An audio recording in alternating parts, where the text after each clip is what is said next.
we doing right there? That's good? Good. I was going to do a solid 55 of the greatest hits, festival material, but Tony told me to cut it down. So, I'll just start here. This is actually one that, I guess it was 2 years ago then, when we said the last time I was here. There was a little girl came, and I wrote her a poem about unicorns, but then on the way home, I wrote a sonnet for her about unicorns, and she's not here now, it's early.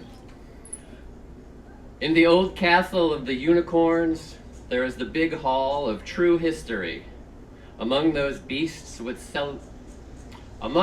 celebrated beasts with horns, there is a remarkable mystery. A tapestry hangs, both ancient and bold, self-lit like a light of 10 million lumens, a weaving worth more than any mint's gold, with mythical creatures known as humans. Academics trot there daily to snort. Who commissioned this art, and why? What unicorn propagates this false report that mankind was more than some dreamy lie? Well, humans must have been real, though it sounds dumb. Unicorns can't weave, they ain't got a thumb.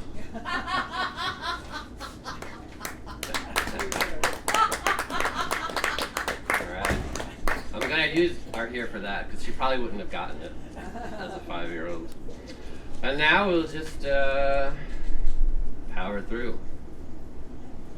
I am sagaciously recalcitrant, peripatetic, pragmatistical, generally intransigent, yet often inclined to the mystical.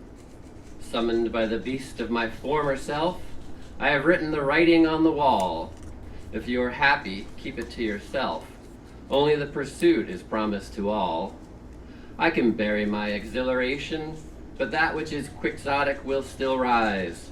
The time is past for deliberation. The pursuit is always the greater prize. I am sagaciously recalcitrant. I will tell you what you can do or can't.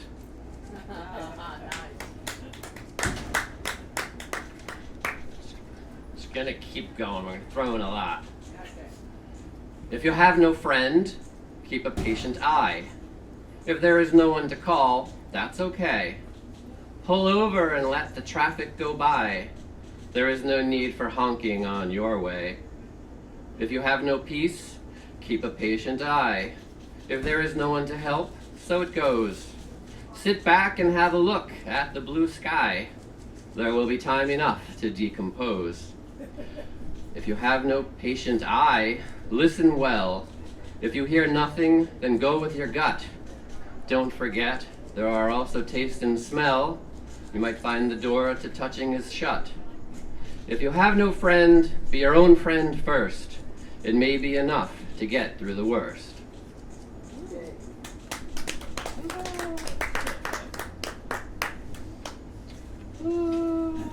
Oh, I like this one. That's always good. Yeah. Started out with what you hated. It helps. I hate this one. If never going follows not going, and you want to go, then you better go. If never knowing follows not knowing, and you want to know, you better go.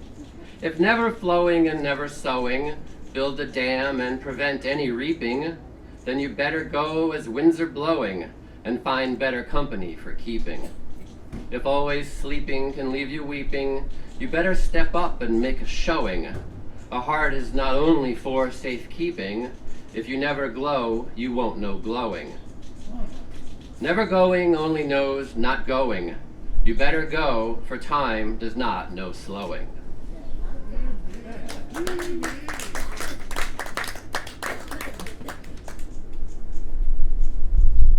We are sailing the ship of Theseus. Do y'all know what the ship of Theseus is? Yeah, okay, good. Sorry. We are sailing the ship of Theseus. There's nothing left of the original. They stole the fire from Prometheus and burned it all down like a criminal. They claim the ship of state is better now, but of course it is made up of filler. wood pulp, noise, all the rodent feces they allow, murder on TV, lots of painkiller. The river is different, the leaders claim. The captain needs more money for patches. Consolidation is always their aim, as steerage gets medicine down their hatches. Honest men do not need the rules that are sinking the crystal ship of fools. So I went to Paris last year for a couple of weeks and wandered around. How dare I? Also sorry. So much garbage and gold, gleaming, rotting. What will the young do with all of this old? The remains of past getting and godding, rotting and gleaming this garbage and gold. This trash and treasure, gleaming and teeming, so much spent energy without measure, face value garbage and real gold seeming, dreaming and scheming for trash and treasure. And people, shining, spitting, stuck between, rotting and gleaming, both unremitting. So much waste and want, what is more obscene, teeming and rotting and counterfeiting. The works of mankind, a sight to behold, yet much more garbage for so little gold. You don't have to do that every time. It's darling. But here's another one from Paris. It's kind of dark, though. And I had a great time in Paris, don't get me wrong. But sometimes, I guess. I walked around for like 14 hours a day, every day. Just, I didn't, went everywhere, but. Here comes the red light of infinity. Here comes the blue light of your sleepless fear. Here comes the truth for your sanguinity. Here comes confusion made all too clear. Here come flames for your collected papers. Here come waves for your houses on the shore.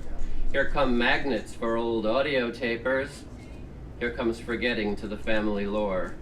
Here is the sidewalk of pigeons pooping. Here is the sidewalk of pigeons feasting. Here is linear time blatantly looping. Here is reaction from a bee sting. Here comes that which is already present, random defilement that makes all a peasant.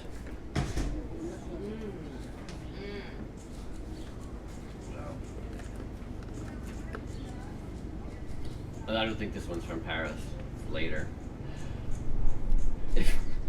Sometimes they are dark. I can't help it. It's come out that way. If mere existence demoralizes and waking up has become a rough chore, you may need to try on other sizes and to walk in through the outdoor.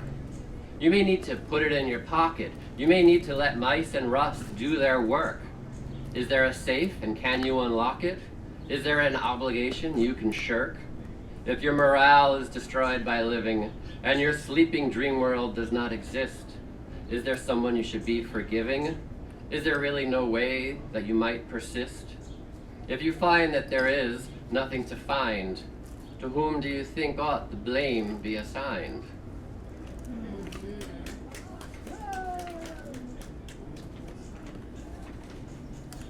Alright, look at like another hour and a half. Oh, in northern Westchester, there's like the largest Buddha. They have a massive Buddha. I can't quite remember the name of the place right now, but I wandered around there one day. They have the big Buddha with like the million Buddhas all around it, whole sort of thing. It's in Kent, but I can't remember the name of the place. So I wrote this there. The muted red blaze of sunward eyes shut will warm a warm body on a cold day, but space will suck the heat right from your gut if your quiet welcome you overstay. A million Buddhas sit in memory, a trillion leaves rustle in the slow breeze. Opening your eyes ends your reverie, for all times they are as fleeting as these. You continue a thought you self-imposed. The sun does not know of its apogee. Better still if you had kept your eyes closed, you accessory to reality. A remembered image makes you shiver. Have you been seen as taker or giver? So On the way here, I made a long diversion up to the Upper Peninsula. I miscalled it the Northern Peninsula yesterday, but I got over that. Hemingway was up in the Petoskey area for his boyhood and all that jazz. So he also honeymooned with his first wife there. And this was one that I did not write there, but had already just pulled out of the trunk for today. Maybe Hadley, for an hour or 3, could come back and write me a nice letter. She would remind me of what we used to be, and beg me never to forget her. She is gone, and it is all my mistake, but regret should not come up with the sun. She should know well that I could never take her reminding me I said she's the one. Intensity of feeling has to pass, and when it does, it has to be replaced. Would she agree we were at an impasse, or insist that demons are to be faced? Pages in envelopes, words on paper, feelings suspended as if some vapor. Well, then I like to go to museums and look at all the paintings and then write sonnets about them sometimes. So this is not particularly about a single one, but I guess the whole thing that I like to do. Will you sit for one full cycle of light? Will you sit and not move all day through night? Will you wait for the darkness to return as you sweat in long sleeves, avoiding sunburn? Will you sit through 4 seasons of changes as sunrise and set slip through their ranges? Will you give up hope by middle winter as snow-heavy trees begin to splinter? Can you imagine a thing called a great year? Will all Monet's cathedrals still be here? And what then of the Kali Yuga? What will be left of old Chattanooga? Will you sit long enough to write sonnets when there are no longer sundresses and bonnets? So, and then, as I said, sonnets about particular pieces of art, or I have sonnets for every one of the Van Gogh self-portraits, and I've gone to see most of them in person. So this is one. I don't have the picture with me, but you get the idea. I am approachable, smooth from afar, auburn and cream and cobalt, dark green, a presence that distance will not mar, looking the best I've ever been seen. But I will beg you, do not get too close. Yellow quirks and scars will scare you away. In my letters, perhaps, I'm too verbose, describing what my brushes want to say. For getting along, I've been told I'm tough. How have I earned these lines on my face? You will like me when you've known me enough. The shine on my forehead, the sun's embrace. Turquoise pink and purple when you get near. Lines for the jaundiced to find too severe. And then this is another Van Gogh. I have written here, online at the d'Orsay, they had an exhibit. So, in my final months, I am unaware of what final really means, what is finality but not a care, and there's no behind the scenes. In my final months, I know all to come, the interconnectedness of the swirls. I stand out briefly in the foam, eyes numb, and then fade into burls, curls, and twirls. In my final months, the sky is still blue. The beard still grows upon my weary face, but I am crushed by the old in the new. Will my portrait prove I was in this place? In my final months, my place matters not. The sky is mine, and that's all I've got. Yeah. So, thank you. Yay! All right, let's see if this one's, no, I don't know if it's funny. It might be. I refrained from speaking till spoken to. Then I commented on their means to their ends. I huffed and puffed until my face was blue, and I laid out a case to tell your friends. I refrained from speaking till spoken to, and then by gosh I let it all fly. After some time I thought I'd broken through. I laid out a case to make your friends cry.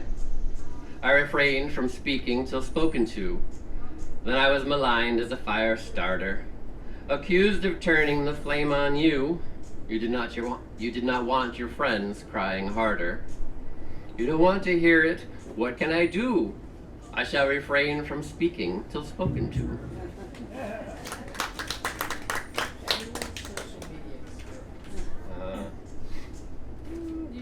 Yeah, look at the time there.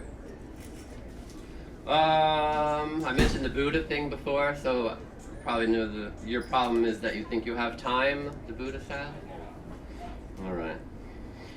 Your problem is you think that you have time. My problem is that I know I don't. I know that I don't.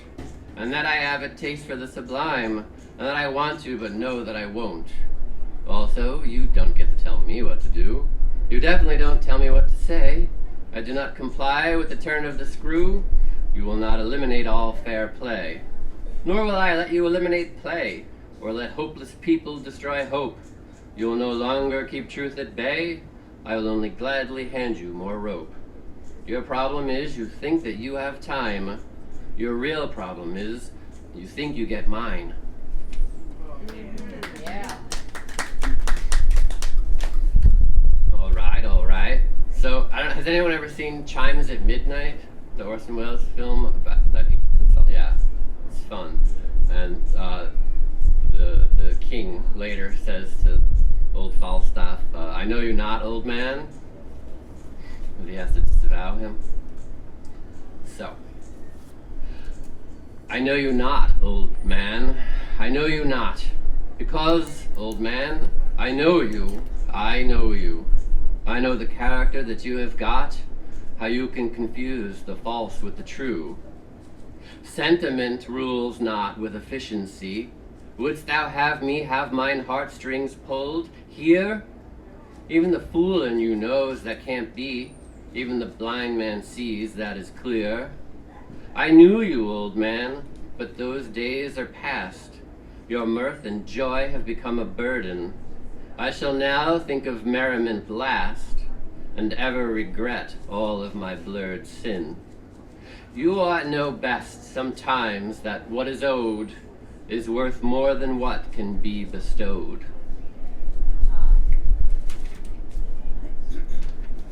Thank you. So, I don't know if I read this one last time.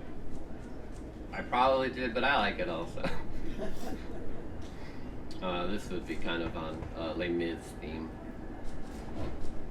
The bishop bought Jean Valjean's soul for God. Where was the bishop when yours was for sale?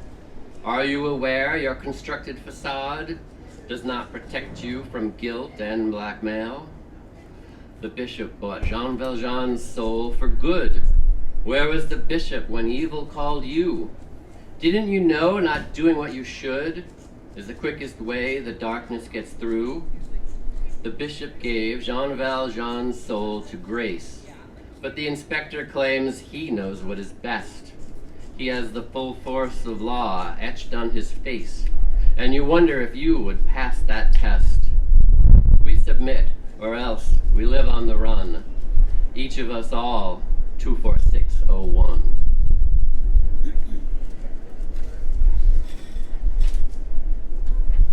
So, just get in a few more here. Looking at things that nobody looks at helps you to see things that nobody sees. You'll understand how this can become that, and appreciate the forest and the trees. Standing here in a place nobody goes makes you aware of what nobody hears. Listening to the universal woes helps you to shake off universal fears. Learning what nobody knows or wants to brings you places nobody ever feels. The more you know of what the mind can do, the more likely to say that the mind reels. We must get back behind the mule and plow. We want to harvest, but we don't know how. So, that one popped into my head to read. We were talking about Tom Waits a little last night, you know. La, la, la, la. What? There was a poem about him yesterday. Oh, was there? First, I did what all of the people do. I looked in mirrors and liked what I saw. I easily pretended that I knew, and only spoke truth when moving my jaw. I created an origin story, and then I repeated it endlessly. I imagined I was all for glory, dismissing all showings of entropy. But one day I laughed when supposed to cry. That started some kind of chain reaction. The nonsense of ego began to fly. Self-betterment started gaining traction. Then I did what all enlightened do. I started claiming that I was better than you. Woo! Well, I read like one more, or I could read it fast and read two more. I'll do one or two about paintings. So, there's a painting, it's a random painting by Camille Pissarro at the Clark Museum. You don't need to know what the painting is. I don't know, should I tell you what the painting looks like first? No. Yeah. This painting reminds me of her sweater. Bold blues and whites, snow clinging to the trees. You may long for weather that is better, but in the bright warmth there are no views like these. Trees wear the snow as if hugged by her sweater. A muted sky, muffled silence, no breeze. The cold is its own, not sunlight's deader. The snow follows no one, thank you and please. Accumulation grows from one small flake. A dangerous glance can become a stare. Look at the beauty a snowstorm can make. Imagine us in it, afterwards, there. Were it up to me, I'd never let her forget how good she looked in that sweater. So, oh, here, I'll read one more. And actually, this, Meredith, this, you mentioned something that had inspired this one at one point. You'll probably know from the first line.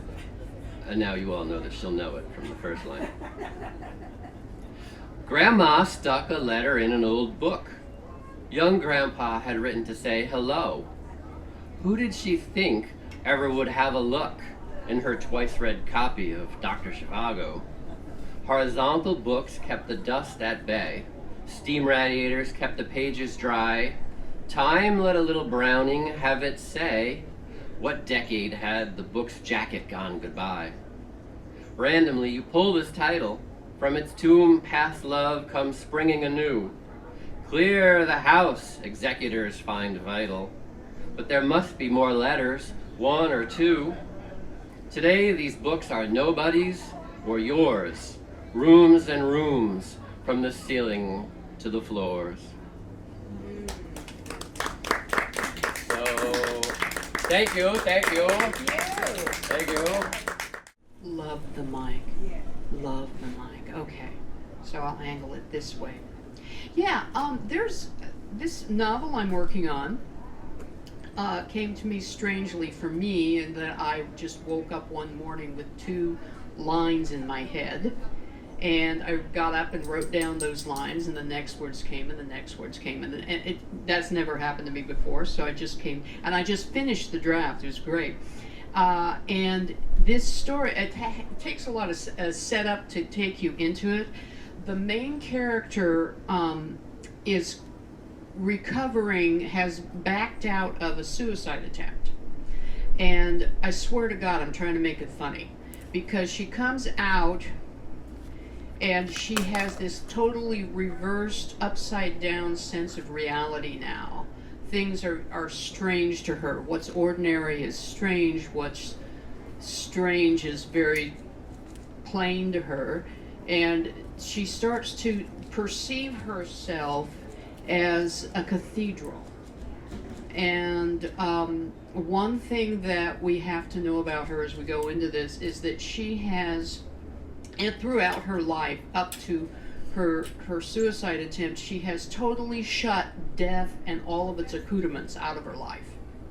She just will not have anything to do with it. So there's a lot that about dying, that a person's passing that she knows nothing about. She doesn't know the terminology. She doesn't know what happens. And this gets difficult because as she wakes up from her suicide attempt, she gets a phone call from her grandmother, Claire, that her father has been found murdered in his kitchen. And the police want to talk to her because he, gradually losing his mind, he had been telling everyone that his daughter wanted to kill him. So the police wanted to. So this starts just after Midge has gotten back to her apartment after being questioned by the police. Back in her apartment, Midge got herself a glass of water and looked around for something to eat. Man, she had become a real mess these past weeks. Cleaning up had no longer mattered as she focused on how to suicide. There was one banana still edible. The strange light was still present, despite the cop's questions and the tears and the memories of her father when he was nice. This was really interesting, she decided. Emptying herself through retching away death had cleared both space and air and created a zone around her at this police station. Back in safety, that zone of clarity revealed all the possible pathways through the next moments, laid out for her choice. Next steps. The path she liked best, she decided, was to get dressed and clean this place. Her bedroom was just as much a disaster as the kitchen. But what Midge noticed, bathed in the strange, gentle light, was how carefully, how very, very carefully she had hidden the sources of her suicide tools. It was just a bowl of chocolates and a tea mug on her bed table, like she was having a late-night snack and a sip. The tea mug, full of NyQuil mixed with red wine, would have been empty. The ketamine gummy, set so perfectly on a colorful party napkin, would have let her just slide right into the warm blankets of death, unworried and far from any anxiety, leaving behind an empty napkin and nothing else. The thought and planning she had put into it. And then, well, she changed her mind. Midge burst out laughing. Story of my life, right? Her chest and belly spasmed as she toppled sideways into the doorframe. Laughing was like retching. It strained the same aching muscles. Pump over, pump over, pump over. Only what was coming up now was a list of her pivots and failures over the years. Okay, she said between burbling sobs. The strange light flashed, impersonal as a film projector, upon each desperate shift of her own gears. All of them led here, as inexorably as a machine. A cramped apartment full of thrift store furniture, in the arms of her family, what was left of it, and next door to her university. It's okay, it's all okay, it's all okay, Midge gasped, for there was no judgment laid upon any of it. That was not the way of this strange light. It had no interest in holding her down for any of that. Let's go, let's go, let's go, was all she needed to say. She reached for an inside-out pair of jeans. An hour later, Midge had thrown out the suicide tools and hauled most of her clothes into a pile for the laundry and wrapped it in the sour bed sheets. She stood in the kitchen with a cup of coffee, swirling it, noticing what the light was showing her about that when her phone rang again. Claire, her grandmother. Yes, they were here, Midge said, and I wondered, did you send them to talk to me? Oh, good grief, Claire said. I didn't set you up. Sounds like that's what you're asking. No, I told them what everyone who knew Charles would tell them. He had this idea you were planning to kill him. So of course they asked where you lived. I told them that. Don't make it sound like I set you up.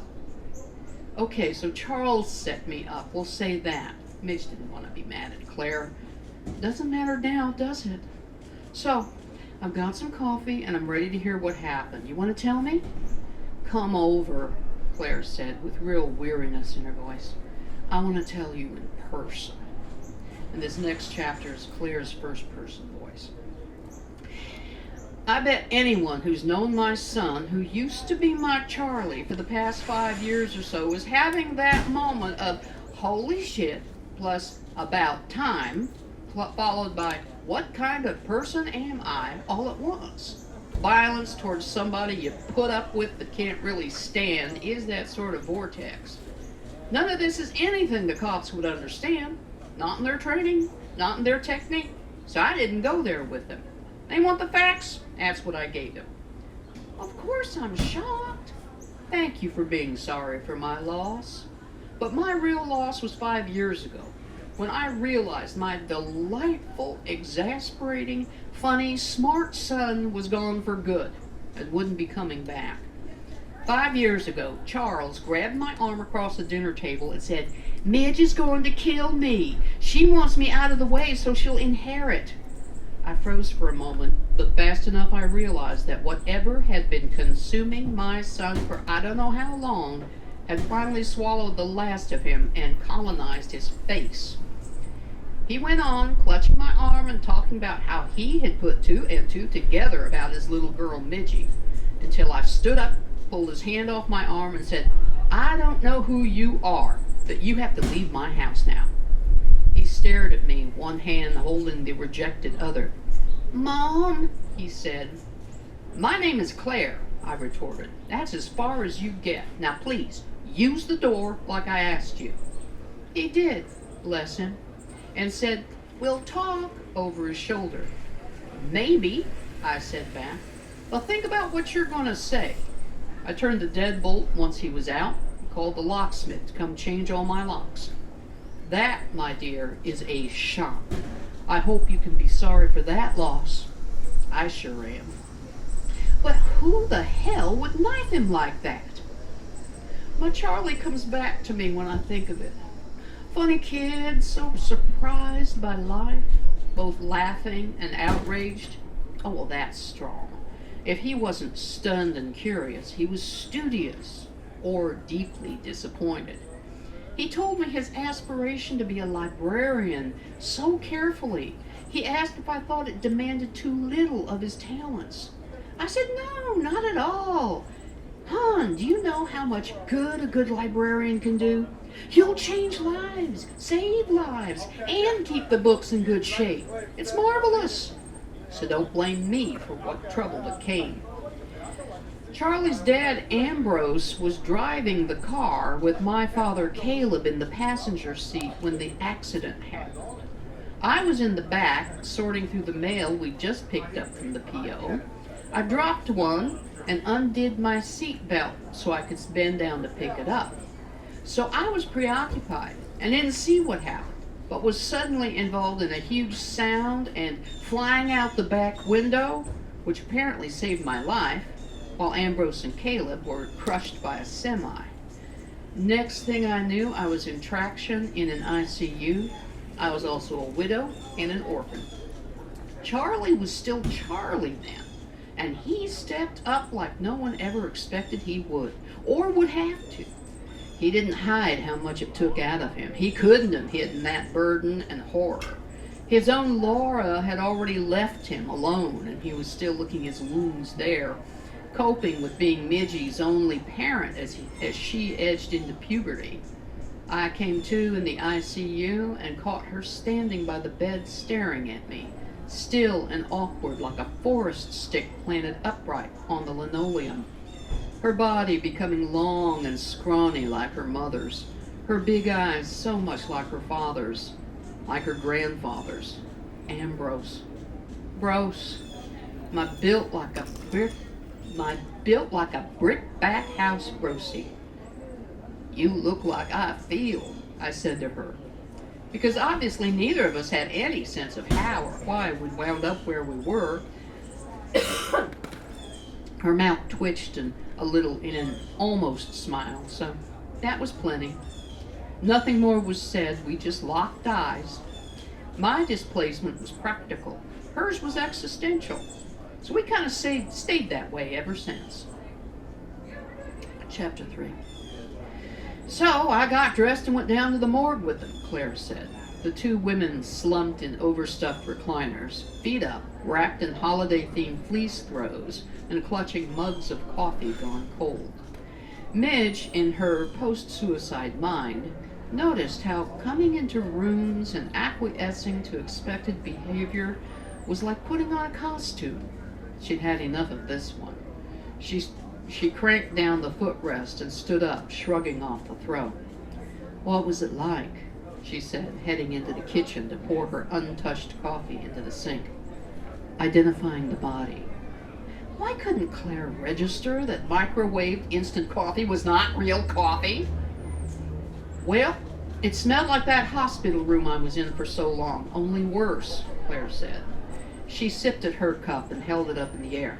"Honey, this one's done. Can you toss it, please?" Midge complied. Claire went on.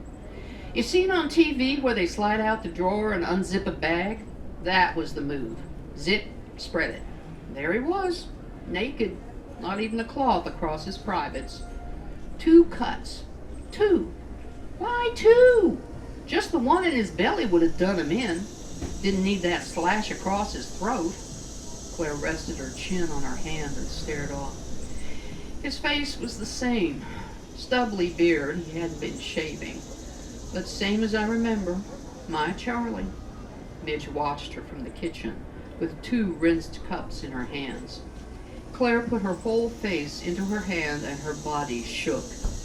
Midge didn't move. If this were a client, Midge might at least go over and put a hand on the suffering woman. But she ignored the reflex. This was Claire. It was a different situation. Midge, her light, was aware that the huge weight between them, the immense presence that was Charles not Charlie, was now gone. They were no longer a threesome. But something else, maybe Charlie, aka Dad, was still present, fading in and out. Midge's responsibilities might be different, perhaps a different costume for visiting Claire. She'd have to wait and see.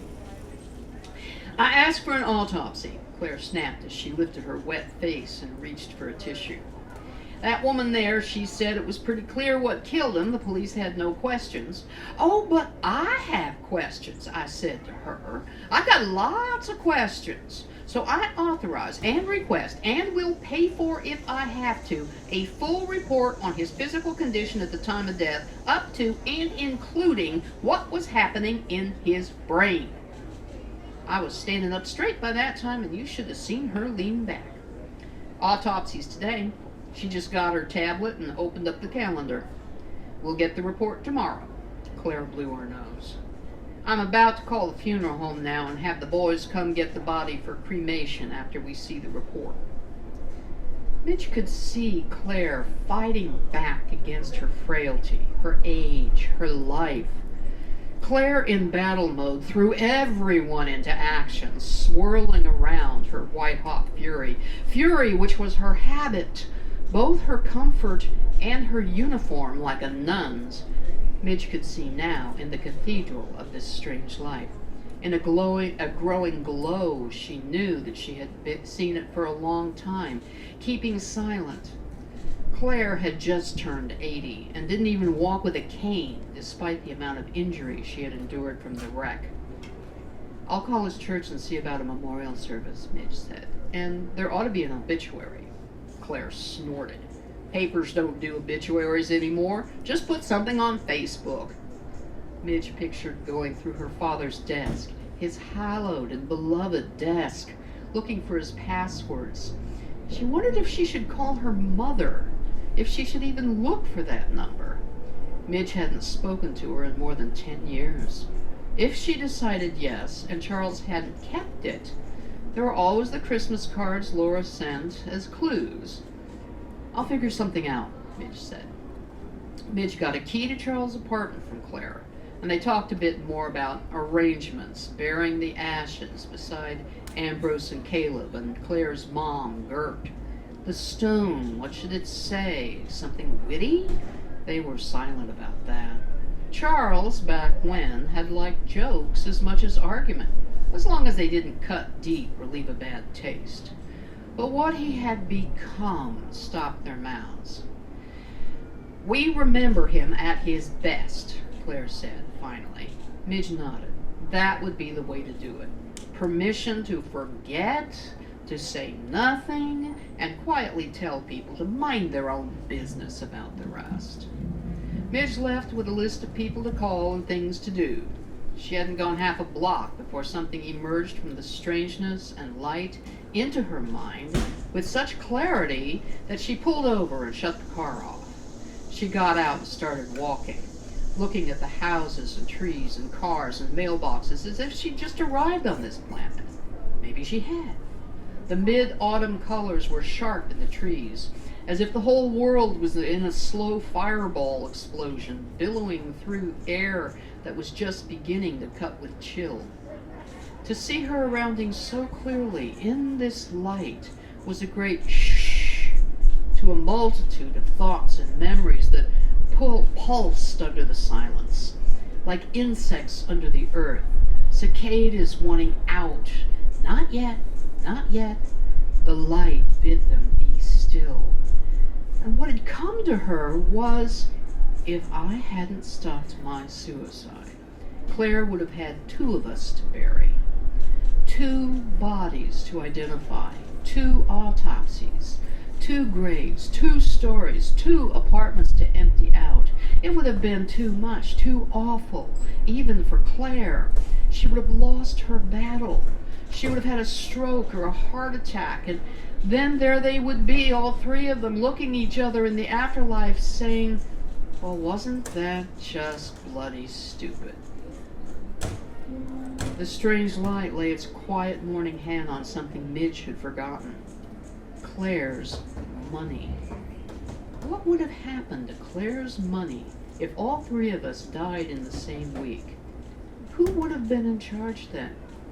Who would smile at the money while we sat in heaven? Is that person, are those people thinking about us now? The cicadas' voices are loud under the earth. They want to remind me. "Hi, excuse us!" a young woman's voice said, cheerful, loud, and intent. Midge started out of her thought and saw she was standing very still in the middle of the sidewalk, blocking the path of a mother and her stroller full of baby. Midge made an apologetic noise and stepped aside. She stared at the back of the young mother as she strode away, plump buttocks bunching and releasing under her leggings, hoodie snug, so full of purpose and future and resentment and love and get out of my way. Midge marveled in this still new Zen quiet how her small movement had proven the young woman's point, her whole existence. Other people have existence, the strange light revealed in its kindness that didn't ask or need anything. People have existence fully, but they need proof. And that's the problem, Midge said aloud. Thank you. Thank you, thank you. Thank you for coming. I just wrote a poem, so I'm like trying to get this. I wrote 10 yesterday in 4 hours for people. It's been a feat. I just wrote one in like 12 minutes. It's like, I'm gonna try and get this before I go on stage. So it was good. This first poem is actually the only poem that's from my book that I'm going to read. It's called Unfazed. I've been ablaze for nearly 2 decades, and I ask now, is this still a phase? Started from tomboy dreams, every scraped knee and dirt-embedded nail, every backyard ball game I didn't bail told me that I was closer to my true self. But as the boys joined their teams and that last nail embedded itself in my adolescent coffin, I was left with a self society told me to shelf. I was told this phase would pass, which allowed another phase to drop in, the deviant, self-harming teenage lesbian.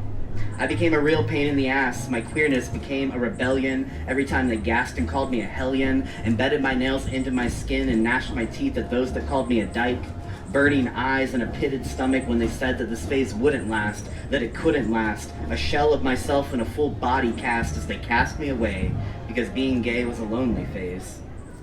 But I would grow older and become somewhat bolder, Loving myself doesn't faze me like it did before. I became self-assured, stopped growing my nose and telling lies, and became a real boy, but not a real joy, because I am trying to destroy the sanctity of manhood or womanhood for the sake of my own good. And all of this is just a phase, right?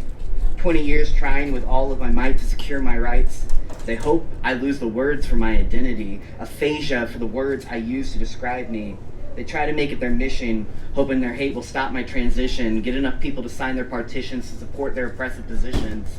A new phase for their advice to kick in, projecting out all of their shame because the Lord knows they needed Jesus to blame. And I prayed for a phase that never came. Watched as you gazed with an open gate, praying for the same phase to end, believing your God could set me straight, putting red tape around heaven's gate. But I'm afraid that our prayers were far too late.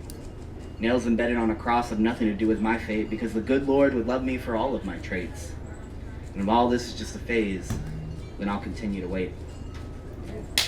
Yeah. Wreck me. Getting a hysterectomy in a week, but this uterine wall has a history of wrecking me. It's had me weak for a while. There was a time when these bones yearned to be split to allow new life to cling to its first breath. Long are the days of those longings, but as these days of finality draw closer, I think of the fetus that never grew human teeth, the one that I lost at 13, the one that knew the hate it was spawned from, that has scraped its DNA into the walls etched like tally marks on a prison cell. At the time I couldn't tell, but I think of the anger my body has held. I think of the electrical currents that have signaled to me time and time again that something was very wrong, that something doesn't belong. A fork stabbing with bent-in prongs, currents flowing with a violent song. This part of me grew me up faster than I could grasp, hooked into me with no intent to pass until I removed it from my body. At last, at last. And I say these things with delight, but I would be remiss if I didn't get a little lost in all of the what-ifs. How will my life be spent if I never become a parent? Is it indecent not to cement yourself into another life? Because there's no going back. There's no reverse on this. I will exist in a world that I don't extend beyond in flesh, blood, and legacy. My life and all the cycles it has been through will be broken for good. Cut out this womb that has been repeating cycles of history since before my age was double-digited. Laid to rest this abdominal shackle, this ball and chain to freedom I've only dreamed of. Give me peace. Please, just give me peace. Thank you. I'm just spam. Meeting mystery meat for the first time. Our pantry is for preppers. Condiments lined like soldiers. Canned goods stacked like Winn-Dixie. Everything is a copy. 2, 3, 4 deep coupon clip checks and balances in living proof. Except for one solo cylinder out of order. The spiced ham. We never waste food. The label looks dated, fake almost, like a Mad Magazine prank. It was probably a freebie, one of those stretch your rations campaigns, fill a bag for $10, or a food bank pride grab. The power has been out for 4 weeks. Schools have been canceled for 6. No breakfast or lunch in August. Hunger is no joke. The freezer has been emptied. The beer fridge is guzzling generated power. Cold ones are supplied, so all our lights don't get knocked out. My brother ignites the grill. I slide the loaf from its tin case. It screams a squelch only sterilized food can make. Freed and moist, I chop it into uniform meat croutons and bring it outside. We stand in the eye of Hurricane Francis, making spam quesadillas. 2 kids trying to survive, telling ourselves this is normal, but it isn't, and you are what you eat.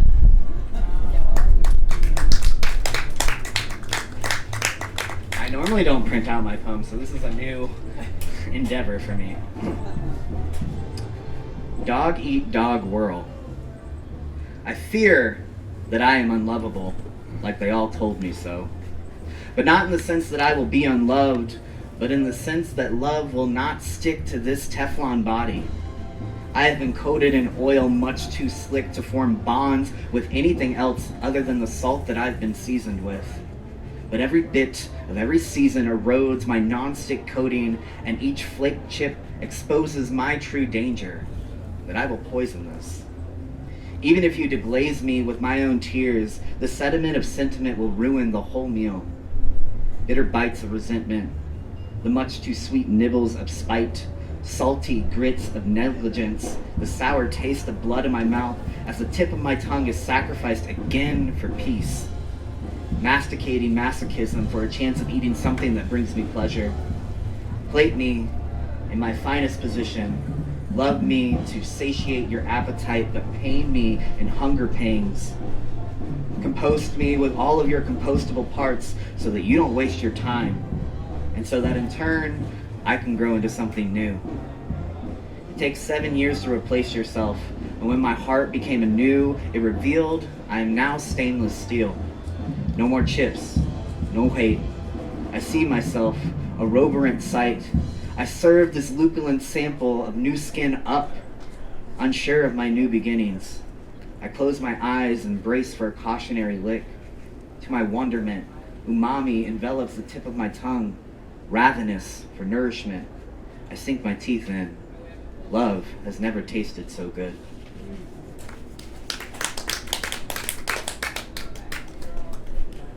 Queerbatum. How is a margin taking up a whole page? I think you have made some marginal errors, focusing on the wrong 1%, ruining our nationality, when in actuality, we're splitting up our intersectionalities, dividing and hiding our own personalities. And yet, we're expected to fight for what's right, knowing full well we have one life to live.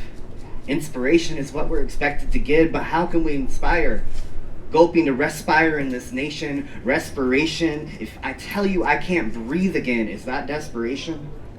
Sometimes hate just scratches the surface, just enough to make me nervous, rattle my purpose. If you say call, if I'm a friend in need. But who around me is my enemy? My mother invites me to visit a foreign homeland. Not grasping the line I've drawn in the sand, she can't understand how far her vote spans, how her dollars repress her son, a gay trans man. She thinks I'm exempt because she doesn't attempt to see how her taxes are spent, subfloors of loathing, covered up by vinyl advocacy on the foundation of conversion therapy. Time for a renovation, a worthy separation of church and state. Don't ask, don't tell, again and again. But can't you always tell? We are perfectly sound to die in this nation's culture wars. But I guess it's too honorable to die for this country, only by this country. 'Tis a fee, sweet land of policy. For me, I scream, you scream. We all just keep screaming.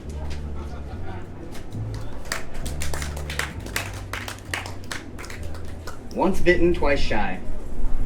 My hometown is champion, shark bite capital of the world, and the lightning capital of the United States, and the Sunshine State.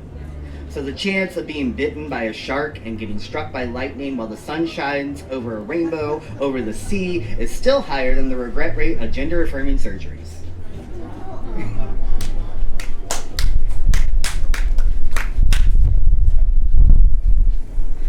Comic farces.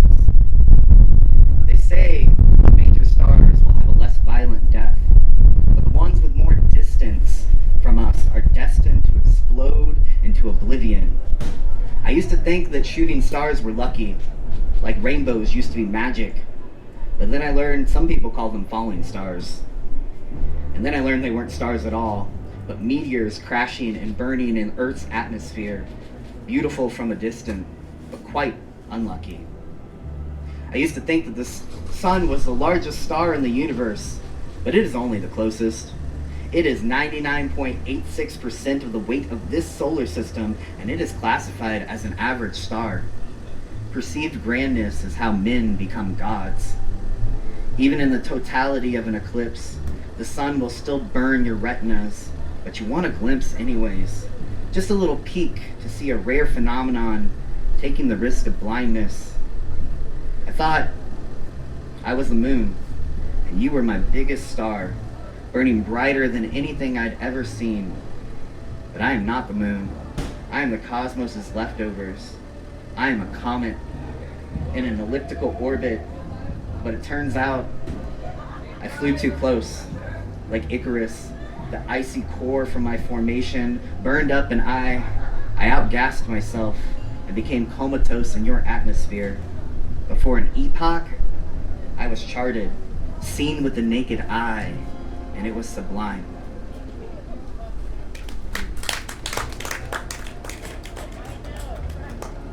I didn't bring my water up here, and I regret it very much. It's right next to my stand, if you see it, where I was sitting. Feel it in my core. It is no one's fault. We collided in a no-fault state, and now I am sliding into old fault lines of bad habits as the content of this continent are shifting the contentment, raising a ring of fire ready to erupt under the mantle of the studio apartment that holds my brain, keeping me from pain, trying to contain the contentment of commitment. Cracking in craters only seen from a distance, my brain is on fire trying to douse the doubt of resentment. Magma molten flows down a path of least resistance, and I don't know why I'm resisting the shifting. The crashing and burning, the quaking and shaking, only caused by snuffing out the twin flames that change colors when the mood shifted from desire to anguish, from violet to ash. I didn't think losing something so short would cause this refrain, but there's nothing to blame. It's no one's fault. We were two crash test dummies on a drive in a no-fault state trying desperately to start from clean slates. But the records are too long. Too many collisions happened in the wrong place. I thought this was new, but it was just a cut and paste of the same old shit. We said the meal was good, but we were just pushing food around our plates, hoping we wouldn't see what got scraped, but you can't cover up the stench of a bad taste. The way blood feels filling your mouth when you gnaw your tongue after sticking it in your cheek too many times. Chewing up each bite 22 to 26 times because you don't want the meal to end, but you have nothing left to say. Jaw locked so tight a shift in my teeth can make the earth quake. There is no stopping this. My plates are grinding, tectonic shifting, for change under the surface, volcanic lifting, an earth-shattering act to find my core purpose. And when the damage is done and the lava hardens, I have no choice but to tend to this new land and grow.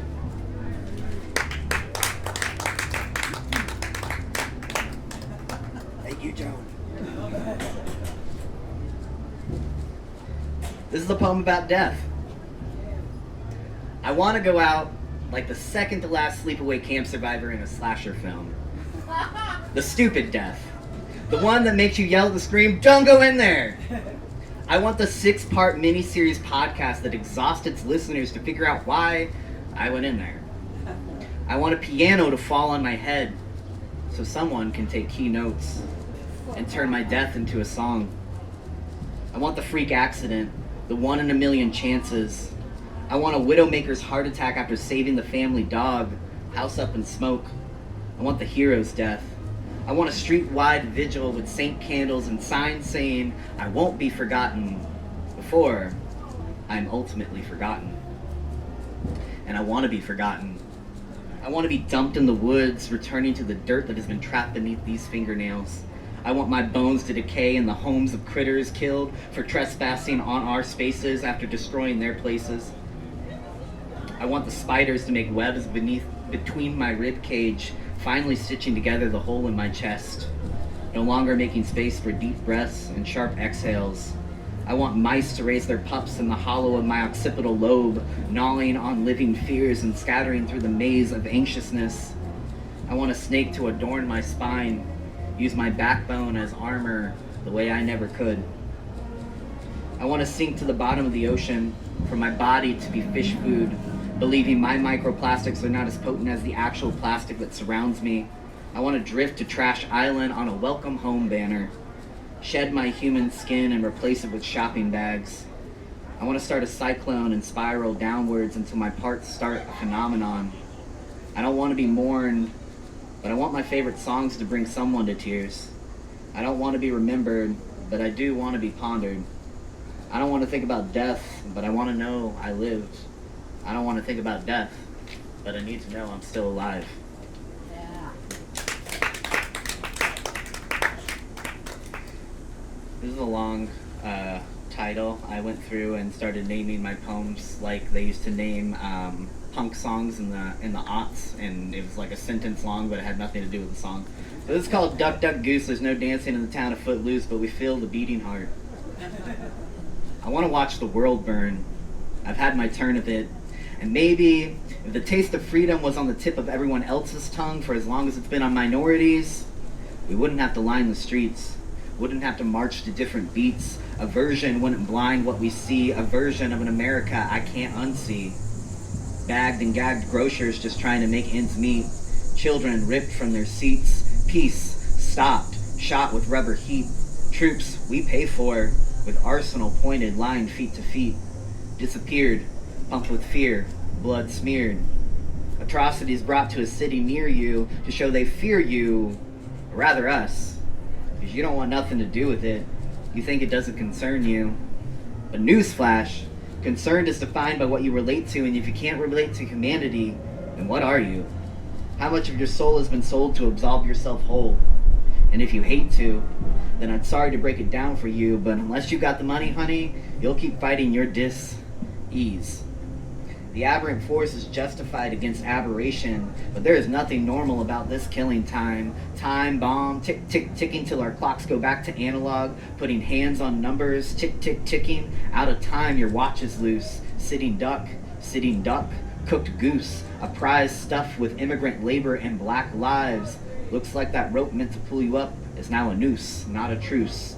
Oops, tag, now you're it.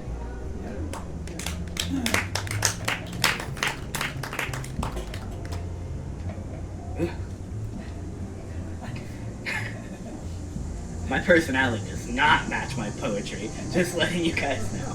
But most of you know me, so. Wicked Games. We are busy making master list of the host with the most blandishments, but I am seeking a life that's masterless. So unless you're blessed against the test of time, ships sailing with a full mast or less, you find yourself half-staffed, half-blast. I don't care for your words of wisdom. Your 2 cents don't cash out here. We're running on credit. And the interest isn't free for you or me. Cogs in the gut of a machine we will never get to use, but we will die trying.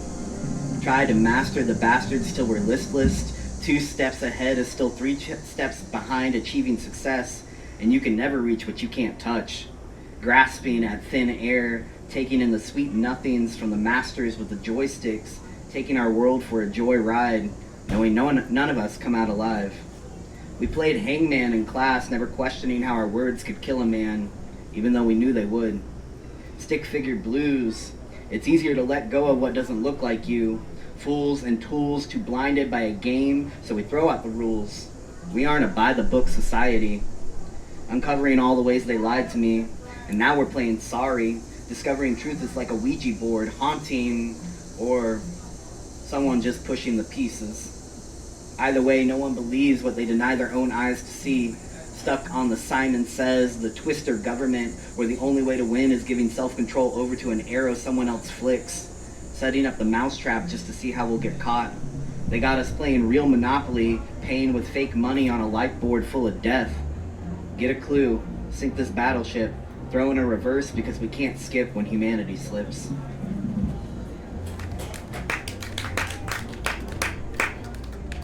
When you were young. Signs of senescence, and I am still infantilized.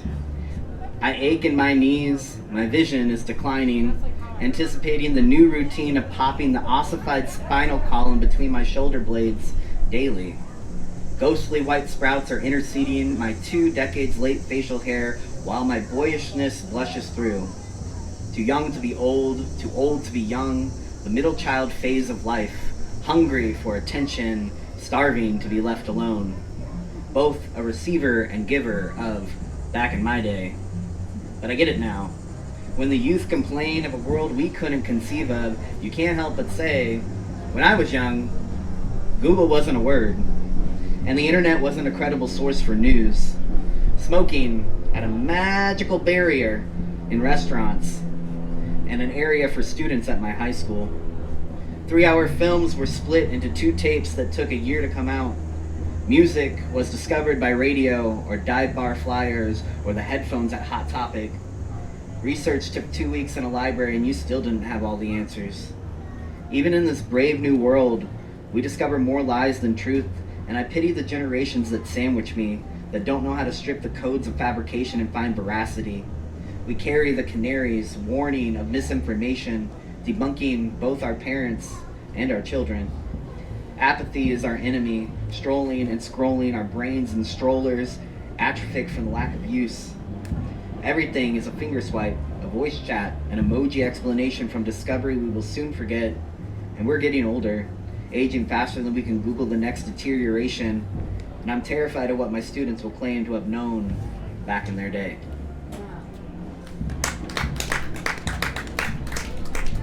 Alright, this is my last one, and it's hot off the press. I finished it yesterday, so let's go. You guys are getting a new first read. Toss and turn. My memory foam mattress must have Alzheimer's. Forgot the curves of my body again. I'm afraid of losing myself to slumber, slipping into inescapable dreamscapes, never waking to remember if I left the stove on or the door locked. The rushing thoughts float me to a river, an open lake, a wide ocean, and I wonder if we could clothe the unhoused with the tan pelts of roadkill. Instead of sending them to cold cells, human animal control, put them down, fist that pound. Hissy fits are man's creation. Percy fits would define a nation. 70 cents on the dollar type inflation. Fascism is finally fashionable. No longer taking miles in another shoe, just lace up those boots on the ground. Nazis coming back around, but you're a fool to think that we ever beat them down. Hate is a hard thing to erase. Once it rises to the surface, leaches into the soul, blood gone cold. We live in a town large enough to have snipers on roofs at protest, but small enough that moving the goodwill is news. But you can't second-hand the goodwill of men. And it keeps me up at night. Sweat beads like pearls clutched in the dark, pulsing in my heart, knowing I am so small. In the pond of my racing predictions, premonitions, sights of past, present, future, pounding like hooves, like chest, a beat, moles of pressure digging in my sleep, tunneling dreams in total technicolor, visions I never seem to remember. Trying to stay woke in a world leaking sleeping gas, jolting awake when the road lets me know I dozed off again. They say lack of sleep takes years off your lifespan, but how many have I gained just staying up? I lied. I have one more. You can clap anyways. I forgot I moved this from the front to the end of my set because I wanted to end on a little bit happier of a note. This is the story of a man that fell through his own self, plunging into unmentionable dimensions, a man on a mission to find the design, a vision in his mind to bring back a life worth living, spinning under the surface, doing flips underwater where it takes less effort, turning over than on dirt. But it is harder to breathe, exhausting his breaths as he spins, ripping the flesh that once held his mortal being, reducing him to raw sinew, keeping his core structure intact. This is the act of metamorphosis. And when he finally breaks the cycle, his shape has shifted, as if the spool he spun is now undone and he is left unraveled. Shed now is the husk, the thick skin dissolved in the transformation. This is the story of a man who created his own chrysalis, a catalyst, birthed in divine intervention, a man on a mission of freedom found only in transition. Thank you. Hello. Thank you, John. It's so cool to be here. This is the second year in a row I've been able to perform on this stage, and I'm also doing poetry on demand today, which oddly enough makes me more nervous than doing this, and it's the first day I've done both at the same time, so it's interesting. I remember maybe like 4 or 5 years ago coming to the 4th Street Festival and seeing the Poetry on Demand tent and being too nervous to even go and talk to anybody about getting a poem, so being in there writing poems is really cool. Anyway, I'm going to get started here. This first one is called That Old Song.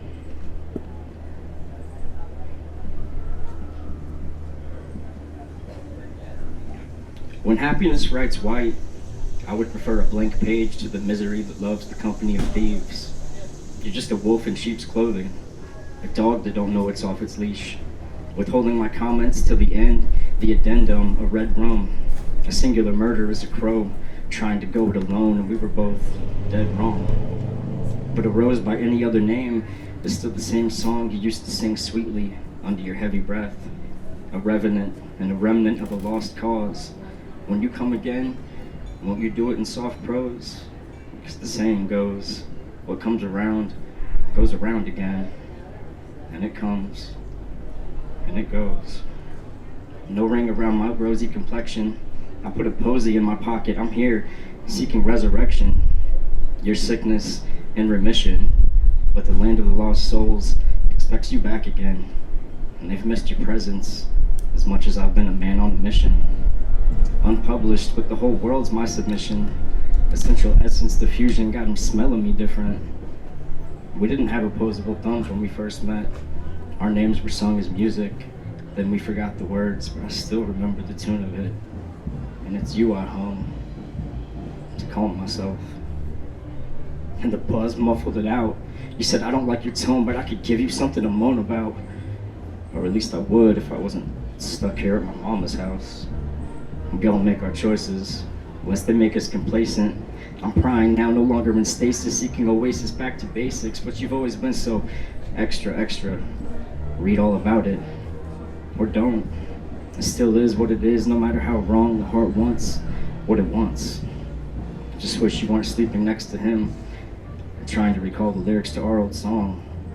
Well, you know me, and I'll wait forever. That is, if you aren't too long.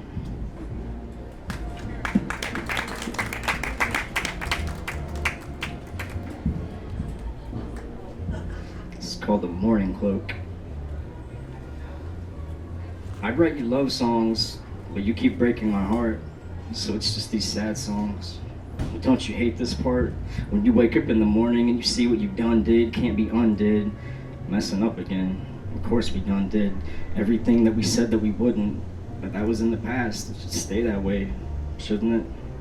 It's like our bodies were temples of excavated ruins, but the continuum continued on until our real name sounded just like music. And every time I get in the flow state, she hums the vibration. I get out my low state. I got her shaking. I'm shaking. I'm shaking. She's shaking. It's burning up in here. I'm shaking. She's shaking. It's burning up in here. I'm shaking. She's shaking. It's burning up in here. It's burning us.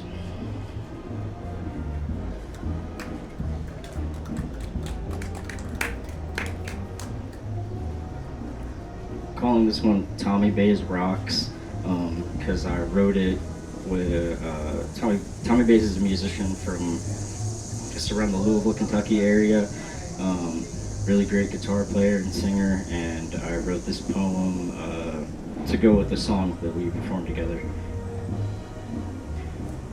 Well, if it ain't the very same consequences I've been running from, here to greet me once I've grown tiresome of moving. I thought I found a place to rest, but if you say you know me best, it should come as no surprise at all that I can't stay for long. Origami folderol, soft glance into hard past, time heals all. I'm sifting through an hourglass of ashes, attempting to tempt entropy backwards, into the spin, maneuvering a limniscat. Catch me on the way back, and maybe I'll have a better way to say that. There's nothing I can say. In fact, there's no telling why I even bothered, because every time we went off the rocks, it had me going off my rocker. The story has a happy ending now that I'm the sole author, because you asked me what's the worst that could happen, and looking at it now, I think you meant it as an offer. A lot of my poetry is about my journey of recovery. I was hooked on heroin and meth for a couple of years. Been clean for a little over 4 years now. So this set list kind of takes you on the same journey that I went on. So it gets more uplifting towards the end. It's called Hot Shot. I took my half out the middle. I'm just so damn tired of living on the edge. Never cared for all your riddles. Forgot most of what you said. But I remember how it felt when you claimed you'd never leave me. Right before you fled. Okay, I was greedy, I was needy, I was stuck all in my head, but I was bleeding and you were twisting the knife again and again. And I just leaned right in. Because the pain felt realer than what I used to numb it with. Drank the tainted flavor aid on an empty stomach, because you said I'd never know you if I didn't. But I don't know how you could ever claim to love me when I fainted to the taste of my own bloody knuckles. And you just said, stop hitting yourself. Stop hitting yourself. Stop hitting yourself. Like you didn't give me the first punch.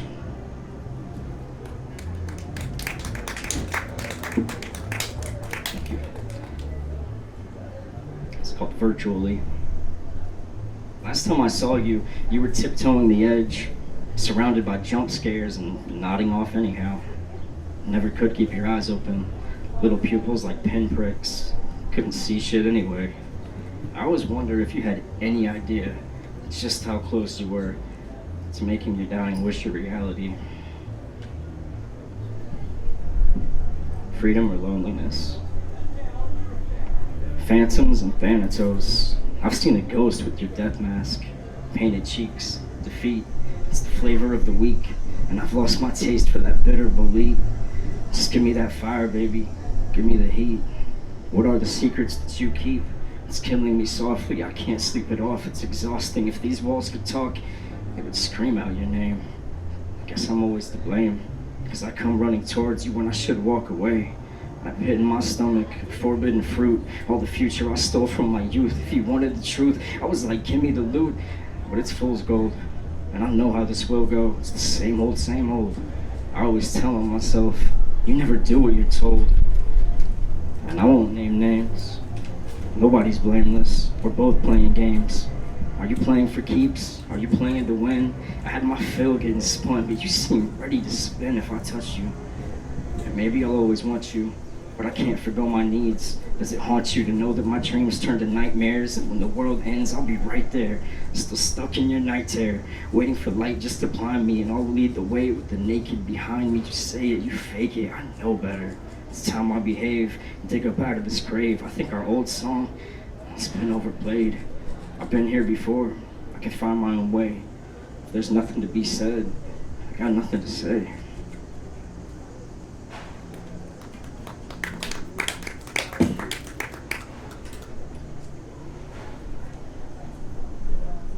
So, like Joan read in my bio, I perform at the Bloomington Poetry Slam as often as possible, which is pretty much every time. And I love it. It's the first stage I ever read my poetry on, before I started going to Writers Guild events. And I mean, the poetry community in Bloomington is phenomenal, as everybody here knows. But if you haven't been to the Bloomington Poetry Slam, really recommend checking it out. It's just a wonderful vibe. They have a great DJ, awesome hosts, super welcoming place, and it's just so much fun. The starts up again September 26th. It's at the Bishop. It starts at 9 p.m. I want to say. But if you want to get a seat, because it fills up a lot of the time, probably get there around 8:30. It costs $5 to get in, but totally worth it. It changes month to month, just based on like if they have bands booked at the Bishop, because it's in that same room. But yeah, they do have the full schedule posted on like on Facebook, Instagram, and on the Bishop. I'm sure it's probably on there by now too on their website. But yeah, I don't know. It changes. Sometimes it's every 3 weeks. Sometimes it's every 6 weeks. It goes with like IU's schedule. So if like IU's on a break, then they don't do it because that kind of thing. Alright, so this one is called Metanoia. Anything is better than a life standing still, you said while spinning out. I really doubt you remembered your pills, but the words spilling out your mouth didn't leave me tongue-tied. It's just that I always forget the word for how it feels when I feel nothing. I'm not so apathetic, not so melancholy. Sometimes it's just nothing. Nothing at all. You still didn't write or call me. I haven't heard a word since I broke mine. I tried to make it up, no dice, but I still remember your number, even the landline. But look, you took my lifeline. Voice keeps breaking up, just that. I bottomed out, and that was a small crime compared to tucking out completely. I mean, whatever happened to whatever you need, whenever you need me? Because I wasn't eating, wasn't nothing in the fridge but condiments, or else maybe I'd get lucky enough to be eating ramen again. How could you do me like this? You choose your friends as family, and then you go and change your mind again? Yeah, I've been better, but I've been so alone. Not to mention the loneliness still when I ain't the only one home, and I was fearing my feels, because I was feeling my fears. But you ride the tiger till it tires, you gotta break its spirit before yours does. Survival of the fittest is why I don't own a gun. So I just never fit in, wasn't one of them. Still, I never really relented. I just gotta start keeping watch of who I'm asking for forgiveness, because I've given blood for some who wouldn't spit in my mouth when I was dying of thirst. All the while wondering, could I ever get better when all I do is make it worse? Just wait. How you were so cold while shooting ice in your veins, like there wasn't an explanation for the pain at first. Somehow the cure became the curse, and don't you remember?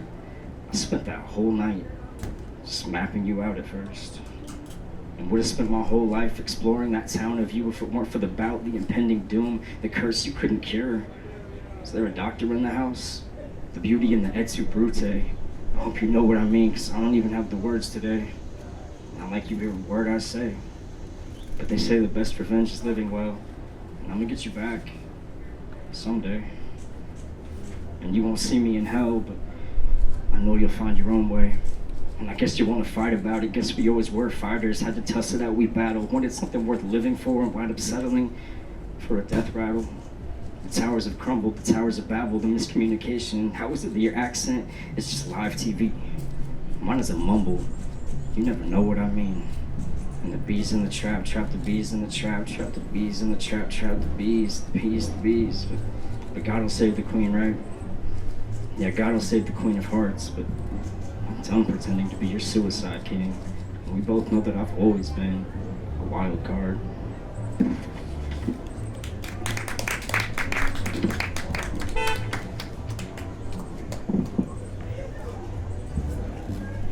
Okay, we're gonna get a little less depressing now as we go. Just a little, like major promises here. I write how I write, but this is called Wormholes. Okay, fine, this one's still a little depressing too. I knew you were a time traveler. That morning you awoke with laugh lines. You never smiled that much for me. The morning after the crow's feet appeared, I sensed the end was near. I wished I had read between the lines sooner. A little overeager to appear that nothing was wrong when nothing was right. If I could go back in time, I'd travel to that last night hike on the boardwalk. Your eyes always seemed to adjust quicker than mine. But you'd take my hand and I'd trust that even if I slipped and plunged into the water, you'd never let me drown. Here now, water and lung, your last kiss still on the tip of my tongue. To say goodbye, not as an act of revival.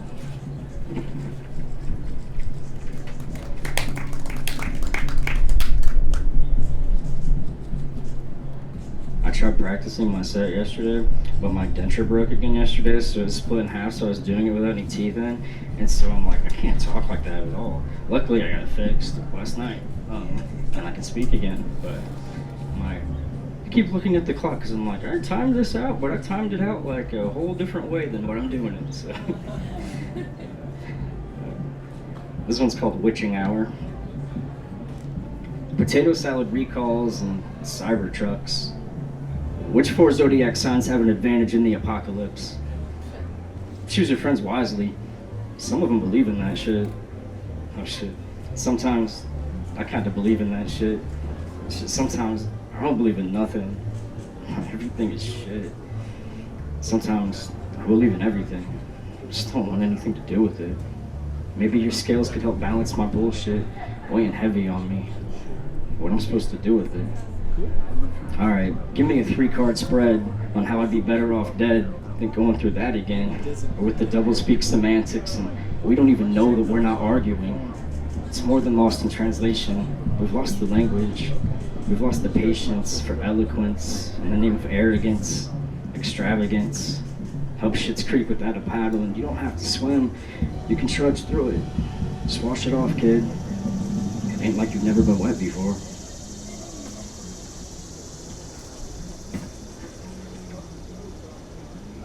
It's called Grade B. In a past life, I drowned in a flood of maple syrup. Or at least that's what I tell myself when situations get sticky. See, I trained for this. Keep my wits about me and the gains will keep stacking up. Now I've cut my losses. They don't make them like me anymore. That's why I had to make myself do it. All it takes is the willingness to get a little bit sticky and the tenacity to stick to it.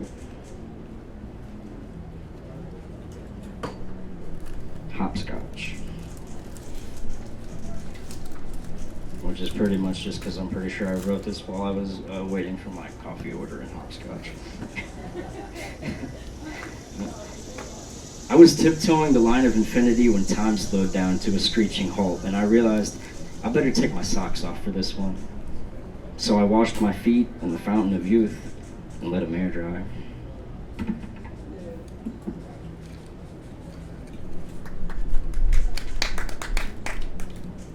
Yes, some of these are short and some of these are long, and sometimes I throw my poems on the ground to like show that I'm done with the poem since the times are always so different, but it's always so windy here, always in my 2 times of doing it. So these clips are great, once again. This is called The Call of the Void. The before times met their end when I fell through the hole in the world, a dismal witness to eternity, made whole in an abyss. The destination is the journey, an intention of purpose, a path etched on palms I'd swear they tried to read while taking my fingerprints at the station. Arrived dead to rights and righting the wrongs in channel on toilet paper with toothpaste. One man's trash is another man's escape plan, and today I'm breaking through to the boundless.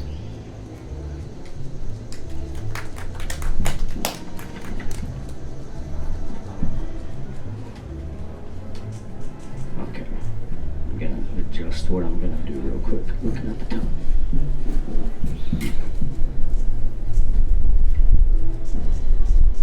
This one is called Shifting Shapes. The first step of shape shifting is to exhaust all other options.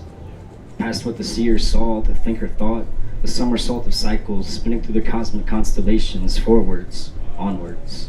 Suspend all disbelief. Disengage allegiance to words you've been taught to wonder in. Confront again the urge to plunder and pillage and ponder the what-ifs that make you consider what is may not be so. The second step is just to go, slowly, full throttle, into the stillness. The third step is redacted. Even if I could tell you, you wouldn't be able to listen. The sound of metamorphosis is not within the range a human ear can interpret. Plus, the final step is the realization that to shapeshift, all you have to do is exist. To become who you want to be, though, you gotta do that with intention.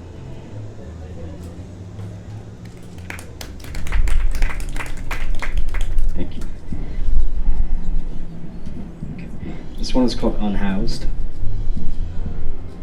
I'd rather not have an address than pay property taxes on land stolen from my ancestors and borrowed from future generations of I'd rather not have an address than pay property taxes stolen from my ancestors and borrowed from future generations of slaves to a system that enrages me to see red and blue and a purple hue. They think they're royalty, and really we're just royally screwed if we can't lefty-loosey a righty-tighty situation find some middle ground before we lose it all. Because aren't we giving away just as much as they are willing to take? Yeah, I get it, you hate the government, but this isn't a political statement. It's our harsh reality. And you could say I'm an anarchist, but really I just don't want to be another casualty for a company called the United States, an anachronism when they try to divide us. Printing money freely and we're all too broke to protest at the risk of losing health insurance or a paycheck-to-paycheck existence when the devil you know seems safer than the what-ifs of losing it all. And I'm just checking. If the purpose of life is to live it, then why are we as Americans so suicidal? Maybe you shouldn't meet your idols, but what about your ideals? It's hard to live with integrity when you're worried about your next meal. And if I gave $1 to every person on the corner with a sign that says anything helps, pretty soon I'd have to hold the sign myself. Luckily, cardboard and a Sharpie is easier to come by than a solution to this freedom malarkey. So until my last heartbeat, if I can help you, I will. They say hurt people hurt people. I say the time has come for healing people to heal.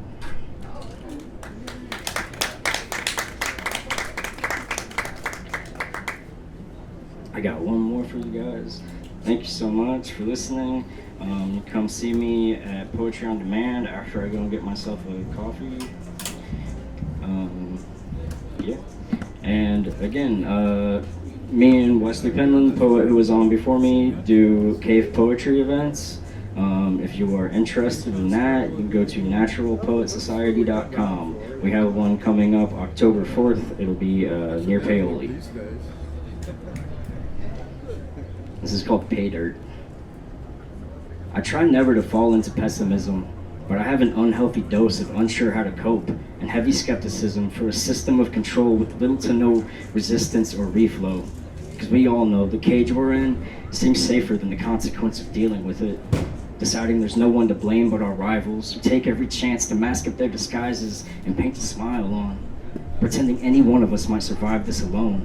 This piling on of the pylons, pointing fingers at bygones, as a means of an excuse with no recuse.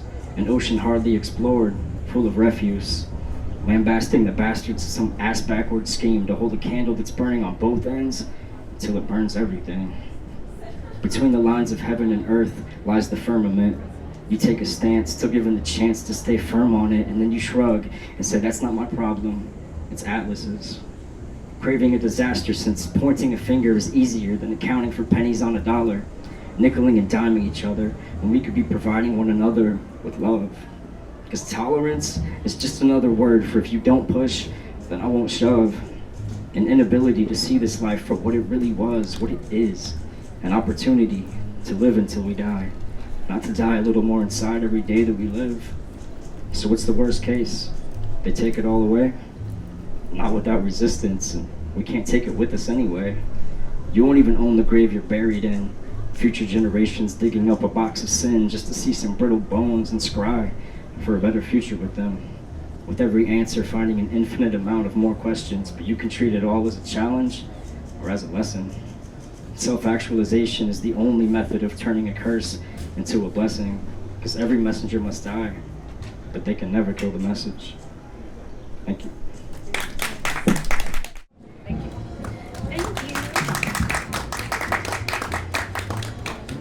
It's sweet to be here. Thanks, Tony, for inviting me. And thanks, y'all, for your attention. And for the friends in the audience, thanks for being here, especially. So the first poem that I'm going to read, well, all of these are kind of experimental. Like, I haven't really read most of these out loud that many times to that many audiences, maybe once. So thanks for being guinea pigs. This first poem that I'm going to read is in a few parts, and it concerns, amongst other things, the sargam, which is the musical notes and the denotation of music in Hindustani classical music, which is a style of music that I have inherited from the subcontinent. And so we're gonna try this again for maybe the second time ever. This harmonium has arrived outside of my home. And so we're gonna try to figure out how to show, or at least show for y'all as an audience, the sounds of the harmonium that on the page are actually splayed across the backdrop of the poem. So we're trying to find ways to let the poem breathe off of the page, and this is my experiment in that. You'll notice also that or maybe you'll notice the last section of the poem is actually an erasure of the first section. So you'll notice the reading be kind of disjointed. And my last note about this poem is just that it begins with an epigraph from Etel Adnan's Book of the Sea, in which she writes in Arabic, Kitab al-Bahr, meaning the Book of the Sea, the sea. Ready? Under the Sargam, the sea. Kitab al-Bahr, al-Bahr. 1. When I first lost Sa, I imagined a bell's sound blossoming in the morning heat. I have not heard a bell in my coastline motherland, though I have heard the sea. Sa. Absent silence, a bell tolled in my mind the first time I dove beneath the Bahr al-Arab, water ringing its sharp salt in my ears. Sa, sa, sa. A bell sounds like the sea does, sighing back and forth. Sa, sa, sa, steady as a tide, or its immutable moon. Underwater, the gravitas of sound, which also means to measure depth, echoes. I steel myself against loss, lost in the push-pull. No way out until the sea says so, until its bellow fades around me like a note's end. Sa is first of the Sargam, the beginning of the world. I once had Sa, visited freely. Sa would drown me in sound, my delight. Now I wander in the empty depths where her water once ran, parse my fingers over parched earth in my closed throat, toll the bell for loss, a silent song. Sa, come back. I want to know, what is sound if it also means true? Truth is a slick rock in the water. Like Byasa's tale, I must begin before the beginning. Once there was Sa, and like the sea, it swam in a circle.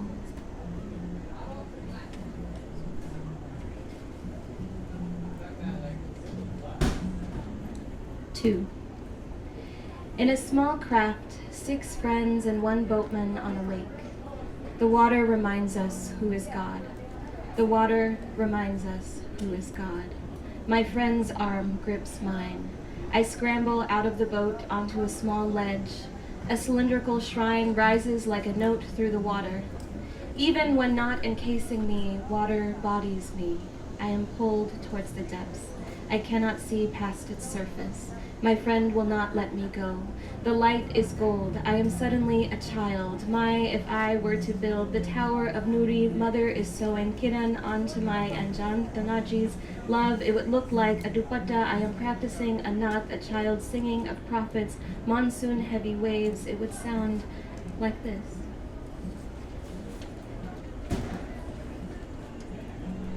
Three.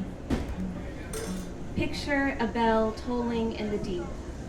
Sa, a poppy unfurling 1 orange arm.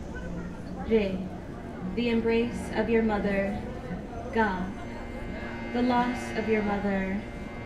Ma, your body keening in grief.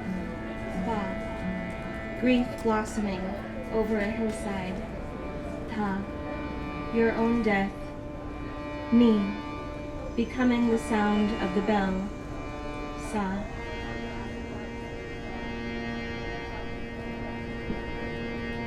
4. Sargam, the musical scale, a ladder made of sound reaching towards the center of the world. Vyasa, a character in and compiler of the Mahabharata, a spiral weaver of story.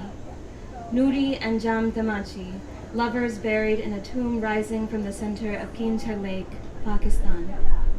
Tirtha, Sanskriti for sacred, also the crossing of a body of water.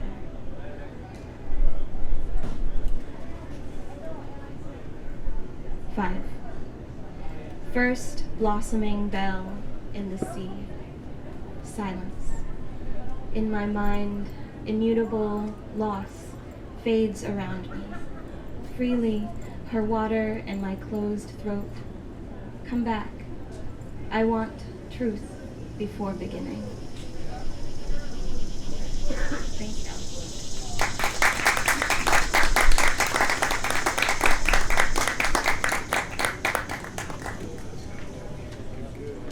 All right. This next poem, I always print my poems double-sided because, you know, trees and the environment, and then I mix them all up when I'm reading, so I'll be shuffling those papers again and again. So this next poem is called Letter to the Palla Fish, and the palla is a fish that is really important in the culture of the province in Pakistan that my family is from, which is the province of Sindh. So the palla fish, kind of like the salmon, if you know anything about salmon, they live in the sea and then they swim up the river, up the Indus River, and they actually swim up to the shrine of Khwaja Khizr, or Zinda Pir, who is the ever-living saint of the river, shared by Muslims and Hindus alike. So they swim up to his shrine, and people in Sindh say that they are blessed by Khwaja Khizr before they then turn around and go back to the ocean. Books also say that the taste of the palla fish is different after they've been blessed, so nobody fishes for palla on their way up to the shrine. It's only after they've spawned and been blessed that they are then fished for. So that's the palla, and this is my letter to palla.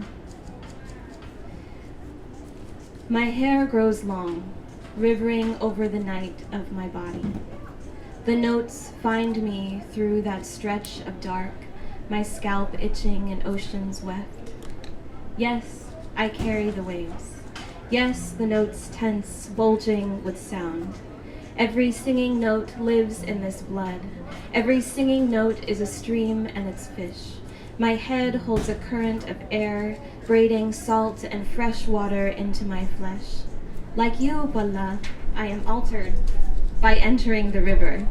Altar to altar, salt water to sweet water, I swim sound upstream into the beloved's open hands, measuring the change in my form. Sa, then ni, then tha. Palla, perhaps my note is gauging the depth of his truth. Eventually, you'd think I'd find a body of water to lay my chords against. To trust a prophet, I should let water stroke my hair like it would ring a bell. Let it sound my truth, for a change.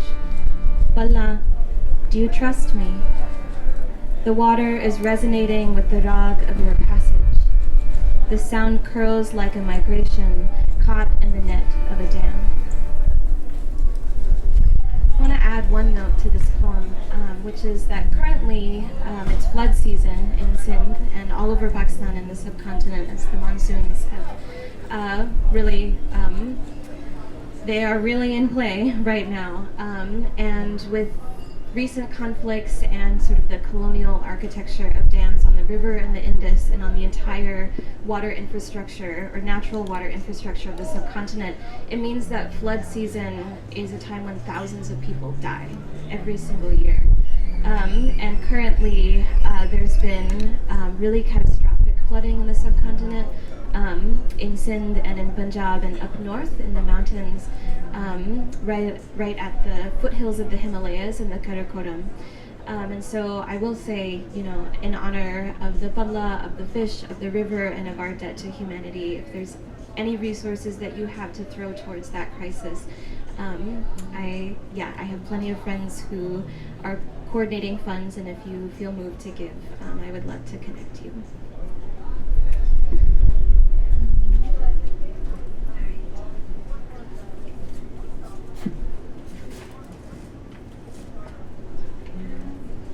Few more poems. This one is just called Thanks. I feel like the air, the wind itself is kind of part of this reading now. It is one thing that I love about the harmonium also, is that it is a music of resonance and of air, that unlike a piano, or really it feels like any other instrument, the resonance of the harmonium feels like breath, and to play it also just feels like breathing. When you start to learn the harmonium, one of the first lessons you are given is to play it consistently, play one note consistently for a really long time, like 20 minutes every day in the morning before you do anything else, to learn to breathe with it and to learn to listen. And only when your teacher has decided that you have learned to adequately listen are you allowed to start to sing. So it is part of the gift of this instrument. This poem is called Footnotes to Reunion. New Year's in Karachi, the men and boys singing and singing, their breath rising like thick smoke, their song a resin my skin holds in the dark. The heat sinks in me. I want to dance and love all the stranger sinews in my body. Yours too, for we live fibrous lives, Qadar winters, Khadi summers, our black hair separating at the root. Every day it's natural to seek absolution, but I am hopeless. I can't pray without music.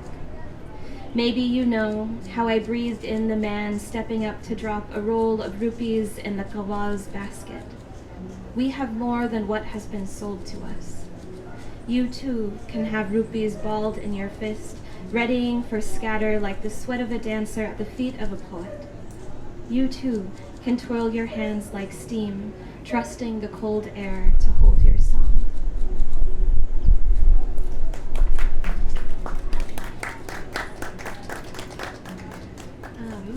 Can I get a quick time check? Nice. Amazing. This infrastructure, love it. All right, well, I think what I'll do is I'm going to move to this poem, and then one last short one.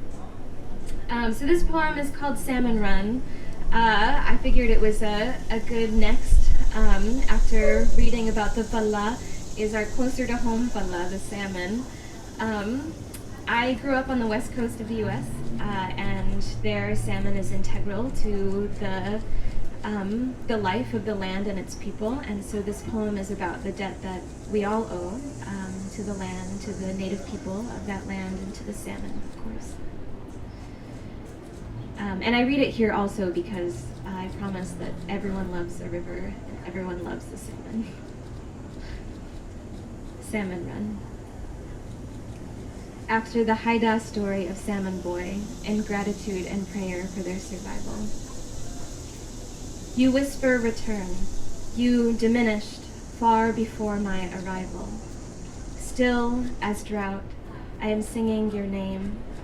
Your breeding bodies fly up the ghost river. Water cannot help but haunt everywhere. The San Joaquin River disappears, refilled with water not its own, and everything past the Friant Dam for 60 miles chokes. Kosum, I dedicate my life to your life in me. My debt, a fishing line entangling us.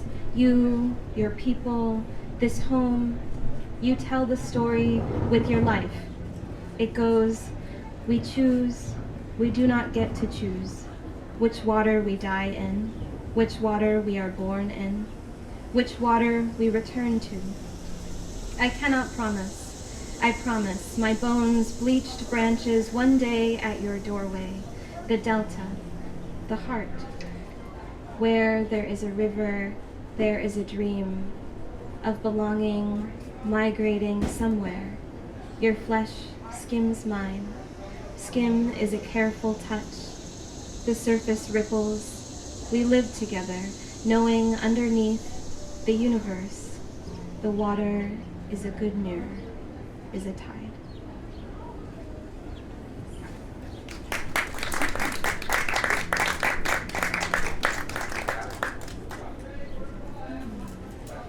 All right, I'll do one last poem.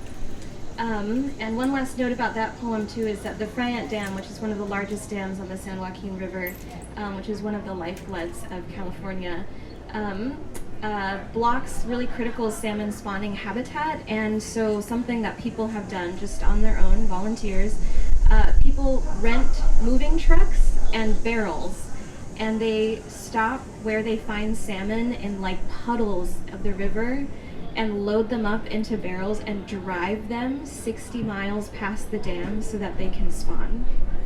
Which is just, it's so fucking beautiful. Sorry. But it's just evidence of what we can do when we care, right? All right, and that brings me to this last poem, which is in response to a question by Grace Lee Boggs, who, if you don't know Grace Lee, you got to find out who Grace Lee is. She is an incredible organizer and activist and teacher of young people and anyone who wants to make the world a better and more livable place. She used to live in Detroit and is my forever teacher. And she asked this question, what time is it on the clock of the world? Which is a strategic question, it's a heart-centered question, it's a question for all of us to really think about and understand, like, what are the times that I live in and what is at stake and what is required of me. So this is a little in response to that question, what time is it on the clock of the world?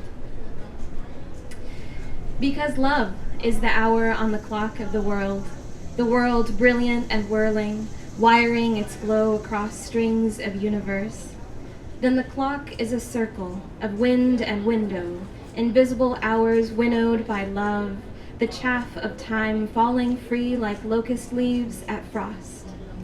May we husk the dead days to find golden the heart, or the head that loves, or the hand that moves time like the world's face, like a shadow fluttering until its blue and might becomes endless, the cosmos delicate and forever. May we herd our hours towards love, that doe shivering at the edge of what we've abandoned, hospital, parking lot, grocery cart, old hubcap, and may we dip our heads low to the waters of undergrowth and bow till our eyes see nothing but earth. Thank y'all. I am Anjelica Wren.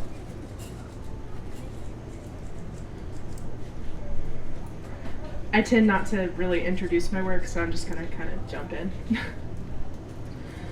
The joy of devouring an orange.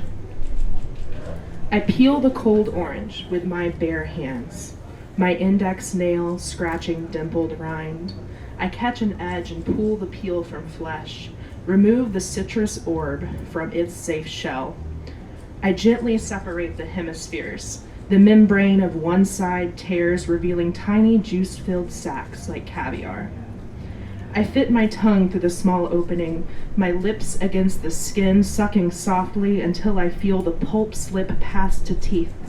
I prepare to taste the citrus bliss, but when I feel it hit my eager tongue, it tastes like water, bland and flavorless.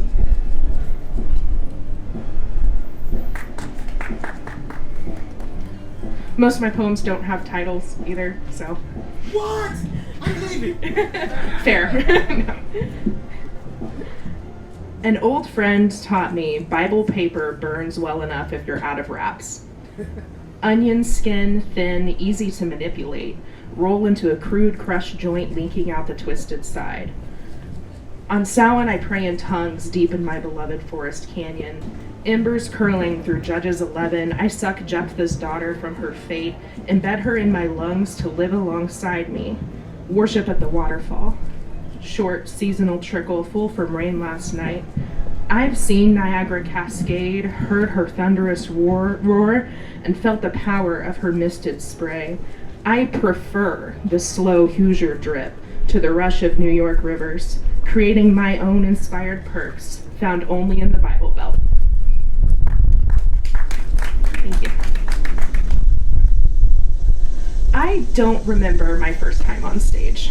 A toddler pageant at Town and Country Days. I've seen pictures of a tow-headed, vibrant girl, blue eyes, navy dress. White ruffled petticoats lace my face, smiling and basking in my earliest spotlight. My mom, young and beaming, holding me up. I do remember my ballet recital. I'm 3 years old and spinning, hose-covered fleet slapping stage black, pirouette circles over repeated, all tutus to my right, bob synchronous. I am the disharmony, only realizing now we were supposed to learn a routine. I'm stuck on the far end, where hopeless ballerinas dance to be ignored. Spiraling, panting, dizzy, dancing, I feel eyes on me, here laughing, gentle, sweet parents stifling giggles. I smile with teeth and keep spinning. I still love this light. A stage, attention, it's never changed. I turn myself into a performance, living life as an art piece, approaching my story with intent to become my own heroine, writing with my lips and touch. I learned something vital going viral on a soon-to-be-dead internet. I need an audience in the room. Forget millions of eyes, endless scrolls. I went visceral live, others like me. This is the only way I can keep spinning.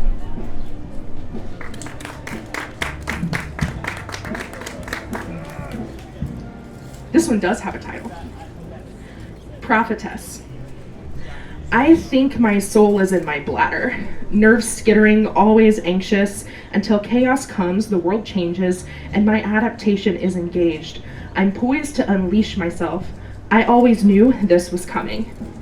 I wasn't ready for the first crash. Farm slipping through family fingers, my safe and happy home gone, dad left broken by a dream, 12 thoracic vertebrae from cutting trees. I watched the towers fall in computer lab. Teachers glued to the TV whispering the world shattered. I thought again in less than a year, but bad things happen to people on TV. Airplanes crash, what's the big deal? This was on purpose. Oh. 24 hours, 3-letter channels, always watching the news, the monotone scream of global pain, carnage spoken from teleprompter cells, filtered to white boomer grandparents watching grandkids, constantly consuming conflict. No wonder it takes so much to get our attention. 2019, I felt the rumbling, something wrong, off in the vibes, man. I texted Professor November 11th, told him something awful was coming. I often feel clairvoyant, prophesying violence, soon, grand, because it always is.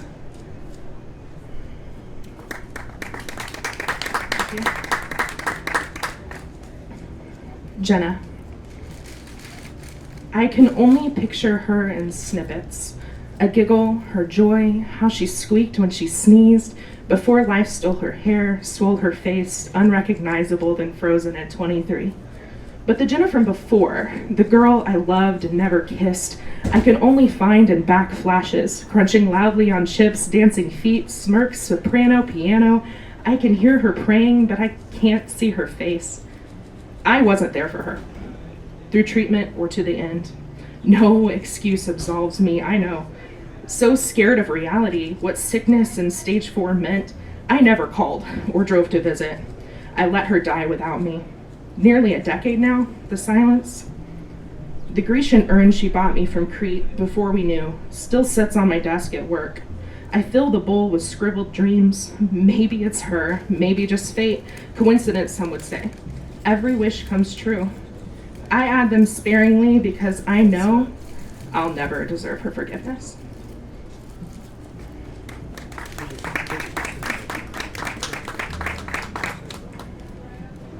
I'm too self-aware for my own darn good. Wish I could, think I can. I can't move through a crowd without feeling eyes on my skin. Crawling orbital rolls, slither smeared in cornea, stink that clings to me. Never going nose blind. Blinds closed to window gossip. Stay out the sun, still young in the dark. I separate, become eyeball transparent, watching myself play the part of me. Construct, performance, a soul born to act in a body too fat, but a stage isn't different than a grocery store.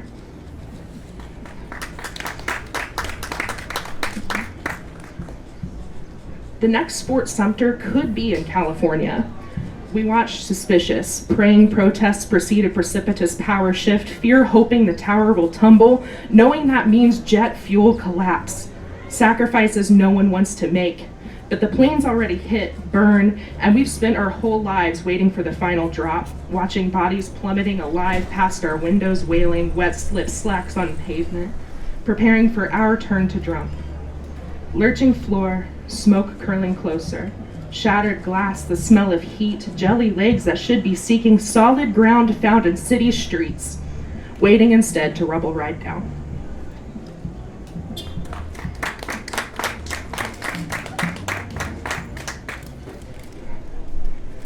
Hyper-feminine presentation reduces noise. Less bumbling, tottering, tall, fat, clumsy slob, more refined, gentle, elegant, class. Shaping tights, compressed belly rolls, and go so well with a jet dress. Intentionally accentuating my rack. Look at my breasts, please. Or focus on my face. I'm pretty as long as I tilt my chins up into one. I stare at my lips, upper class smile, or sparkling snowflake eyes, slide between my legs, take all I have to offer as long as we can pretend I don't have a waist.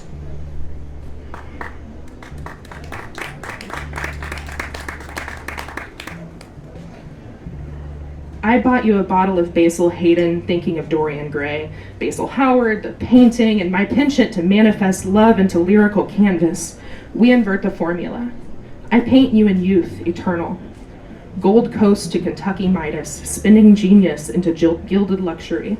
We lean into hidden hedonism. I memorize your chandelier, glass, not crystal, acrylic coffee table, polyester sofa, pillow, blankets, art prints, pyrite pretense, mimics of the real thing, passing by an untrained eye. You think I want your things, never fully realizing how differently I measure a life well lived, our values repelling magnets I couldn't touch your soul's skin through the vermeil you bled between us. Thank you. A Song of Home. I hear the whippoorwill in memory, the back field filled with lightning bugs. I watch killdee nests and gravel drives, mama rushing on stick legs. My bare feet buried in cool green clover, honeysuckle-scented air, follow tiny buzzing bumblebees tracing lazy paths between purple blooms. I barely remember they can sting. I can imitate a bobwhite quail, echo lurking screams of mountain lions, though I haven't heard them in years. When I return to the home place, everything has changed. The fireflies have fled and died.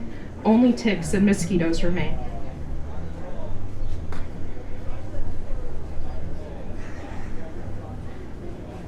Sometimes I even dream of going home. Winter wheat waving in the golden fields, those twisting grain-filled heads and whispered breeze. But I don't really miss that backwoods place. The only thing I'm yearning for is him, and I'm forgetting what his hands felt like, the taste of sweat and bourbon on our lips, now lost in the second hands and mimics, gone in the melody of chiming bells. And I may never even fully understand why life and love are short or why he's gone. But I know the how, I know the when. These days I'm forced to tell myself, that's all that really mattered anyway.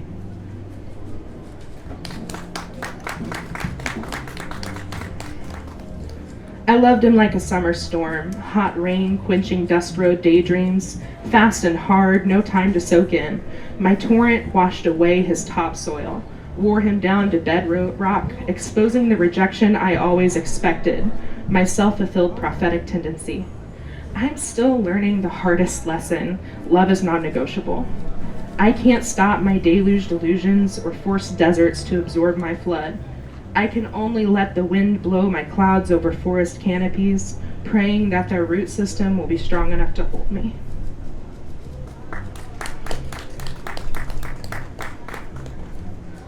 Gooseberry cobbler. I bought gooseberries at the farmer's market, bursting green globes, bitter tang, savoring the taste on the drive to my home state. I once found joy window watching interstates, hills rolling in corn valleys, forests rising, foliage waves breaking upon an asphalt shore. Before I understood apocalypse, saw the Columbian exchange still unfolding in plant time, moving slower, ongoing, now. I wish I could ignore the honeysuckle, garlic, mustard choking out the roadside, slow suffocation, 60 miles of pavement, one milkweed, pink puffball waiting for monarch feet. It's the only plant they eat, those butterflies. I can't unsee the devastation or change it. Overwhelming, bitter interstate gooseberries, a drive home, lit smacking on end times.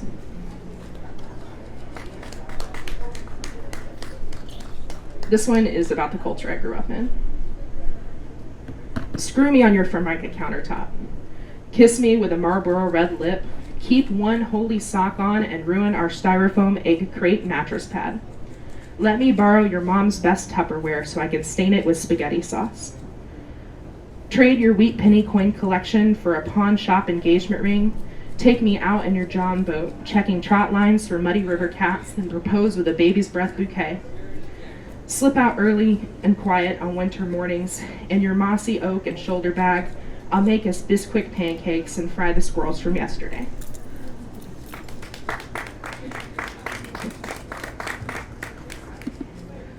Sekhmet. She is the hymn in my head when I come to her garden alone, dew still on our roses. I am not worthy to wash her feet with my hair, round cherub angel face made of eyes glittering green, silver strands of moonlight emanating from midnight silken locks. She sees herself a broken thing, beaten down by men and patriarchal lies. Rise, slumbering lioness. It's time for us to hunt.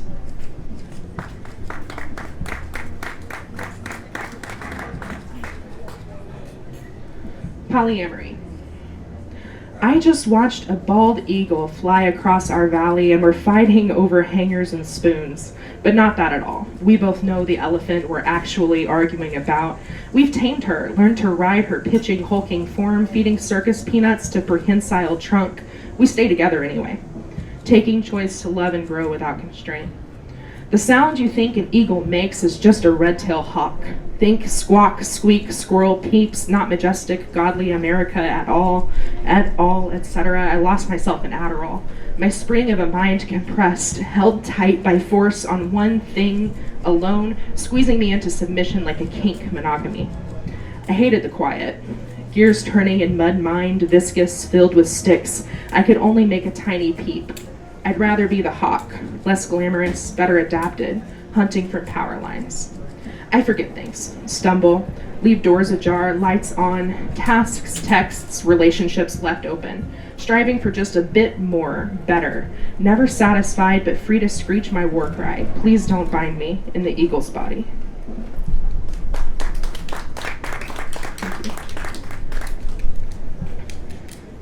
I am the eye wall of the storm. Hornet's nest and wind chimes, the friend or ex your wife dislikes, and we both know that's fair. I leave you alone. Don't encroach or encourage. Let go of texts out the blue. Hey, how are you? I miss you. Worse, I still want you. Just for the night at 11 p.m. with the boys for a weekend. Trading stories. You came up, how you always do. I know what you told them about me. That thing you always liked the most, I remember how you moaned and writhed. My radium touch leaves an ambient glow. Love like a tea stain on ivory doilies. Handmade, crochet, one of a delicate kind. Not the type of thing that ruins. Use is part of the charm. I always read your texts.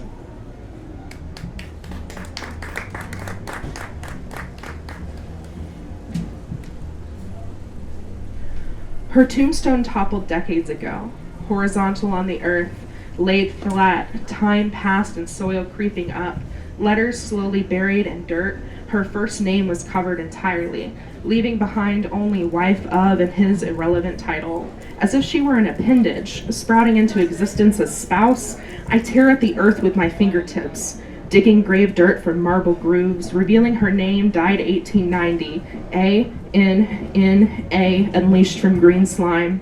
I speak her moniker aloud. Tell her she is her own, all the things I need to hear.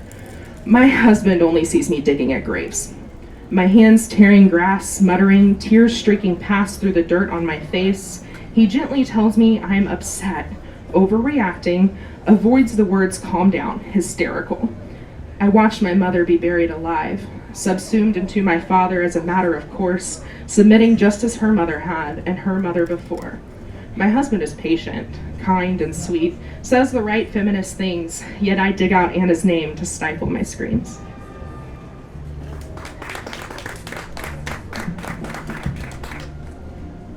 Perhaps or projection. Sometimes I blame rhabdomyosarcoma, or doctors ignoring feminine pain until stage 4 took my everything. But really, I know I lost her before, if I ever had her to begin with. I rewrite things in the permanence, sexually platonic, romantically ambiguous. She loved me back, no doubt about that. As a friend, or maybe more, perhaps is all I'll ever have. I lost her in our formation too. The Bible study that joined us also kept us separated. The Father's house, our refuge, All-night prayer never led to two girls kissing. Unnatural urges, demonic forces. We resisted temptation so well. I should say she resisted, because I fell, backslid to sin like she never did. She stared into oblivion, unflinching, while I ran far away. From the God we shared, and from her disappointment, too, toward men intent on breaking me.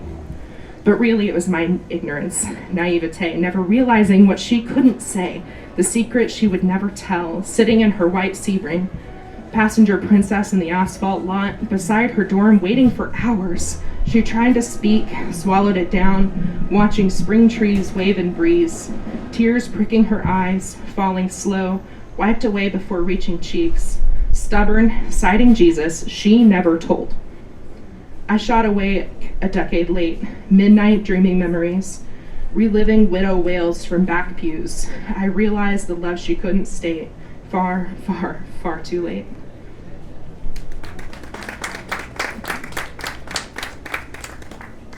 I employ a part-time lover while expecting full-time love. I wear you out and beg for more. Good mornings and good nights now come from me alone. I can mark the spot when things shifted. Yes, kids, and I would have none. That conversation in Mount Pleasant Cemetery on the concrete bench facing the little chapel across the road from the huge old tree and the birth dates in the 1700s you remember inevitable. But relationships don't have to be all at once or all of the time. Relax. I haven't lost you. Relax.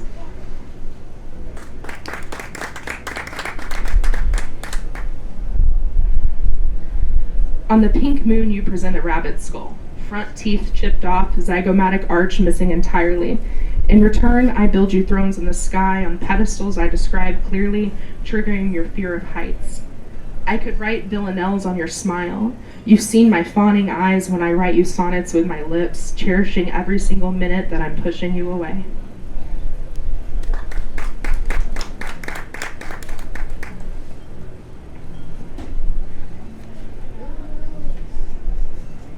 I showed you the ruin of my childhood home from the outside. No walkthroughs, not with that kind of mold. Wisteria vines climbing the holly tree, English ivy covering side doors. The tractor I learned to drive, Alice B, tires flat, blooming algae, vines entangling the mower deck chassis. We replaced some sour memories, the kind of thing too heavy for the volume I like to keep. We never went inside the ransacked piles, dug through my 17 magazines in the bedroom I left at 18. Vanity dresser, day bed, all ruined. Where I found my Barbie things. Pink boombox, plastic shoes, purple velvet chase lounge. Broken oboe wreaths. 10 Commandments and pink Sharpie taped above my closet door. I wanted to show you this too.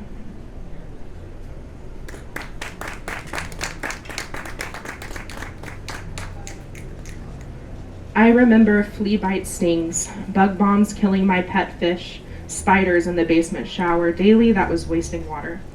Countryside, valedictorian, escape hatch, I left my brothers behind. My first apartment in the city, sleeping in a mound of blankets, I told myself I'd find purchase, something solid to support us all. I never have, just me. Just me, but that's a miracle. Cycle snap like string green beans, break off ends, middle, bucket, farm to table, bride delight. Strong enough to carry curses and water to the chickens, a toddler in a combine. I crawled into a tub on Father's Day, intending to sleep away my memories, but it was harder than I thought to do more than make a scratch. I ran out of time, knew my husband would be back. I climbed about that bath and I enjoy my showers now.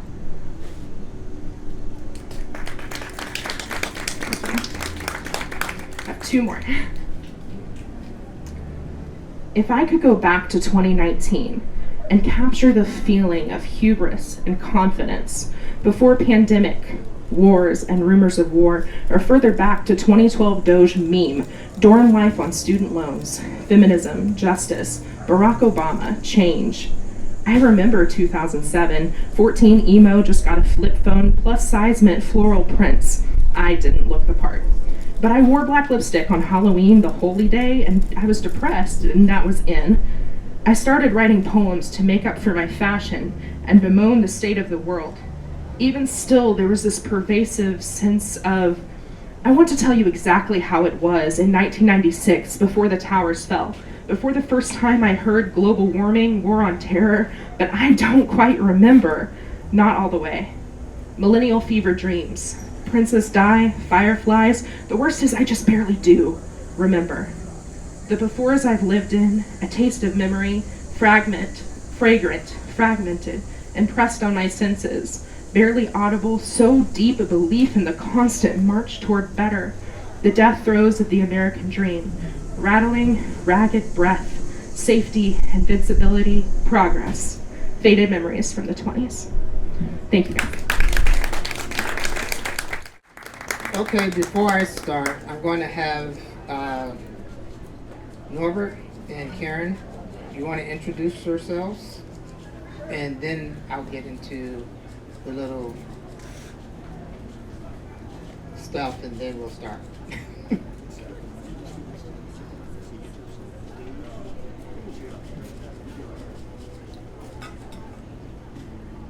Hi everybody, thank you for coming. So I'm Karen Kovacik and I'm the author of 3 books of poetry. Most recently this one, Portable City, which just came out a couple months ago. I am a former Indiana Poet Laureate from 2012 to 2014, and I also translate contemporary Polish poetry.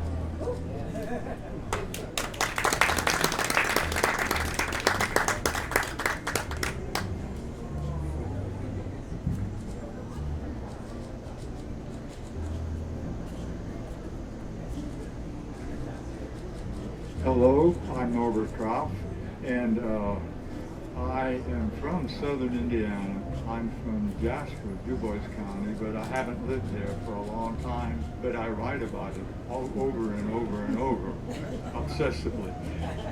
And there's a book, my first book was somewhere in southern Indiana, and I brought copies of it along. It sells for $17 and I'm selling it for $5. And I've lately written 2 books. One is on the Mississippi Blues Trail and beyond. That's my most recent one. And I had a grant from the Arts Council of Indianapolis to go down and do that. And I've done 4 different times, going in different directions. And it was a wonderful experience because when I was in graduate school at Notre Dame, they brought down a lot of blues guys from Chicago to entertain us, and it was really wonderful. And I think that was how I got started on it. So I'm happy to be here, and Karen has been a great friend. And we used to read together a lot at one time, remember? So that's who I am.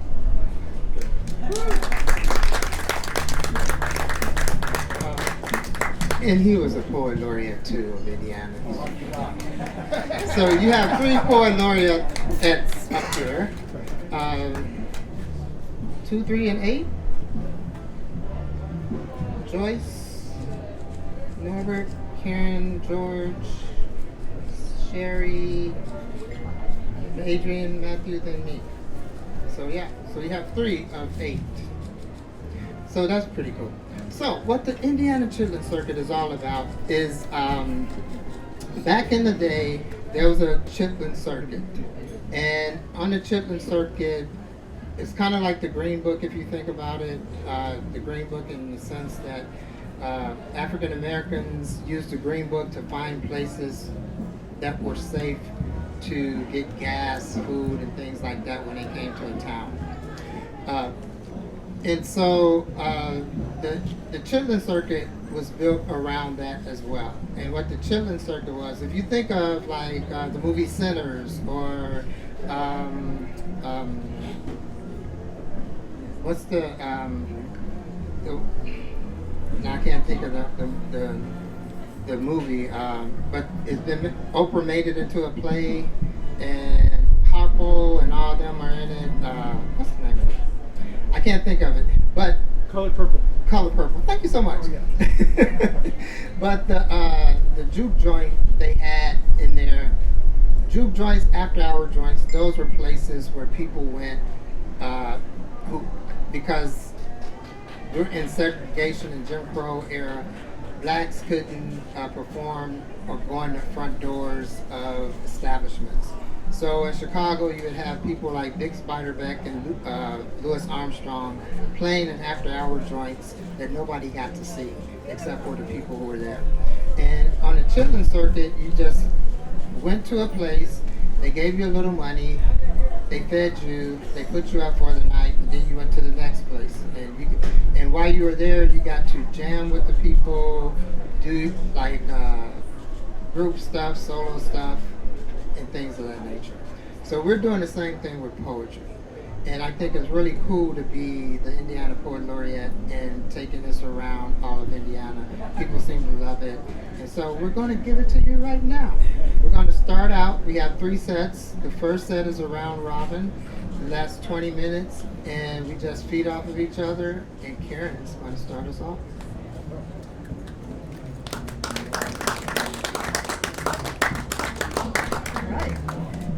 So I think I'm going to start us off with the title poem from this book. It comes from a sculpture by a Chinese artist and her name is Yin Xushan.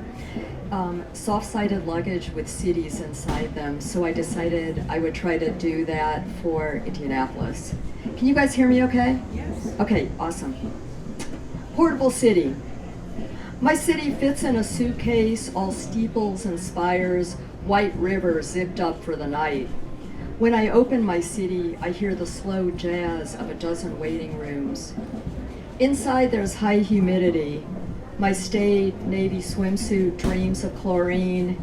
Tiny war memorials spin through the air like chess pieces. You never know what will fly out of my suitcase. It has its own airport, planes, and terrorists. It bulges like a B-movie bomb. In Paris, my city smelled like French fries and Big Macs. In Beijing, it swelled to panda size. In Venice, the gondolier refused it. Sometimes I open the case in public, like an aunt on a park bench, folding up the lawns in cute little squares, slipping the strip malls and parking lots into side pockets. My city can never be too neat. You won't find graffiti there, but you'll see race cars lapping each other and peace pipes unsmoked for 100 years. More than once I schemed to ditch my city, to forget it in the trunk of a cab or watch it orbit for half an hour on some airport's black belt. Instead, I cling to its leash. Heel, I yell, stand, stay. At home, I hoist my city onto the bed to see what earthquakes have wrought. The city still stands, though its one-way streets heave this way and that. My hands tunnel through underwear like the subway cars my city never had. Nights when sewer grates weigh down my lids like tin coins, I plumb the hollows where only bone resides. Bone that speaks Miami or Delaware, bone among beach pillars in the rain.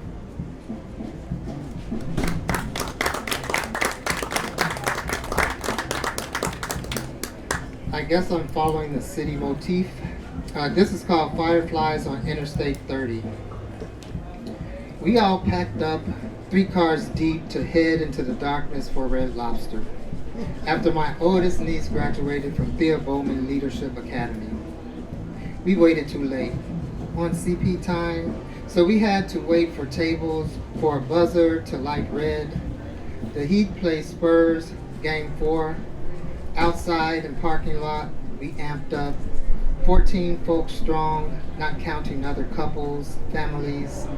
The small niece wanted to race the middle niece, I-30 at their backs. Then the oldest niece, Miss Graduate, kicks off her flips and runs down middle sister. The breeze shoves our heads. Every face in the parking lot smiles at the sisters racing, knows how youth needs to howl under blue-black magic sky. My family's a bit local, but this night shared the good side of crazy. I looked to my sister, who gave us three heavy-handed, sharp-tongued, reaching for things beyond Gary, Indiana girls. That's why we push rings throughout my head. That's why I sizzle a smile towards my sister. My sister catches it, examines its intent, returns my smile with some heat on it. Since I was the only male in our house, I taught her how to throw a tight spiral. How strange, she taught her girls to neon light the dark.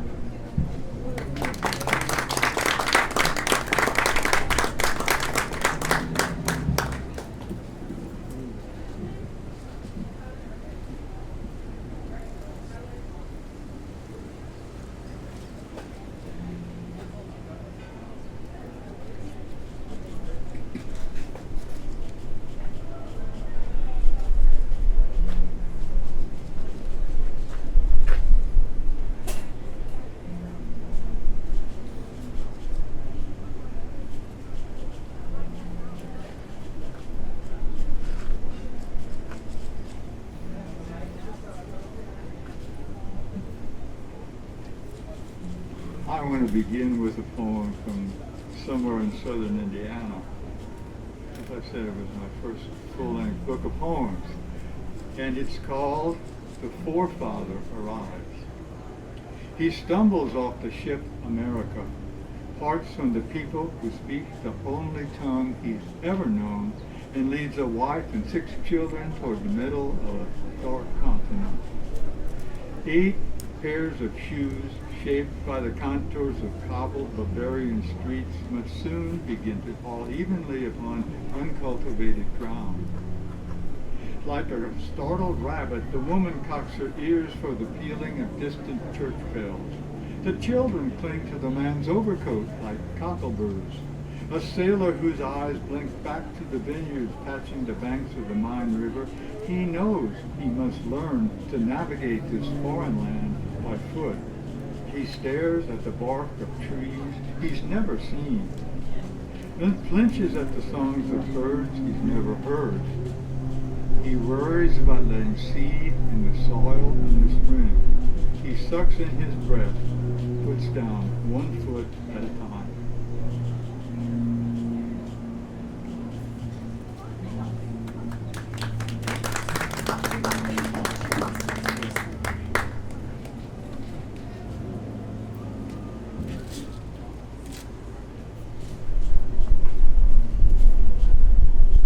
So I guess this is also a patriarch of sorts.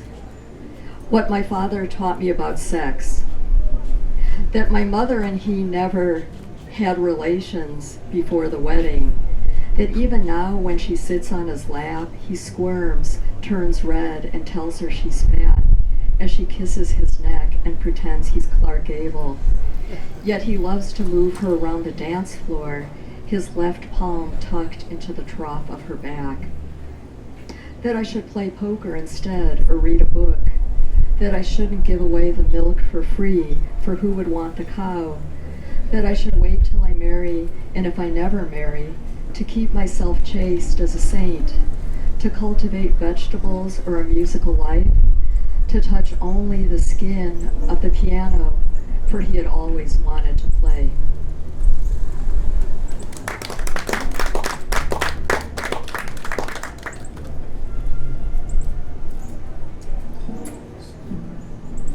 So I'm going to address this one from the hymn perspective and how we have these impossible men in our lives. And this is, I have a friend for Stephen. He's a grump, wears that Midas smile. He is a pirate with no ship, with no bird, although starlings chirp a mean slang at him. He loves music. Good music. He loves words, good books. Sometimes he thinks too much, but he's a poet too. There's that. Maybe that's what's killing him. Drinking all them words like cognac, smoking all them words like the aged leaves in a Cuban. And what does that get him? All them damn books on figurative archipelagos. Sitting up on Saturday mornings, waiting for the sun to do his thing with them beams, making him real, giving his shadow one more dance.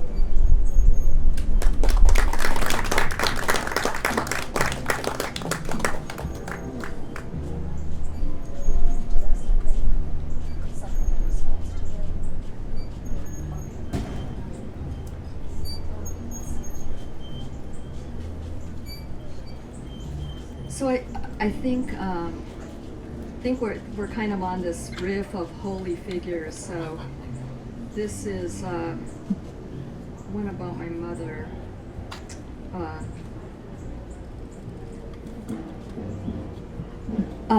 Do you guys all know pierogi or pierogis, the little Polish dumplings? So this is about my mother as a figure somewhat similar to the man in Kruz's poem. Making pierogi. The dough is not turning out. It refuses to stretch, sticks to the sides of the pink bowl.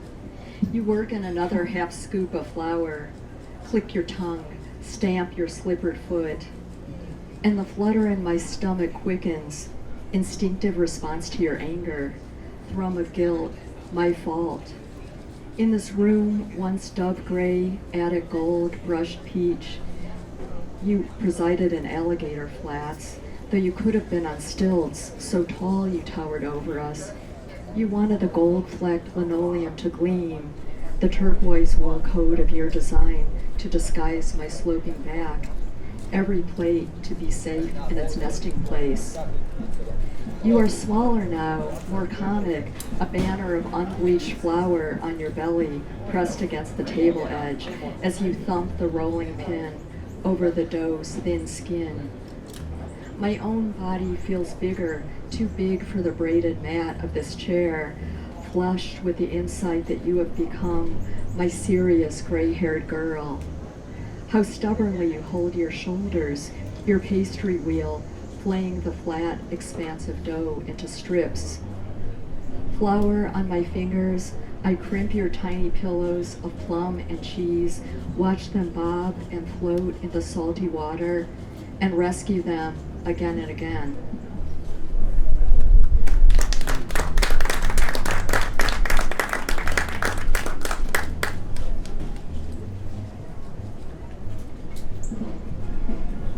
Okay, we have this magical woman in Fort Wayne that you'll see addresses that. Open mic magician for Jay.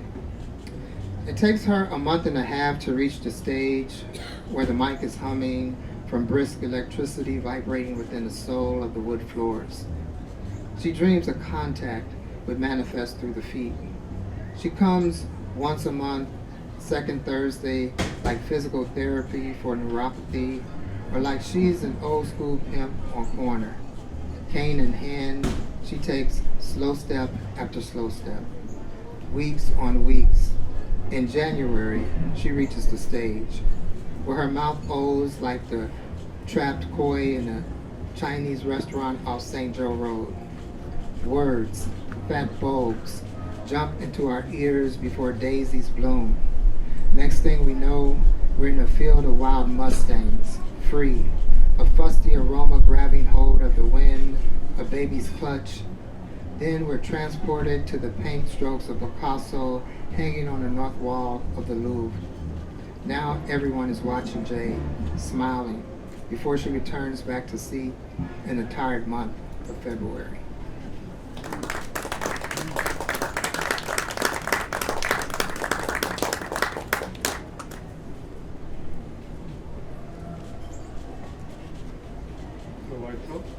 I mentioned to you this book on the Mississippi Blues Trail and beyond, and I went down 4 times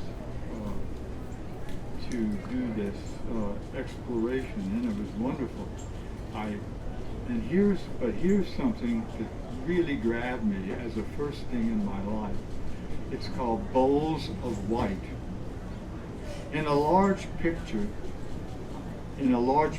with wide neck are bowls of white on stalks standing for 13 years now in the early morning dark that I picked after I drove down to the Delta by myself to go on the Mississippi Blues Trail. I had not ever seen cotton growing and pulled off the road and walked and reached down to break off stalks to bring them back to Indianapolis with me so I could remember how hard it had to be to pick whole fields of it by hand all day long.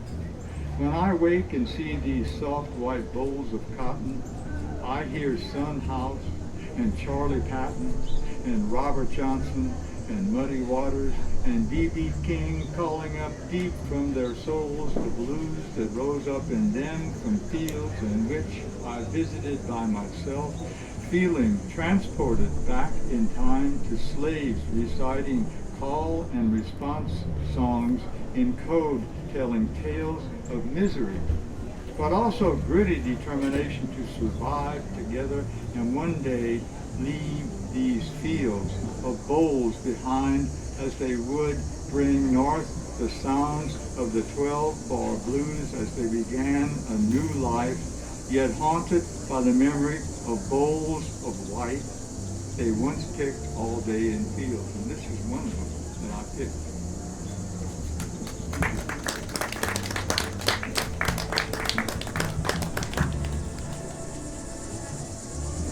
And this title is called Be Lovely, and it's probably the reason I'm looking at how it plays into the musical aspect of what Norbert just talked about. Be lovely. I came up from where the down is, playground rashes from concrete ground born from dreaming too high. Still slides as hot as the devil's consciousness, weighing nothing close to beautiful unless it's from the deep cadence of a baritone of mean. I think we misremember just as much as we justify. So there's no memory laced with bees that don't sting, mamas who don't snake out their tongues when serving pepper steak and rice, the rejection from the little girl with heavy hands. Something always throbs like love across the face, especially when you don't see you innocent. But grown-ups search for lovely, like it's a stimulus check. And maybe it should be. Else, why would it come around on Tuesdays like it's a Saturday? Or, why is there dirt in my nails from digging into things without a shovel?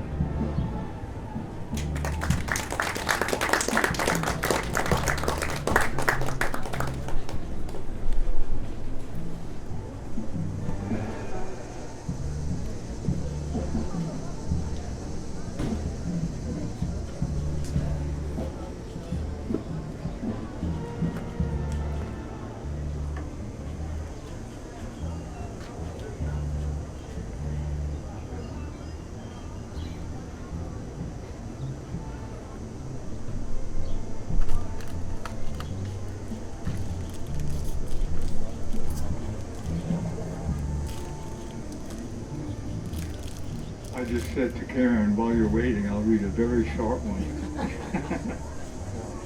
It's a favorite poem of mine. I didn't write it. You'll maybe guess who wrote it. I'm nobody. Who are you? Are you nobody too? Then there's a pair of us. Don't tell. They'd advertise, you know. How dreary to be somebody. How public, like a frog, to tell one's name the livelong June to an admiring bar. Thank you, Emily Dickinson, for coming.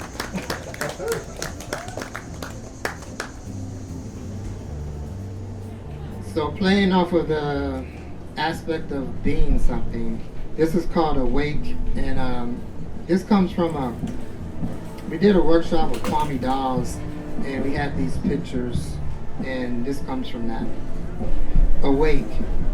We barefoot on this red plot, so in need her hips and thighs, tender with her old loins. See, she our young days, we her blue skies.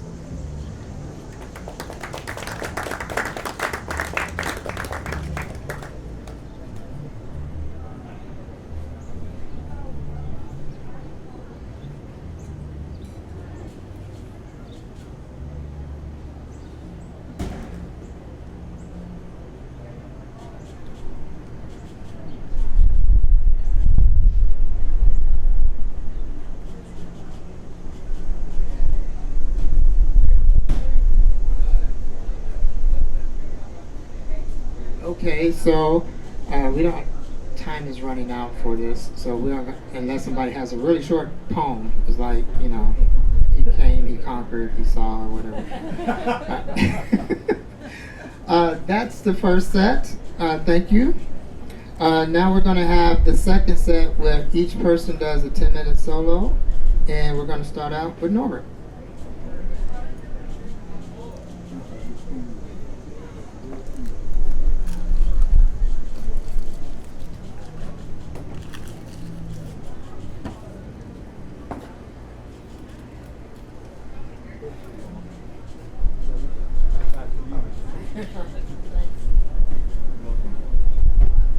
I'm going to start with a few songs from a book of mine called Songs for All Souls. And it's an unusual book. I had, when we moved to New York and then back here to Indiana, I looked very closely at what we brought along with us and so on, and it was very interesting to see it. And Catherine begged me to one day publish this book of poems, which is mostly spiritual poems. I'm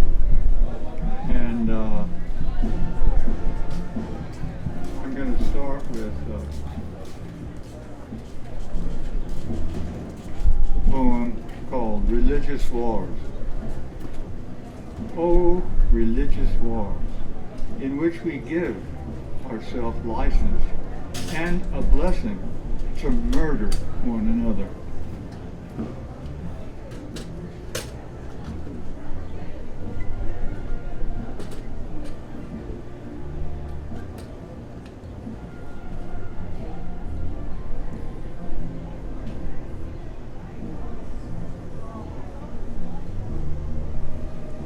I'm going to jump to the back of the book and read. It's I translated a book of early poems by Rainer Maria Rilke, the great German poet. He lived actually in Prague. And this is called Fall Day, and I'll read it in English. Rainer Maria Rilke. Lord, the time's come, the summer's full. Lay your shadows on the sundial. Set the winds free across the fields. Make the last fruits full. Give them 2 more southerly days. Push them to completion and drive the last sweetness into full-bodied wine. Whoever has no house now won't build one. Whoever is alone will be alone a long time. Will stay awake, read, write long letters, and will wander restlessly here and there along the avenues when the leaves blow. Now, I don't know if you won't like me because I'm doing this, but I'm going to read the German too, because I love it. Herr, it's Herbsttag is the title. Herr, es ist Zeit. Der Sommer war sehr groß. Leg deinen Schatten auf die Sonnenuhren und auf den Fluren lass die Winde los. Befiehl den letzten Früchten voll zu sein. Gib ihnen noch 2 südlichere Tage. Bringe sie zur Vollendung hin und jage die letzte Süße in den schweren Wein. Wer jetzt kein Haus hat, hat sich keines mehr. Wer jetzt allein ist, wird es lange bleiben. Wir wachen, lesen, lange Briefe schreiben und wir in den Alleen hin und her unruhig wandern, wenn die Blätter treiben. Okay, thank you.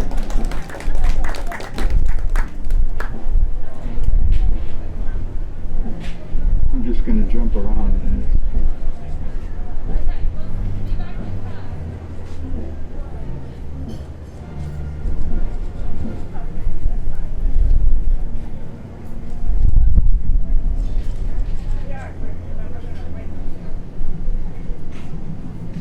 Woods song.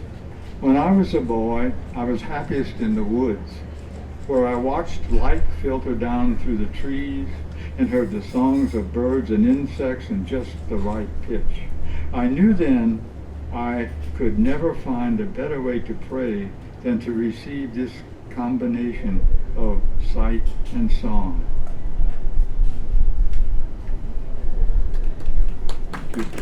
You don't have to clap at everyone, but thank you anyway.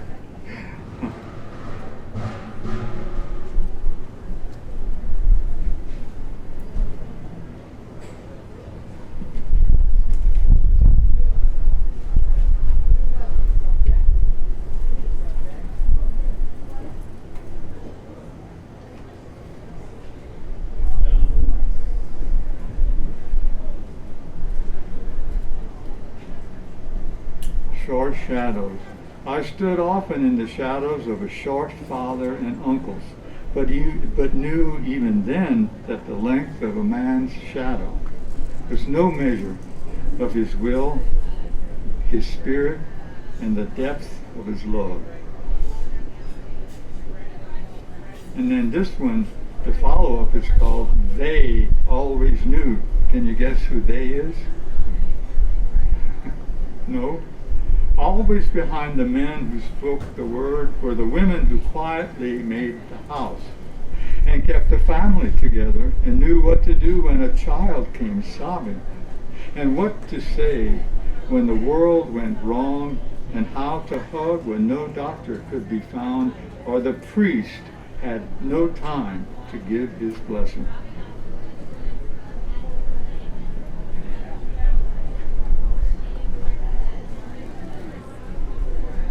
So many mornings, the first light finds me sitting at my desk, ready to move forward into one of the remaining days of my life, eager to discover whatever it may bring that I have never experienced, something that I may come to understand more fully, see a leaf fall at a different angle, hear a great song sung in a new way, a familiar voice speak to me with a kind of love I had not detected.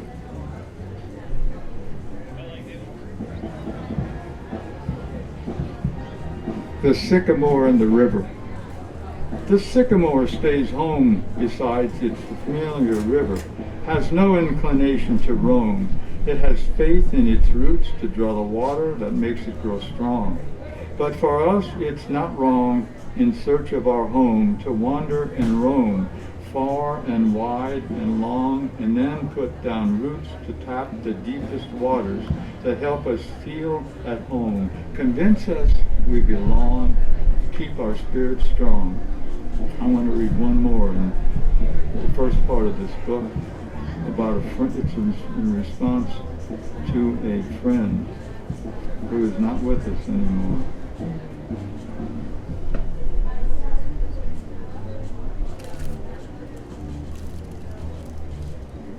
Well, before that, anniversary for W.S. Merwin. If every year we pass the day on which the fire of our bodies will stop burning, but spirit will flame to another level, and the silence of our griefs and our joys will gather into this higher burning, we must prepare each day of every year to become our future flame, so that those we leave behind will hear our silence and tune their ears to frequencies and see with the help of the light we are their world with new eyes.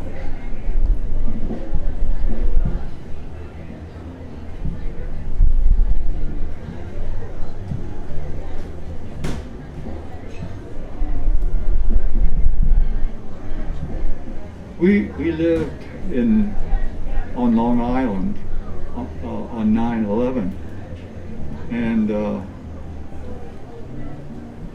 Catherine had a colleague whose son was about to get married in, what was it, two weeks or so, and he was killed in that. And a lot of people that we knew had lost people And so this is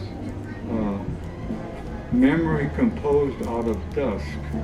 St. Paul's Chapel, Grand Zero.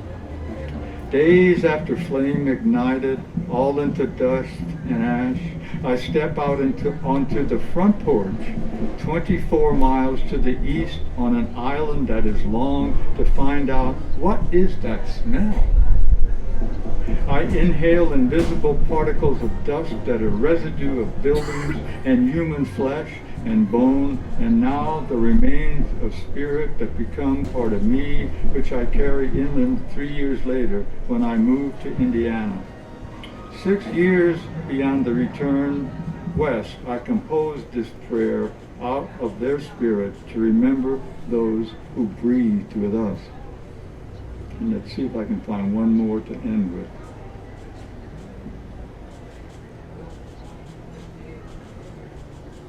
Here it is. Morning devotions.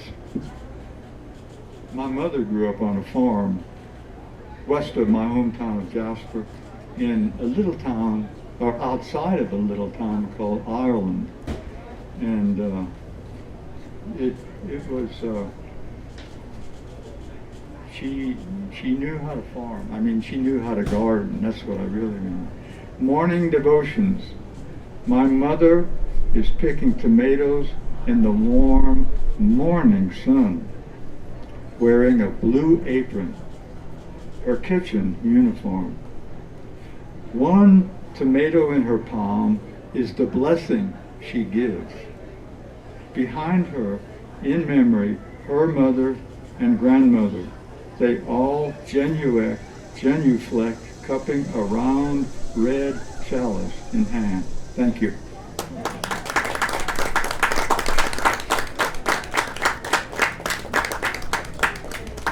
This is going to kill me one day. Yeah.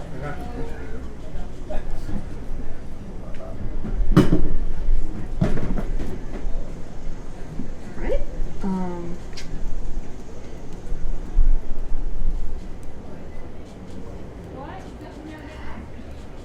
So this is a poem about translation, translating a novel with many references to Anna Karenina. Translating a novel. The room is not empty. When you enter it, Karenina is already crying on a silk chaise. You cannot console her or change the color of brocade. Vronsky has vanished, and you, against all wishes, may not bring him back. Outside, the peasants are rising, and the master fears a pitchfork through his spine. More serf than czar, you wallow in synonyms like a hog, wavering between hay and straw, while the count consoles himself with a snifter of Armagnac. Let the Russian countryside roll you to a rhythm. Let every sentence be a life sentence as it wends toward the grave. And when the afternoon express squeaks into the station, do not grab Anna's sleeve. Just echo her despair, step free of her skirts, and let her fall.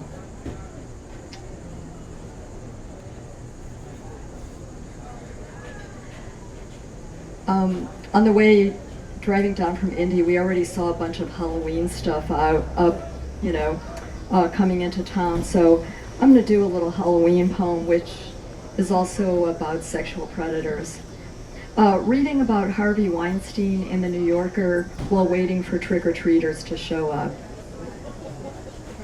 Because I look like a witch in real life, I wear a dress for a change, coral and black for the season, and drag a chair outside so the kids won't have to enter the spidery screen porch. Neighbors have gone all in with backlit skulls and a walnut casket where a vampire lurks until dark. Ichabod Crane, atop a bicycle, props up his pumpkin head on world-weary palms. As the chill sets in, I sip mulled cider and crack open the magazine, creepy clown on the cover, all tiny hands and strawberry comb-over. Who hasn't worked in circuses of clowns? At the newspaper, one followed me into the dark room through the light, tight door, silent as I slid open a pack of glossy paper. "Here, Mama," he said, "let me show you how to pull a reverse." He pressed my hips before the enlarger and slid his arms over mine, crowding me in the dark with doublemint and brute.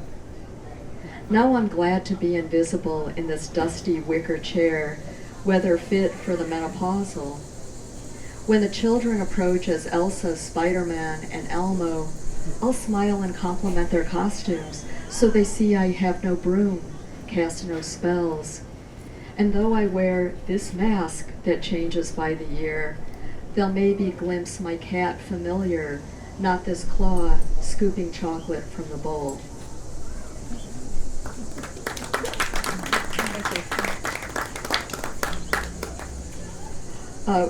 I feel like every reading should have one love poem, so this one goes out to my husband, and I'm not going to point him out so as not to embarrass him. It's called Asphalt, Dog Poop, Clover, Dirt. All stuff you sampled as a boy, your mouth a portal before taboos. Some touch the gas stove's blue tiara to know the world, some crouch to hear the turtles plop. Others run after garbage trucks or rub their nose in catcher's mitts. Most look, most track hoops and plastic army men and loops of penmanship by curve, by color. Not you of lip and tongue, who knew the licorice of fresh paved street, the candied grape of flocks. Once you almost had your stomach pumped. You said you ate those white things in the yard. Toadstools, your dad surmised, but you pointed to the flowers bees-like. Now you caramelize onions with Gruyere, grind anchovies and garlic for homemade Caesar. You like your coffee smooth. Your aura's oral. My cumin, your cilantro, how they mingle, muddle, marinate, made. No eye contact.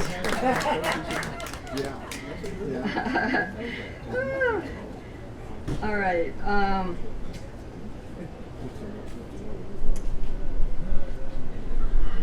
So this is a poem about that's dedicated to the massage therapists of Kyiv, Ukraine, because I read that in the fall of 2023. A lot of people were wanting massages, even though, the missiles and bombs were taking out infrastructure. So a lot of massage activity had to go on in the dark. So this is called Hands with Wings. To open a living body these days is like raiding a tomb. Done wrong, too sudden, can feel like a rape. So we go slow, hands cupped around your ankle or knee, to connect to your current, sockets splicing the past with your eternal present, the secrets your muscles carry. Every hunter crouch goes on tightening your trapezius, shaking you awake even nights with no shelling.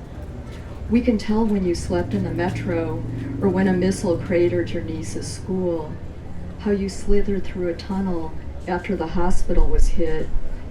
Your body won't mislead. So when the stone of you finally splinters, we won't cry. We'll feather your clavicle, burnish the archive of soft tissue that records it all. The city's dark, but we learned massage with our eyes closed. The city's dark, but we move underground like voles, leaving before dawn, returning at dusk to bread and cheese, lemony apples from the countryside. A neighbor with a generator brings us current tea, hot water to soak our wrists and feet. Burden healers, we dream of hands with wings. Blessed Saint Olga, Saint Volodymyr, fire the cold chakras of our hearts.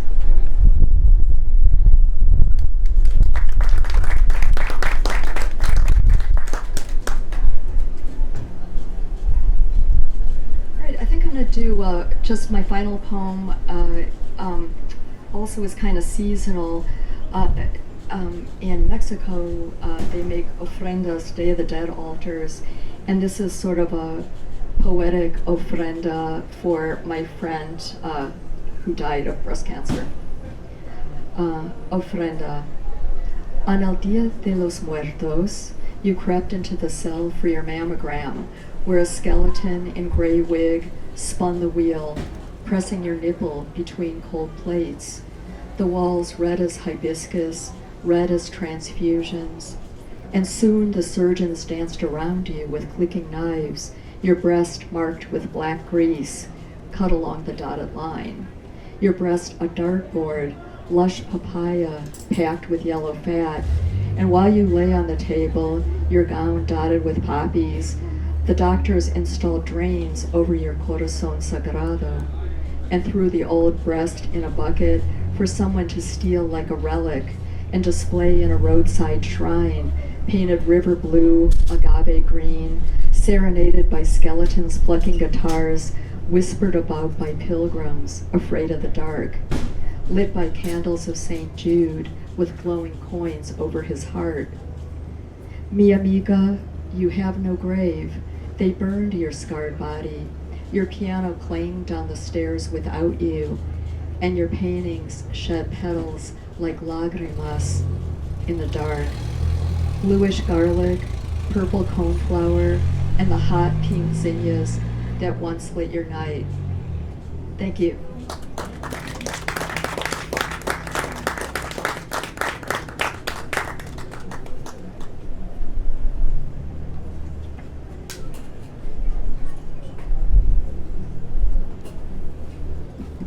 So I'm going to cheat a little bit and kind of go off of how we were doing the first section or set. And this poem is called My Girl Constellation for Roxana, who died while I was in grad school. And she was only there 4 months, and she just had this impact on everyone.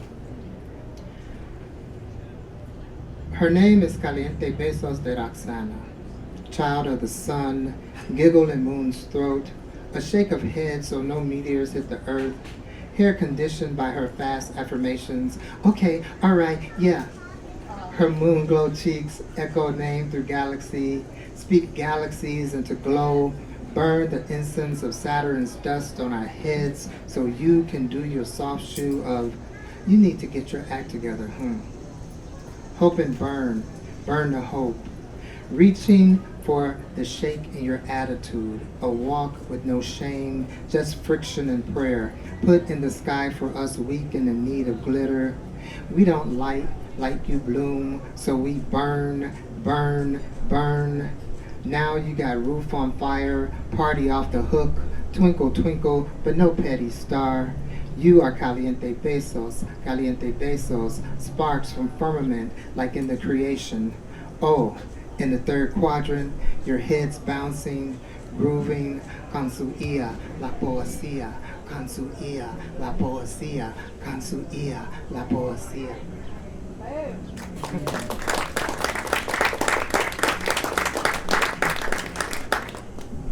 And I'm going to read a few poems from Don't Moan So Much Stevie, a poetry music aquarium about Stevie Wonder.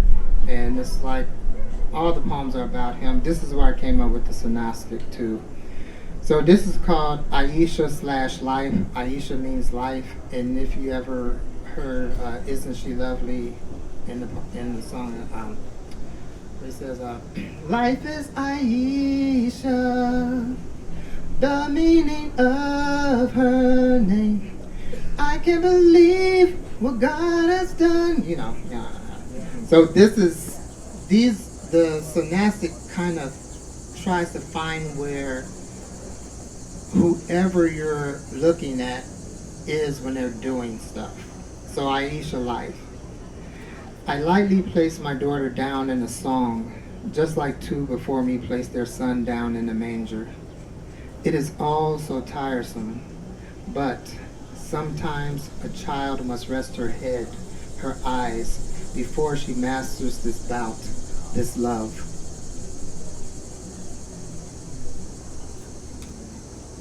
And they say Stevie has synesthesia. Some say he's not even blind. In my research, he is blind. So this is like Stevie's dreaming, and this is and how he plays with notes. Stevie's musical notes dream something summer soft. And Summer Soft is a song of his too. Let the record show. We have dreams that get stuck in ceiling fan motors, behind stoves, laying soft on shoeboxes. Our dreams are the ancestors of MLK's progeny.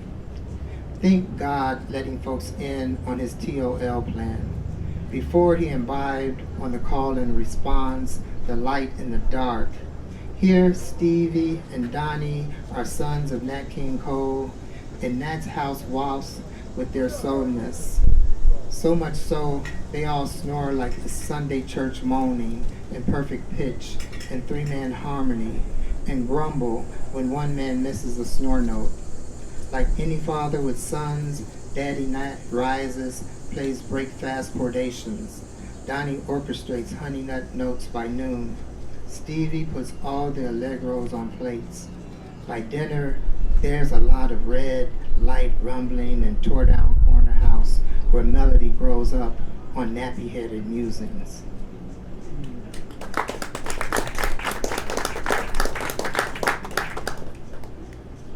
And I'm going to end with this poem. This poem is called Soul Anjelica.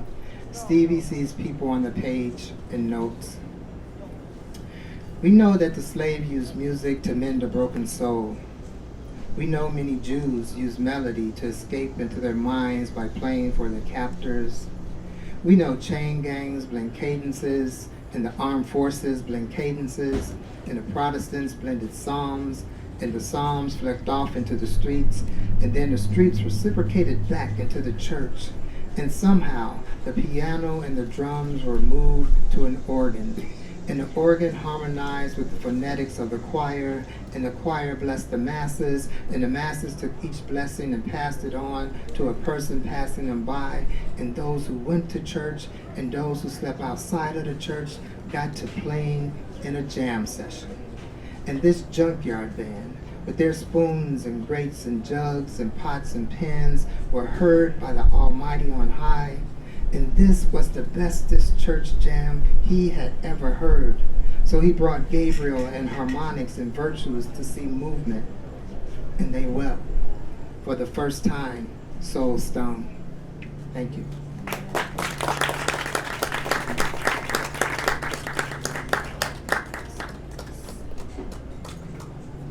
So we're going to end with a poem. This is the third set that we'll read by Kevin McKelvey, who is a friend of mine. We wrote this book together. He's a great artist. He did everything. We just recently lost him. And this poem is called Blue Jay. So what we're going to do is we'll go from left to right. Okay. And you read the first line, I'll read the second, third, and then we're going to read the last line together. I fell in love with you early, Blue Jay. With your feathers and nothing else really. You'd leave one on a crappy winter's day. For the birdseed I put out, thanking me. Oh, blue banded with thick, long quill tipped by white. You are more than any other birds, beautiful. But you come here with your friends to pick fights. Only in winter with the cardinals. And finches who've been coming since summer. My bird feeder was built for smaller birds. Not your folk digging through for sunflowers. You are first to cover my car with turds. But you're only the beautiful, stupid cousin of the brilliant crow, black, splendid. Thank you.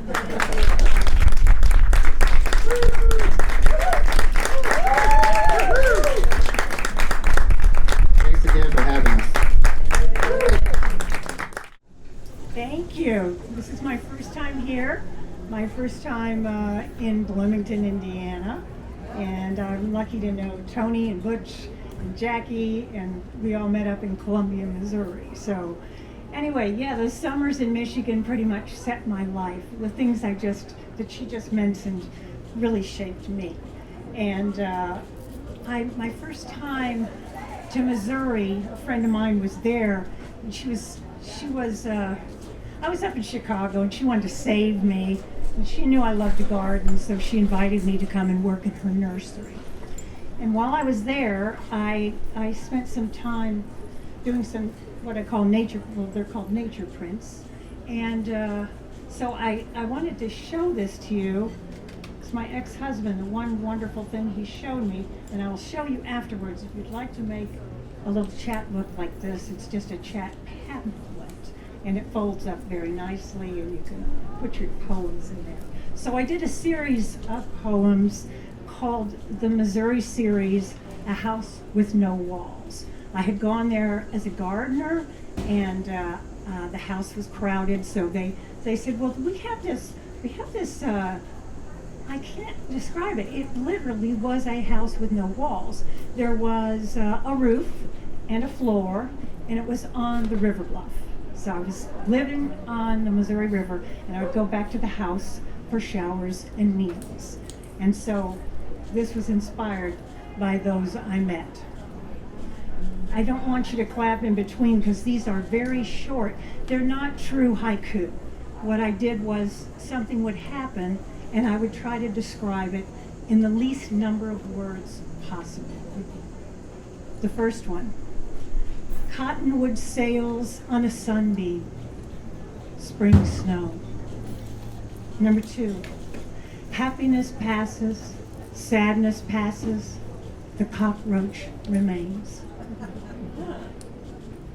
Number 3, the tick seeks succulence and buries his face in it.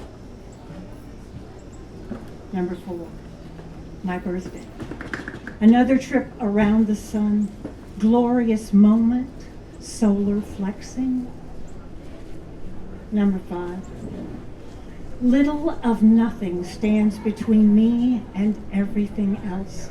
Cedar waxwing, would-be, blue-tailed skink, my roommates, free rent, free range. Number 6, the mosquito hangs laden with my blood. I will not slap her now, a waste of a good meal. Number 7, this is for a dog, a Dalmatian named Puck. Black spots race through clover, through clouds. The final question: will there be cheeseburgers in paradise? Number 8, paddles dip, fingers dangling on the water that connects the world. Great blue takes flight on the same air. Number 9, the leaf hangs on slender stem, fulfilled. Death is not a worry. Number 10, the view through the wall that is not there reminds me of what I would be missing. Number 11, tiny flashlights in the meadow, a child's delight, a bug's licentious luminary. Number 12, round mud sphere in tiny wasp hands, ancient, tireless mason, dodging a fly swatter. Number 13, sawdust drops from a perfect hole, the drill stops, the carpenter has wings. Number 14, one orange leaf in a million green, a magnificent splash to an early death. Number 15, he sat on my thumb, and I did not kiss him. It was the frog I wanted. So that's the end of that series. I get dry mouth. Does anybody else get dry mouth?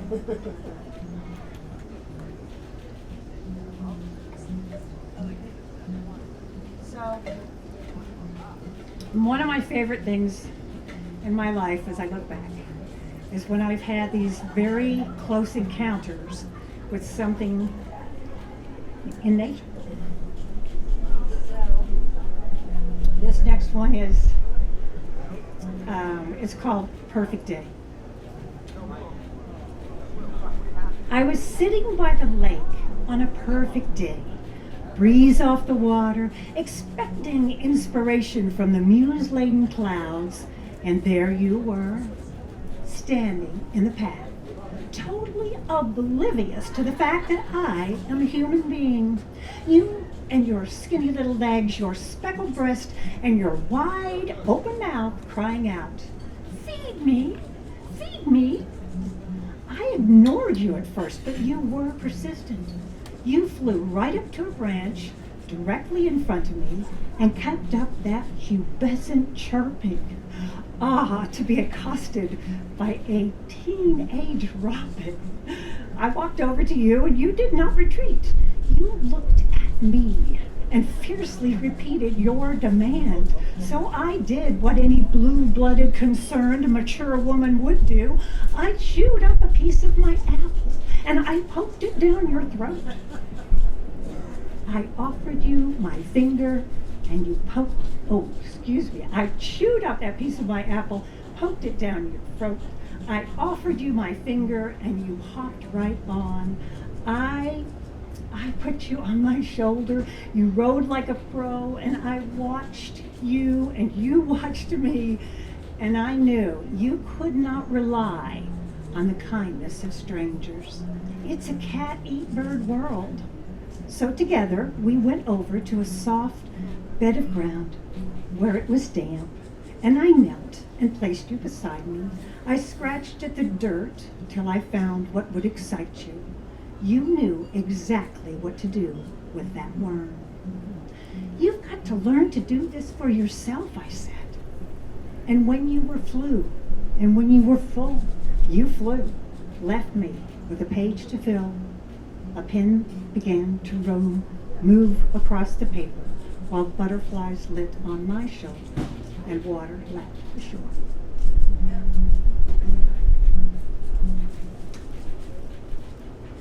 This one is called Frog Follies. And these are not actually poems, as you can tell. This is more prose, but it's just what comes out of me. Wait a minute.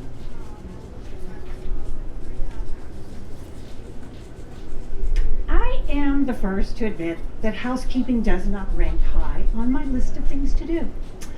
I like a clean kitchen and bath, and when the floors get really bad, I will be moved to act.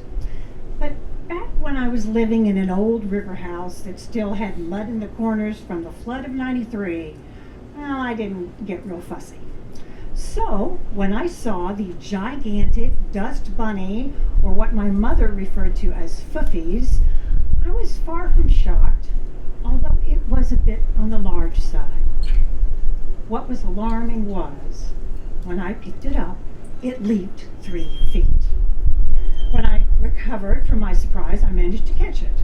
Actually, I realized that inside this tangled mass was a sweet little baby tree frog, struggling to free itself from an impossible situation. I was quite horrified at my disregard for household duties that led to this, but surely it had been a grim demise for my little friend if I hadn't found it. What matters worse was that I could see my own silver curls woven into the cobwebs and lint that was his prison. So I took him outside and I proceeded to attempt to remove this ball of debris. Now I put the frog in one hand and I pulled on the dust wad carefully with the other, but this turned out to be problematic. You see, frog skin and dust fuffies make a bond, and tree frogs do have little suction cup toes. Anyway, my maternal instincts kicked in, and the frog, dust bunny in hand, I rushed in, and I got a bowl of lukewarm water, and when the two of us proceeded to wet down the offending wad which allowed me to begin the very delicate procedure of removing the dust wad from my tiny friend. And we actually did this together. He must have sensed that I was only there to help, because he did not struggle. As he sat in the water, I would put my finger on some of the lint, and he would walk out of it. And then I'd do a little more, until finally I had released him from the last of this man and woman-made death trap, and he hopped off into the yard. What a great encounter. Not everybody gets a chance like this in a lifetime. I like being reminded that in times of great peril, when our survival depends on one another, we can work together, we can reach out, critter to critter.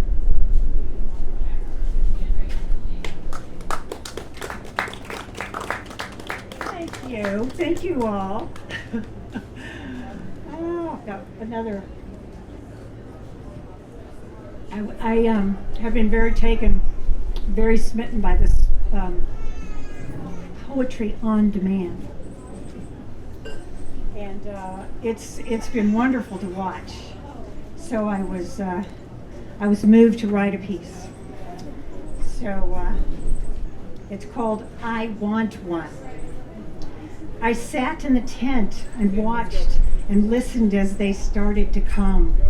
A trickle at first, but as the keyboards started to click and the barker harangued the passers-by, they came.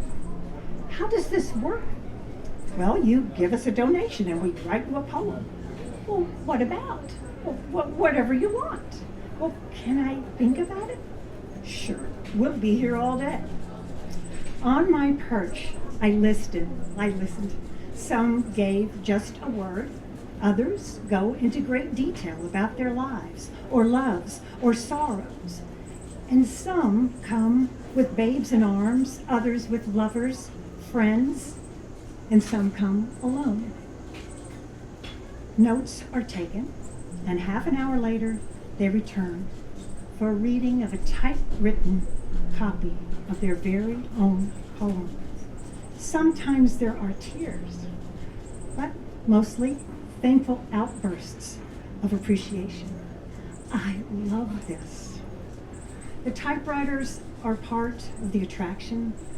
Many children have never seen one or heard the clickety-clack or the whisk of the carriage return.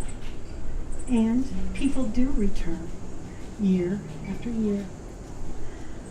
It is a creative interaction with total strangers, a personal exchange, words arranged to a page to commemorate a moment in time. What is the worth of a poem?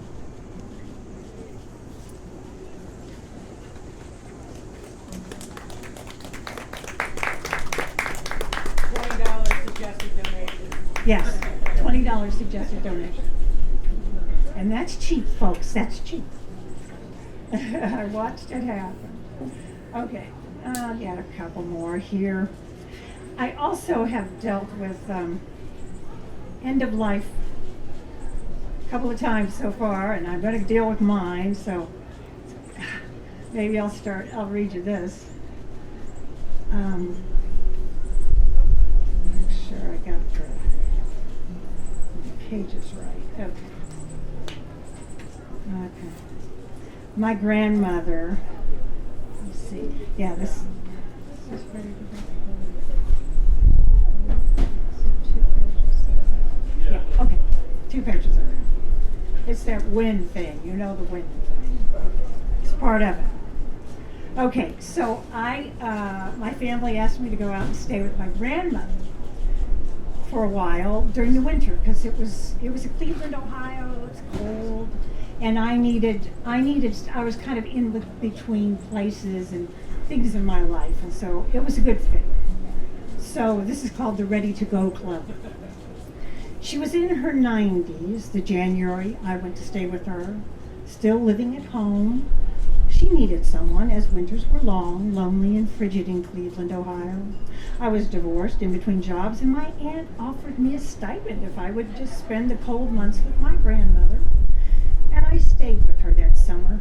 Oh, I had stayed with her the summer I turned 16, and she had all kinds of rules, like not dating, so I wasn't sure what the boundaries she would set for me decades later.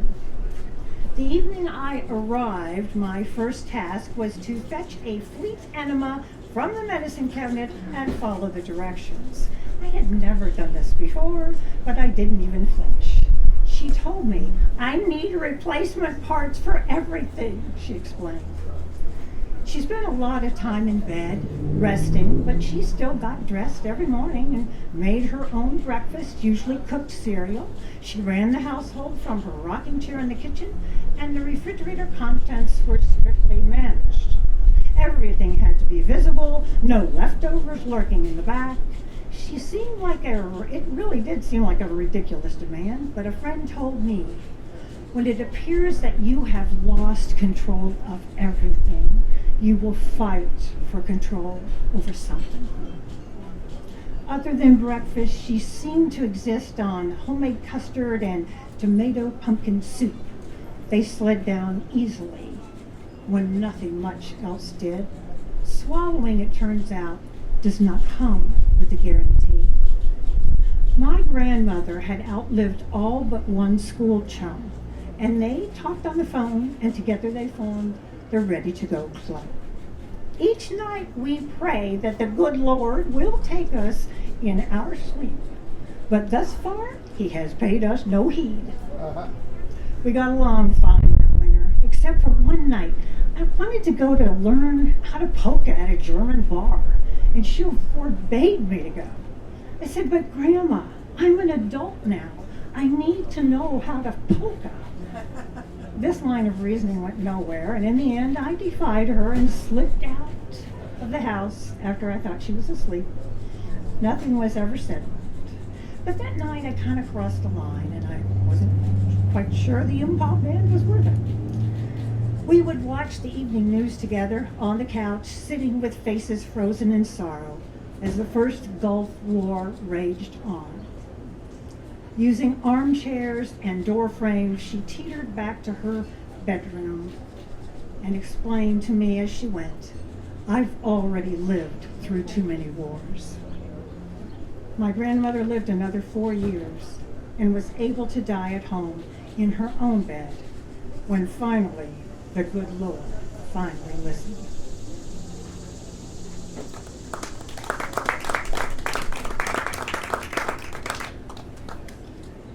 Okay, another one here, also in this same theme. We're all gonna do it. This, a friend of mine's mother that I grew to know fairly well, and she was, by this time, she was living she wasn't as fortunate as my grandmother. She was living in a care center. She was not speaking much anymore, but anyway.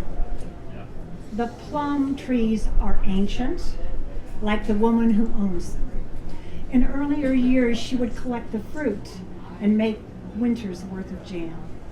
Now I have stepped in to take over, and I have gathered as many as I could find in the grass of the backyard where they have fallen. And when I shook the branch and a few more fell to the ground, well, it's not a big haul this year, but it's enough to make a small batch of jam.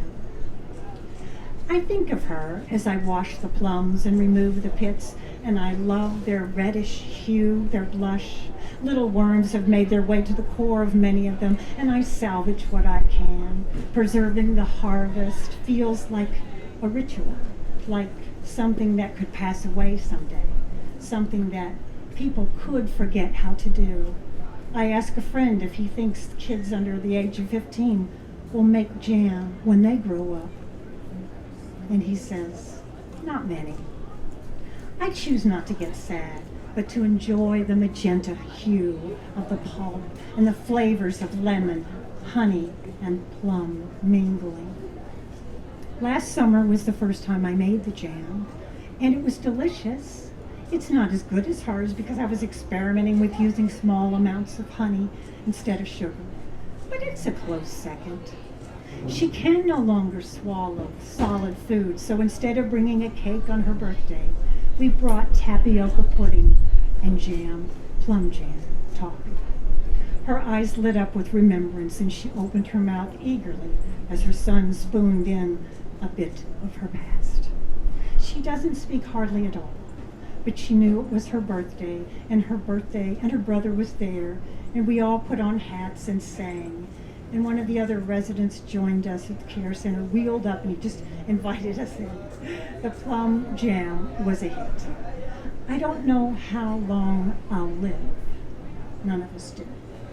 But I hope against hope, if I get that old, someone will remember how to make jam and bring me some on a sunny day in June. Thank you. Thank you all very much. You've been lovely. Thank you. Can you hear me in the back? Yes. Let's see here. What do I need to say? I just need to jump in. So, I've been writing poems for a while and haven't learned anything too much, but I go to a lot of workshops. And I've been to a number of workshops at IU, and I think the last three came right before COVID. So I went, my first one was to a workshop with Ada Limon and Chanel Benz. And I would come to the workshop and stay at the Biddle, and then I would, in the evening, they would have readings, and I think it's this direction, in a theater or something over here, and I'd walk there. And I wouldn't get a map or anything, and so here's the poem that comes from all that. The prose poet who didn't follow a map to walk back to campus from the Constellation Playhouse in Bloomington, Indiana. Night fell as I juked through the gauntlet on Kirkwood. A woman leaning against a street light cackled and waggled a scarlet tongue. Asked, "You a preacher? Is that a Gideon's in your hand?" Wondering if the Kindle I carried was a Bible.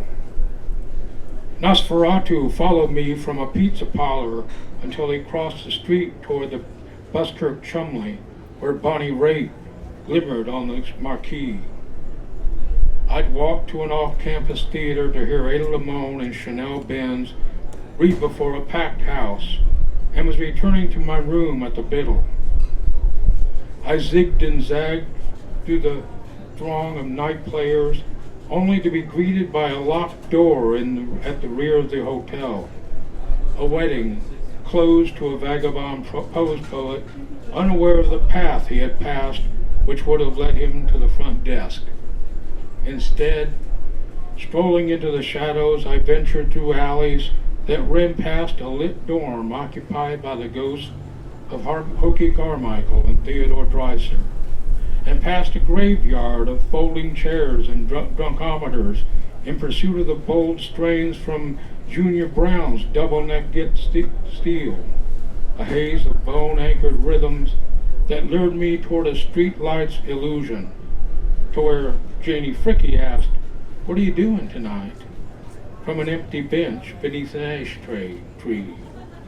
Deeper within the darkness, John Hyatt tendered, "I got a long black Cadillac and have a little faith in me." A cacophony of katydids triggered their insectile denunciations, snickered until Siri guided me back to the route past the haunted dorm. But I reeled away on bloodless legs from a cold fog's breath, trailing instead after a headless horseman, then a woman wearing a cloak blacker than black. The third time I passed the dorm, its lights flickered, like fireflies settling in the lower branches of a tree at the end of an evening search for a mate. Flailing, I sprung left instead of right, thrashing through a chokecherry bush until I dazed staggered into the Biddle's parking lot. A black Cadillac idled before the hotel's revolving door, as Junior Brown salvoed, "Doing what comes easy to a fool," from the front seat. I still had a long way to travel before I arrived. So I sent some poems to Tom Tamaro, the poet Tom Tamaro and Deborah Marquardt. They put together an anthology on Joni Mitchell poems, and they took this one called River. This is a little shorter. The leaves on the trees won't begin to bud until April Fool's Day. And you're listening to Joni Mitchell's Christmas song as black squirrels scurry through the bare branches of the red maple trees in your backyard. Even with wind gusts, the squirrels time their leaps from bough to bough with impeccable grace. Today is the Ides of March. You've never loved someone so naughty you left her weak in the knees. It's time to forgive yourself again.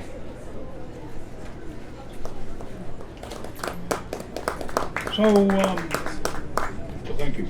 One of the workshops I took was conducted by a poet named Miller Oberman, and it was not a workshop about forms, it was more about conceits, like writing a poem in which you use only one vowel. So it's the same vowel. So maybe you use Adam, like Adam and Eve, or Adam and Abraxas and Ark and things like that. But he also talked about writing poems from directions, like recipes. And so I wrote this poem called Old-Fashioned Persimmon Pudding Recipe. 1. Mix 2 cups persimmon pulp, 1.5 cups sugar, 3 cups milk, ½ cup butter melted, 2 eggs, and 1 teaspoon vanilla in a large bowl. 2. The catsup-crusted meatloaf from your mother's recipe became your sullen comfort after the cancer claimed her, and the fringes of her persimmon pudding promised a crisp, delicious flavor at the end of a silent Thanksgiving. 3. Sift 2 heaping teaspoons baking powder, 1 level teaspoon baking soda, 1 teaspoon cinnamon, 1 pinch of ground up cloves, 2 cups all-purpose flour, grated nutmeg, and a pinch of salt into the mix. 4. She only baked during the Thanksgiving and Christmas holidays, making gifts for Dr. Lockhart and Herr Meisner, the piano instructor, and for your 4th grade teacher, Mrs. Frank, who overlooked your indifferent knowledge of the times tables, your superstitious aversion to the periodic elements, the woman who chaperoned in the passenger seat while your father drove his Dodge to Cincinnati for your yearly seizure EEG, trips during which neither you nor your father ever spoke. 5. Stir well to combine. 6. Among the sugar cookies and rum balls, you favored your mother's Mexican wedding cakes and persimmon pudding the most, the latter with or without ready whip, vanilla ice cream being an extravagance. 7. Pour the batter into a greased 13 by 9 inch baking pan. 8. Following your mother's death, one of your sisters continued to bake the dessert with the fruit your favorite poet Laureate despises for its burnt and guilty texture. 9. For 1 hour, bake at 325 degrees. 10. After your father remarried, your stepmother crafted petite persimmon puddings for you to take home in a mini loaf pan after the holidays had passed. 11. Cook and cool and cut into squares, otherwise scoop out of the pan. 12. You shared a brownie-sized bar with a manager of the Strand record store and the cashier at the bookshop, Teresa and Vicky. Both of them visited you in the hospital while you recovered from being hit by a blackout drunk on your 10-speed Pegasus one payday afternoon. 13. Served warm or cold with a splash of half and half. If desired, use whipped cream. 14. No one ever asked for a second serving. You never encouraged anyone to help themselves to the last bite.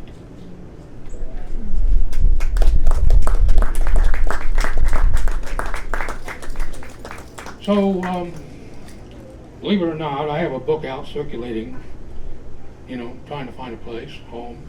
And the poet Rosebud Benoni helped me. She helped edit it and working on with me. And this was a poem she suggested should be my lead poem. Horse operas. I should stop and say, I write poems about a man, an alter ego called Aloha Shirt Man. And I write poems about a late dog of mine, a white German Shepherd, and I wrote ghost dog walks with Sadie, or ghost road trips with Sadie, and I write poems about Wile E. Coyote.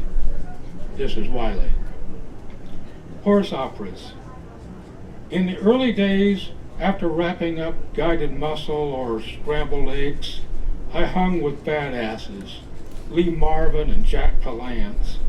We chugged tequila, worm and all, between bouts of lying about outdrawing Sammy Davis Jr. during Hollywood's annual quick draw hullabaloo. Word on the western sets was that the Duke used camera tricks to clear his holstered coat. That figured.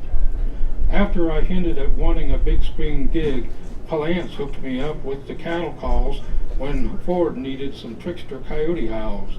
Bona fide. I scampered up those buttes in Monument Valley like an Acme heat seeker was on my tail, back when I was nimble as a Mojave Desert Romeo.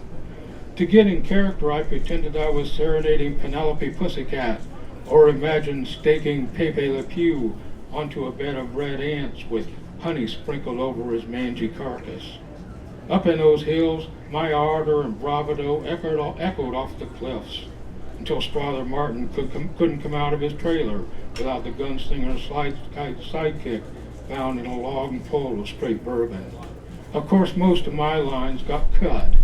In '62, Marion Morrison whined that a wailing coyote distracted from the drama when he shot Liberty Valance dead on the streets of Shinbone. The Duke hid in an alley, as I recollect. After that debacle, I crept back to being that scrawny bird's nemesis at the full time. To beep or not to beep, buffalo swallow. These days, whenever some hotshot films a horse opera in Monument Valley, I drive Penelope out to those mesas and wait until the stars fall asleep.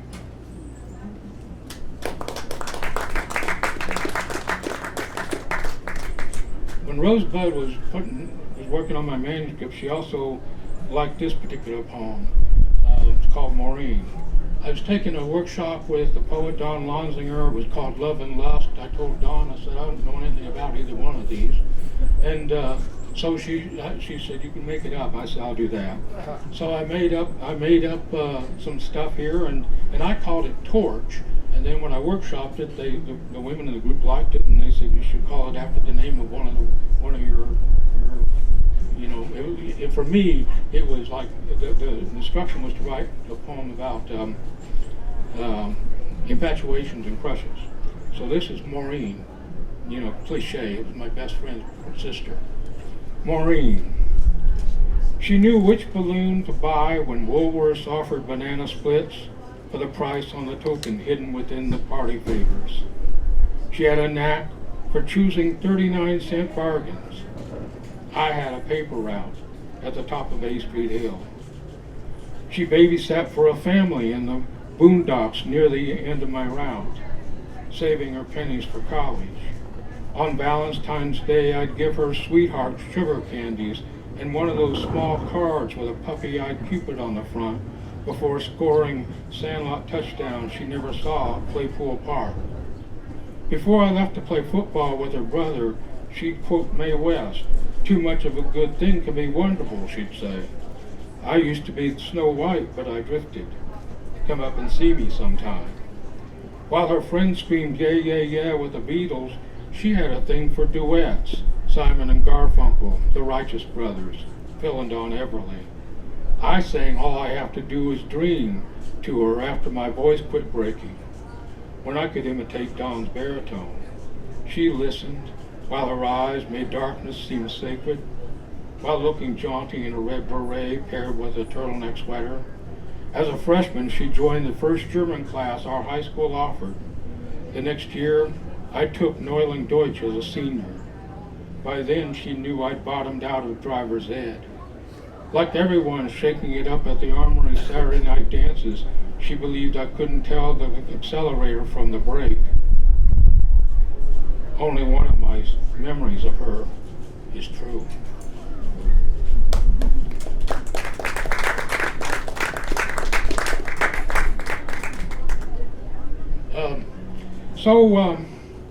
I told you I write Sadie poems about the ghost of my white German Shepherd. And Hiromi took this poem. She took two of my poems this year for Stormwash. And this is one of my favorite Sadie poems. It's called Ghost Dog Road Trip, where Sadie challenges me to swim with the river horse. This is also a cento. And you know, I don't have a degree in writing or anything, so I do things wrong. And so centos, I guess, are supposed to be take, you know, existing language and put them together and make a poem. And I do it more like a Mad Lib. So there's language that I took from something, and then I stick my language, my Sadie and me language in it too. So this poem, I use titles of books and of poems and nonfiction and fiction and such to write this poem. It's kind of an ecological poem.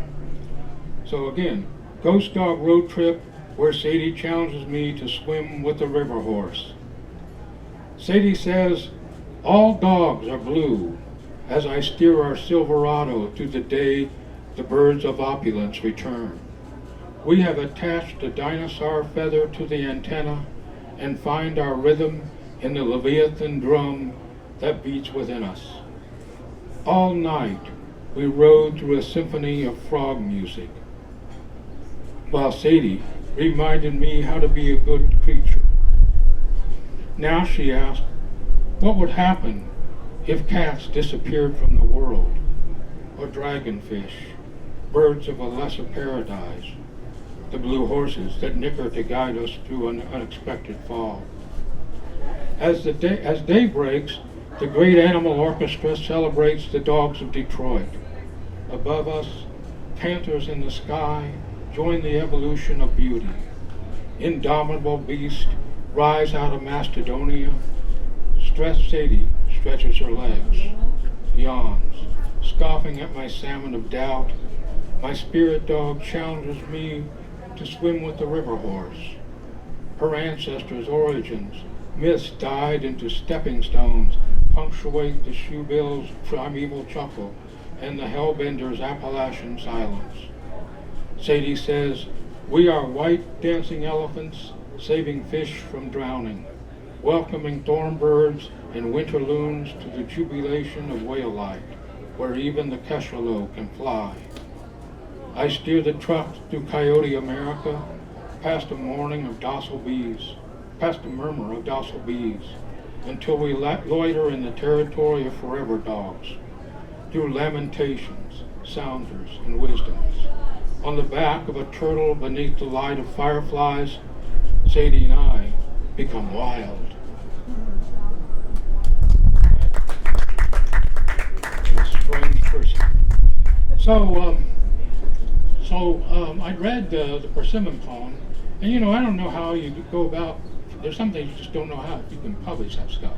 So there's another one. This did get published in an online thing, but I don't know if it could ever be in a book, because it's another cento, and you know, you're not supposed to use lyrics from songs. But I am hard of hearing. I wear hearing aids. I have a moderate to severe sensory neural hearing loss, and in both ears. So generally, when I go to things like this, I only hear about half of what is said, and maybe as good as 2/3. Truly, I joke a lot, but truly.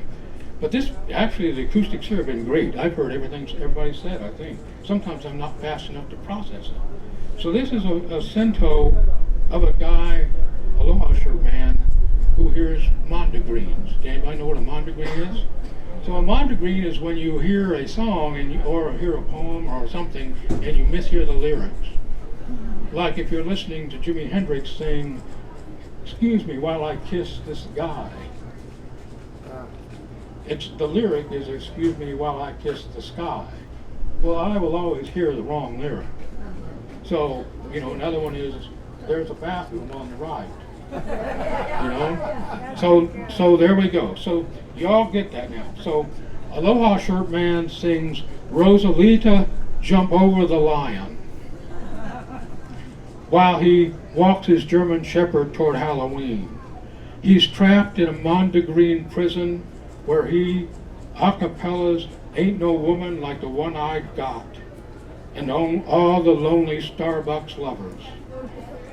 In this detour through cities built on sausage rolls, he is born again in a Chelsea stable, wrapped up like a dude, another runner in the night. A virgin touched for the 31st time. Back in '55, we were making fun that hurts, he brags to his dog, which snuffles at the possum scat in the yards they pass. Aloha adds, "I don't give a damn about the same old plate of cheese." He's spinning the trouble wheel, losing those things he found down in Lucky Town. Aloha no longer needs permission to chase penguins, and he passed the wino down the road the first time he had one of these spells, back when he saw bra straps shining in the sun. There aren't any rules for a man who makes love like a pool boy who's returning home with his dog on the threshold of All Hallows Eve, even if he swears you ain't no pornographic and you ain't no friend of mine. A man caught in the frenzy of having his first real sex dream in the summer when he was 5 won't be just anyone's turtle lover tonight. Let's see here, a couple of short ones maybe would be good. So in the world of poetry, I am told that 100-word poems are called drabbles. I didn't know that. But there's a lot of things I don't know.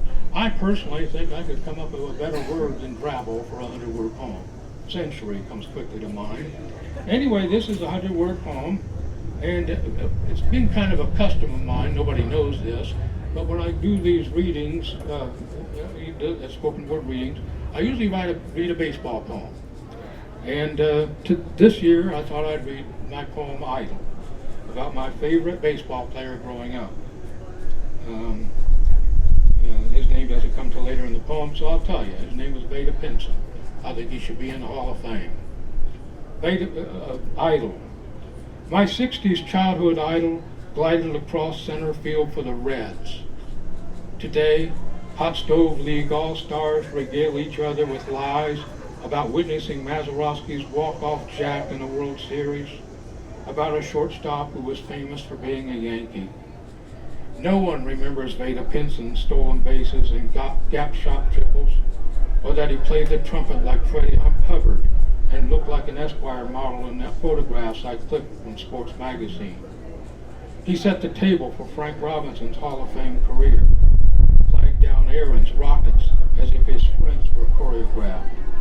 That deft grandeur, that mercury of certain grace, I wanted that.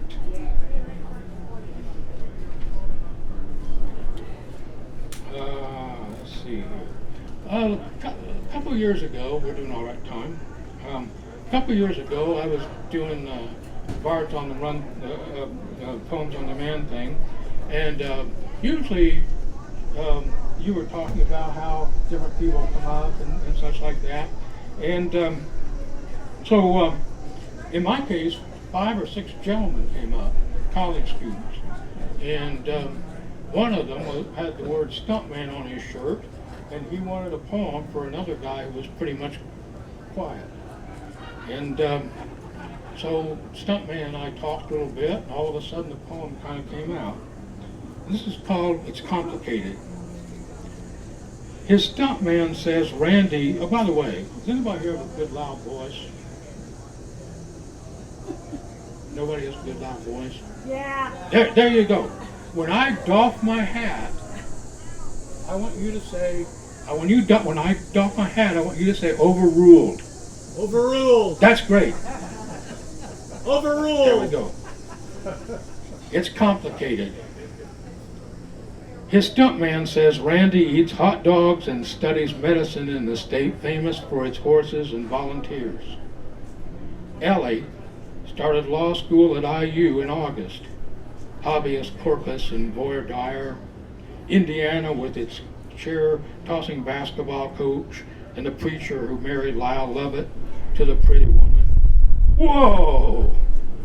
Where's the interrobang key when you need it? Randy loves Ellie like Johnny loved the wife he loved before June.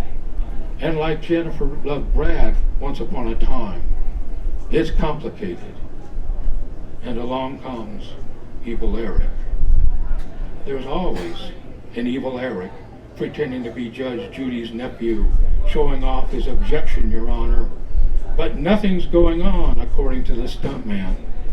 Imagine the Big Bang Theory's Penny, after chasing too many margaritas with whiskey sours, waking up beside tongue-tied Raj. Wait, that happened. Somehow Randy lands the Kurt Russell part in the rom-com, and Ellie is, wait for it, Goldie Hawn. It's like an algebra problem. X plus or minus 2 equals the square root of Randy, exponentialized by Ellie. Of course, Evil Eric volunteers to be the denominator. Overruled. Rumor has it Ellie is in the market for a new Gucci bag. Hi-oh, Randy, it's time to pull up on the front door of her sugar shack astride a Tennessee stallion, doing your imitation from one of those movies starring Randy and Ellie. It's Sunsetorama behind the credit crawl. Ladies and gentlemen of the jury, what's your verdict? How we doing? Got 10 minutes. I got maybe 2 more here, maybe. So another drabble.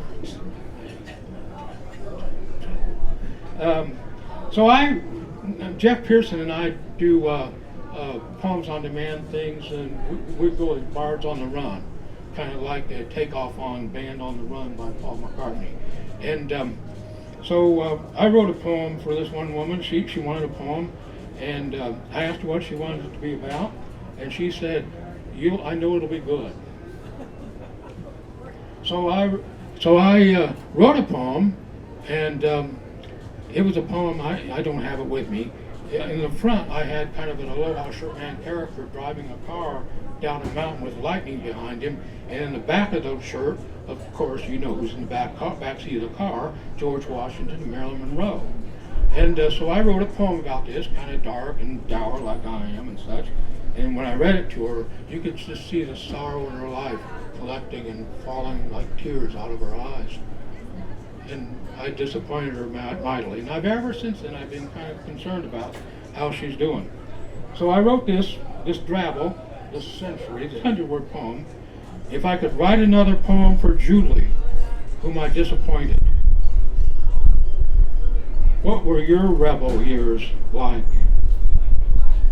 What voice would you listen to when the beasts speak on Christmas morning? What is your opinion of gobsmackers?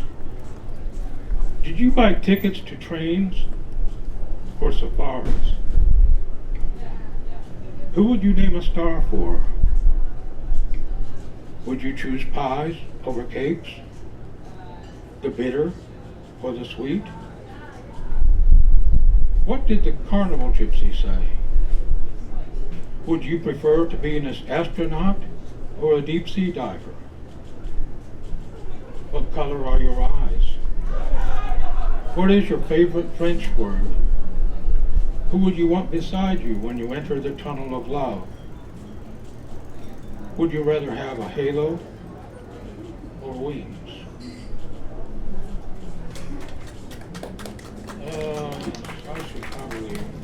I should probably wrap this up. Let's see. Yeah, I'll read this one. This will be less than time. So this is another Aloha Shirtman. This is the one I plan to end with. Aloha shirt man's inventory of the beauty that remains.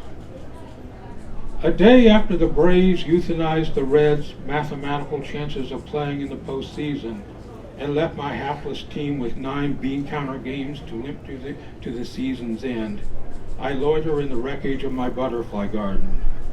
Cone flowers and ox-eyes, little blue stems and Queen Anne's lace, withering and browning beneath the summer-long drought.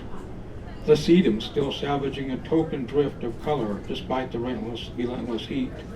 The goldenrod somehow thriving. My left groin burns as I lift past the thistle overrunning the site where I planted sunflowers in previous summers. The ball of my right heel crumples beneath each footstep. Mulberry saplings have sprouted along the fence row. Honeysuckle vines have crept through the barberry's thorns.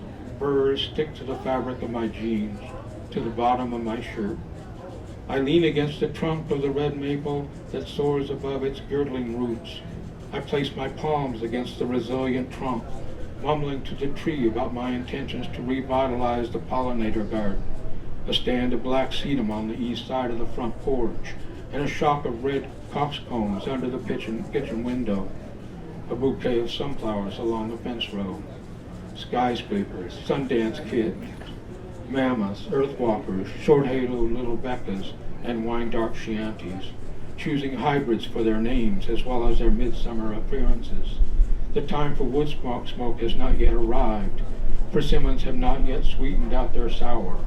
I turn back to my house where the woebegone Reds warm up for a meaningless tilt against the Braves. Another Cincinnati rookie with 2 rainbow pitches takes the mound against the Atlanta Cy Young candidate. The fragile heel balks beneath each step. Thank you very much.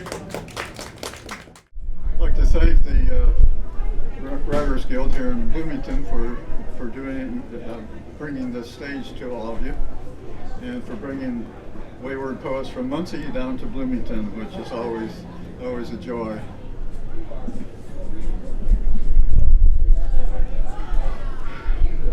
I'm going to do something I am not very good at, which is reading a poem from my phone. Last night I met with some friends in Columbus at the Ukrainian restaurant, and I'm sorry I forget her name, Oli Sana, something like that. So it's great. You should go over there sometime. But in the conversation, I was reminded of this poem that shows the serendipity of poetry. I recently saw a painting by a woman, Constance Forsyth, and I wrote a poem to it, which is this poem. She is the daughter of one of the Hoosier School artists, William Forsyth, and they, practiced up around Nashville and then around the country. So I read this poem in Farmland, Indiana last year, maybe 2 years ago, and a woman came up afterwards and said that as a child she lived next door to the Forsyths. It's just so crazy how small the world can be sometimes. This is called Watercolor, Westcliff, Colorado, from a painting by Constance Forsyth, 1938. Westcliff, grit, foothill, thin, sandstone, shale, carborundum, 1930s Colorado, bump in the road, where a Conoco triangle floats above the cantina, the cleaners, the bank, a Dead Sea apparition among telephone wires just before the Rockies' rapid rise to a sky, the pinched blue of an old cowpoke's eyes, of chicory flower, the irreplaceable blue stain of cathedral glass, the rugged handshake of an autumn sunset, the varnish of a dry yodel.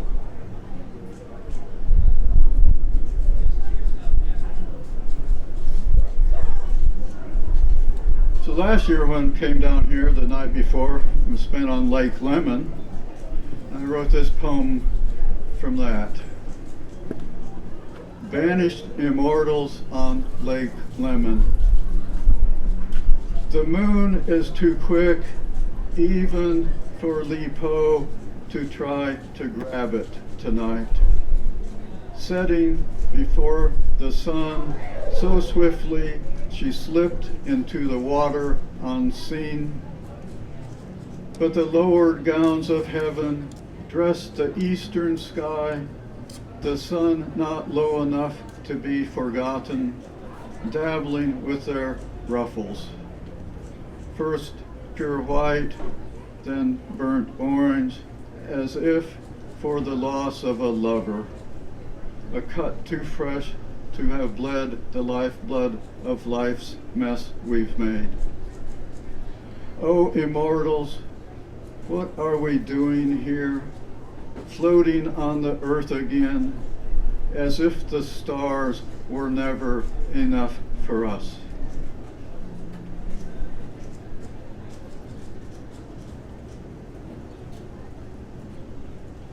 The taste of mangoes in Kailua. In my hand, a glass globe with a sand beach and high rocks. An ocean surrounds this scruft of land, and a ukulele plays a song that sounds like the breeze. I can see your footprints from when you were a child. I can still feel your feet in my hands, my back resting on your body as we travel to the roof of the world. You slip almonds in my mouth and passion fruit. Lately the mangoes from market are overripe. I wish I knew you back when life was that simple, when everything mattered and we didn't worry that it did. It's funny how you see things in poems you didn't see for a while, and I just realized that you might mistake the age of the person in that poem to be a child, and it wasn't.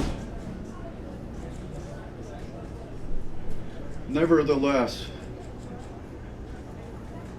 thanks be to the draft horses, anxious to plow, their collars chafing into strong necks. They have entered his house, looking for apple slices and his warm hand to nuzzle. And the collie too, and its hair matted and muddy from chasing ghosts. And the green door banging open and shut to a world no one left has ever known.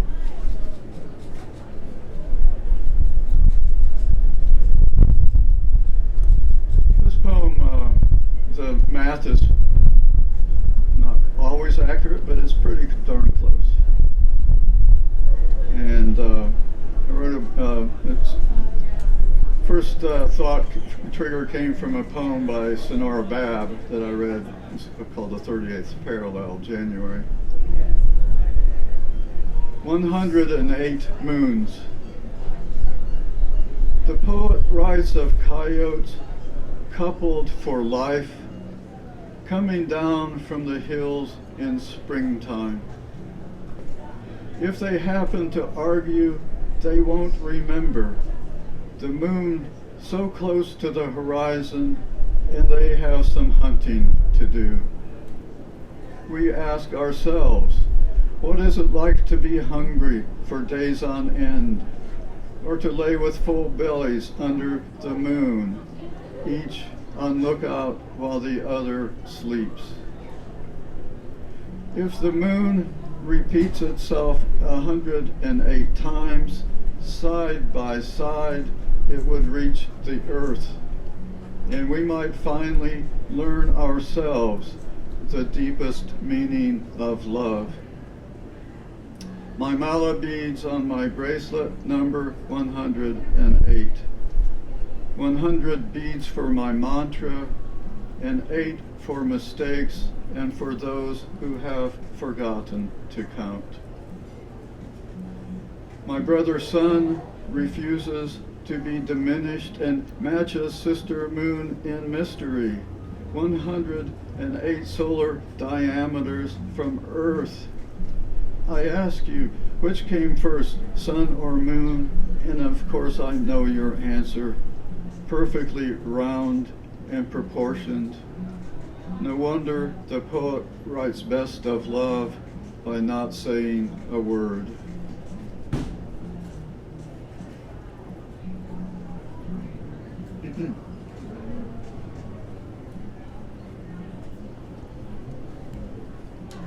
This refers to another poet who is Jack Gilbert.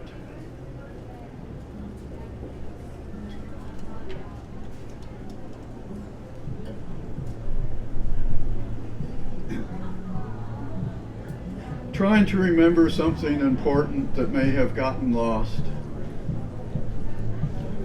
The poet and I grew up in different towns, boys around monumental buildings where it's hard to think small. He never really wanted the big life, I heard someone say. Said he didn't write good poetry until his wife died. That's when he wanted more. Another fellow who has had gender issues says the poet wrote too much from down there, pointing due south, not aware of the irony.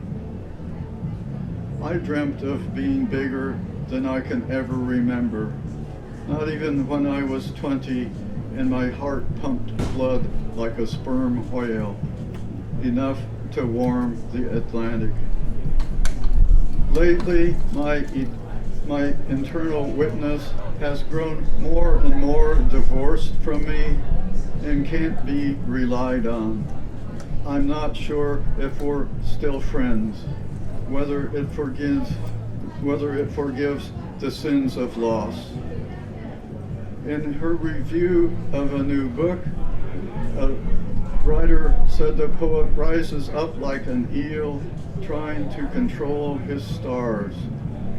I simply want enough to feel a dot of light from a millennia away touch my skin, to know even the stars weep because they are dying and they took too long in getting here.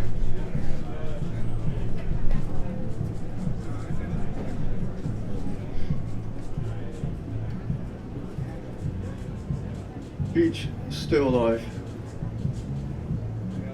You walk along the sand in wrinkled khakis and my denim shirt much too long for you.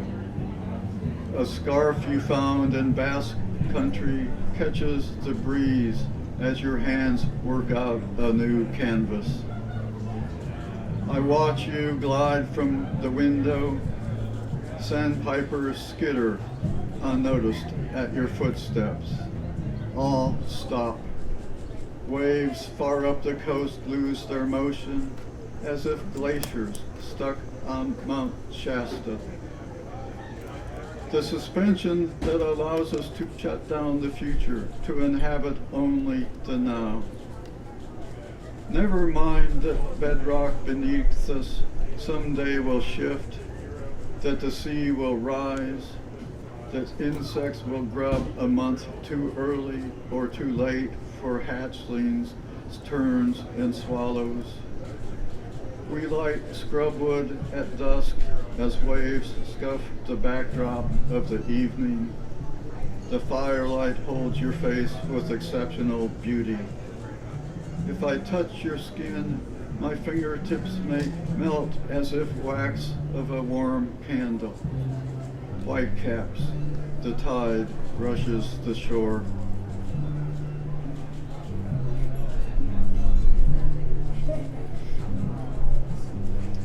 So I was watching a movie, Kieslowski's Three Colors Red. It was the last of his trilogy of Red, White, and Blue, and I think it was the last movie he made.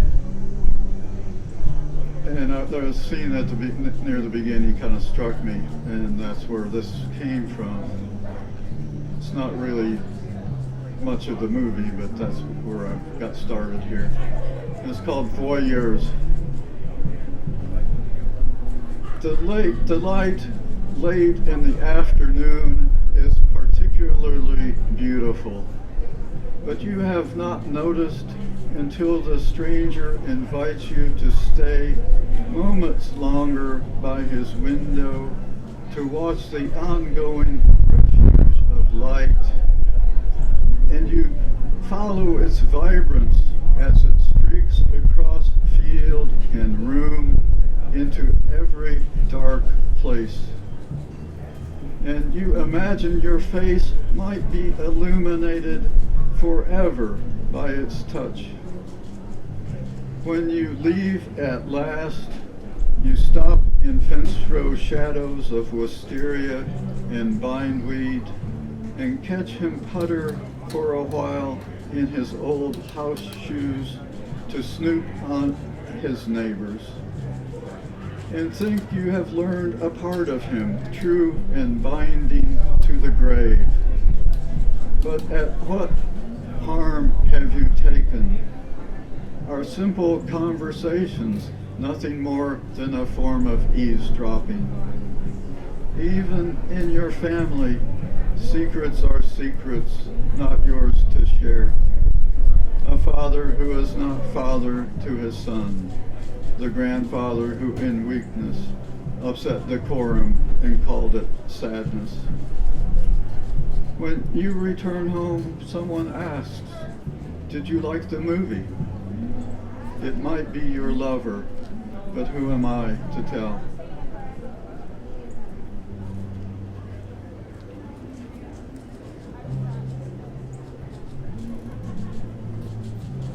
Colors missing from the spectrum, New Year's Day 2025.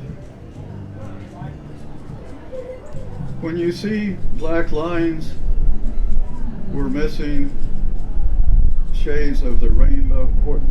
When you see black lines where missing shades of the rainbow ought to be, you think you have a flaw in your eyes, where actually two spectral ghosts of sodium yellows, have been absorbed by its electrons, drooping in their orbit from excited to not. The same for reds with carbon, and blues, of course the blues, with nitrogen. We are hopeful for the new year, but weep at how the last one has ended. The ice wine we bought in Hawaii was so sweet, we drank it before we could get home. The wild blueberries, too long in our freezer, taste of ice. I had too much love, leaving scars in the pinks. The black salts left on your heart, taste of the bitter sea. Once idyllic, now a great tempest. Even in paradise, the stars can sting. I got two more poems. Tomorrow's my birthday. So, I thought I'd sing do some Jeffrey poems.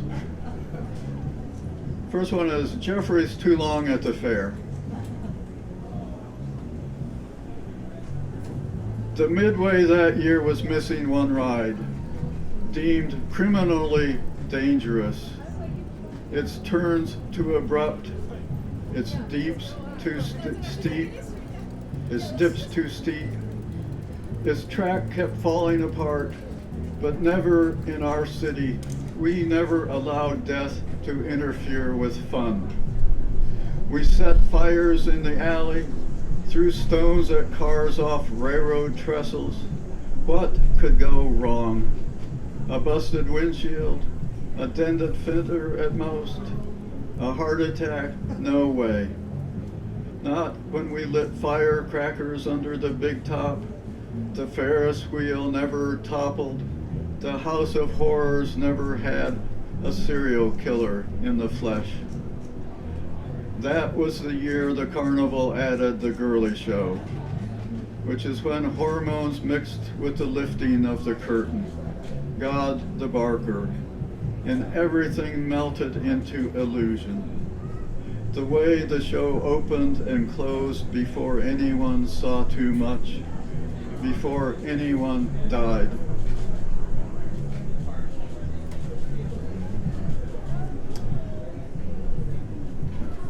We're given a book of one of the golden treasury of books or poetry a long time ago, and one of the poems in it was Christopher Smart's "For I Will Consider My Cat Jeffrey." So this is for I consider my name Jeffrey. For when I rise each day and stretch my brain like a waking cat, my name becomes new again. For today, the meaning of my name promises God's peace. For my namesake was the 12th century Plantagenet Geoffrey from Anjou. For he shares my Virgo stars. For the 4 lions on his shield, enameled in the lid of his tomb. For I first saw the rampant beasts on a book plate in a book of poems given by my Aunt Charlotte. For I speak less French than 20 years ago when I last wrote my cousin in Paris, Rebecca, her daughter. For Jeffrey is pronounced not with the hard G in the back of the throat, but rather more like preparing to kiss. For he wore a sprig of broom blossom in his hat. For Genet is French name for broom shrub, Planta genesta. For Richard of York first heralded Plantagenet as the family lineage in the 1400s. For my ancestors are hung on the English branches of the family tree, unless Welsh or Irish. For I have but little clue if God's peace is a place of refuge or a meditation. For sword and shield, for beneficence, for the book of poems was composed in Dublin town. For I did slowly read and hide my face among a crowd of stars. For the poet lies shadowed by the Dartry Mountains in Sligo. For there, to all the wandering stars, a maid may lift her tender eyelids. For today I wake to that safe place and fears brood no more. For the lions and the nameplate and the rhyme. For tomorrow the stars may dishevel past the window pane. For my name Jeffrey, God's peace yet remain. Thank you very much. How's everybody doing on this beautiful day in Bloomington at 4th Street Arts Festival? This is great. I think, well, I've been to 4th Street like I don't know how many times and done this also, I don't know how many times as well, but yeah. I would say that today is pretty much the best, most beautiful day I have known for 4th Street and for the spoken word stage. All right, so as Joan said, I will read either ekphrastic poems or poems that are somehow related to art. And I will begin with a poem that was read at the venue of Fine Arts and Gifts.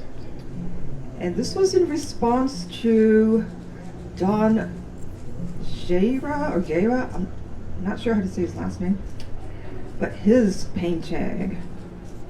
It's too small to see here, but anyway, yeah. a really enigmatic type of painting because it's really hard to tell what's going on in the background. So it is called, title's not on here. Okay, it is titled Shades of Ambiguity. That most ambiguous corner, thick shades of brown, where a cat rushes toward a silhouette, hint of emoji, scratching out that corner for itself. The other blocks of color become glaringly irrelevant, yet acquire additional shades of ambiguity. As the red miniature cars blur in a semblance of brush among other unidentifiable objects on the lamplit table. The red cap somehow suspended near the cat corner promises a concrete focal point, but skews perspective. Together with the magazine squares merging with the rug, another blur, an optical confusion. The footstool's emerald green block, so squat, so solid, invites the gaze to linger, to ponder how the armchair's greenness can haunt, how the square above it opens onto or shuts out an unknown world. Pinks, greens, purples, even periwinkles taunt comprehension, and the angled black patent leather armchair resists placement. The logic of all solid things, circling back to the blur of cat unraveling the imagination's intricate cradle.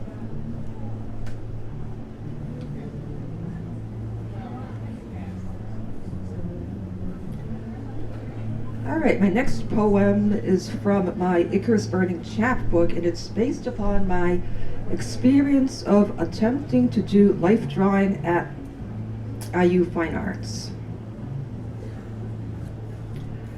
Life drawing.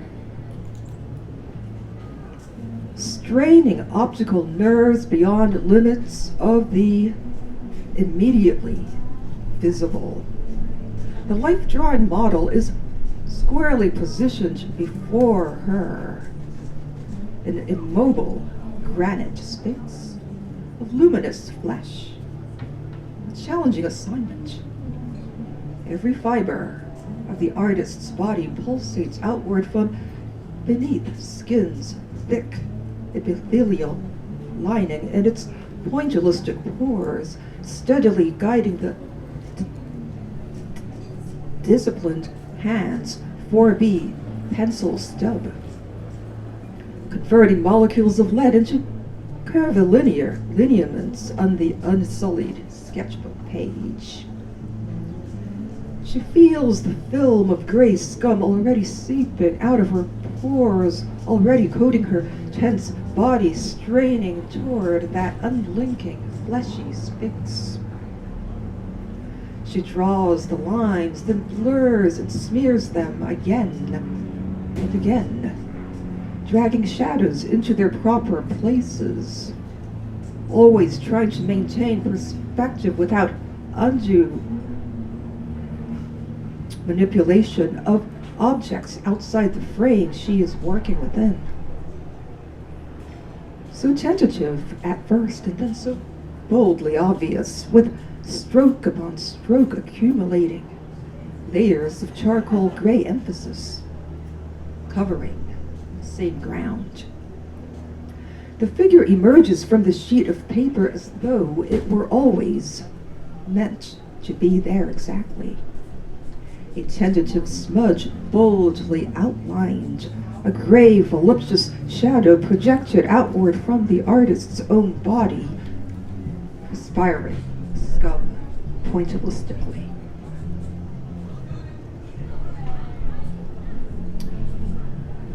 All right, and the next poem I'm going to read from Icarus Burning is a persona poem, and it's called Speaking for Edvard Munch's The Sin. I am your sin, long-haired woman, coiling serpent phrases round your throat. I cling to you like the fragrance you wear, compulsively without my consent. I am the carbon monoxide your rattling ribcage exhales, the jeweled oxymoron, thorn in the flesh of your Achilles heel. Your frailty housed in a treacherous nunnery dark after vespers evaporate a catacomb stench of bones and memories of how you masturbated on full moon nights like a silly, bleached vampire.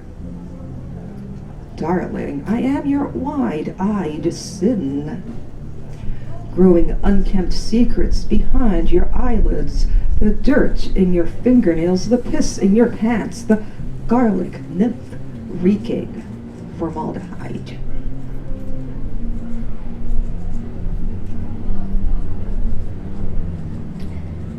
All right, so I'll go on to read some more art-related poems from my most recent full-length collection called Green Roses Bloom for Icarus. Love the way the artwork is done for this. Really, really love it. This one is in response to a painting that I'd wanted to use for the cover of one of my chapbooks but was denied permission to do it. And so instead of doing that, I've written a poem about it, and it's called Icarus Ekphrasis.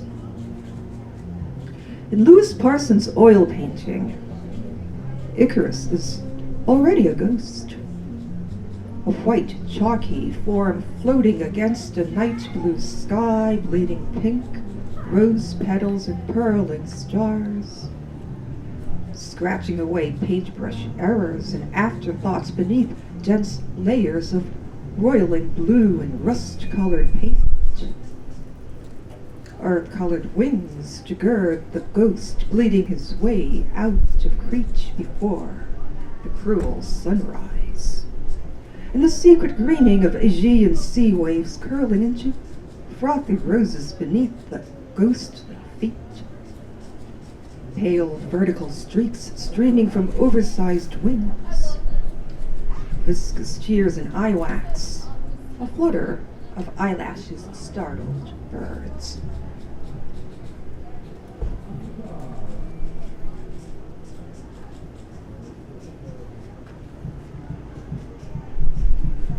Okay, here is another persona poem, and it is based on William Holman Hunt's Lady of Shalott painting. This is called Speaking for William Holman Hunt's The Lady of Shalott. I would never have looked at you if I knew looks could kill, quite literally. But you invaded my claustrophobic mirror space and screwed up my weaving without requesting the requisite permission to do so. Unlike Penelope, I can't pick up from where I'd left off, just to redo my maidenly handiwork again and again, endlessly like a mad lyric refrain that won't observe stop signs at each designated intersection. Instead, moving inexorably and tortuously toward the obvious narrative resolution of happily ever after with the shimmering male-armored dude and his white hobby horse. So cast your piercing glance at me, Lance. See me tangled up like a spider in its own nefarious web, the silken threads tightly twisting into a peacock-colored straitjacket, hair floating like a second web in all directions, charged with electric static like you'd touched a barbed wire nerve in me that backfired, barbecuing me, not you, in sizzle-dazzle apocalyptic splendor. At least I'll look pretty when I'm dead.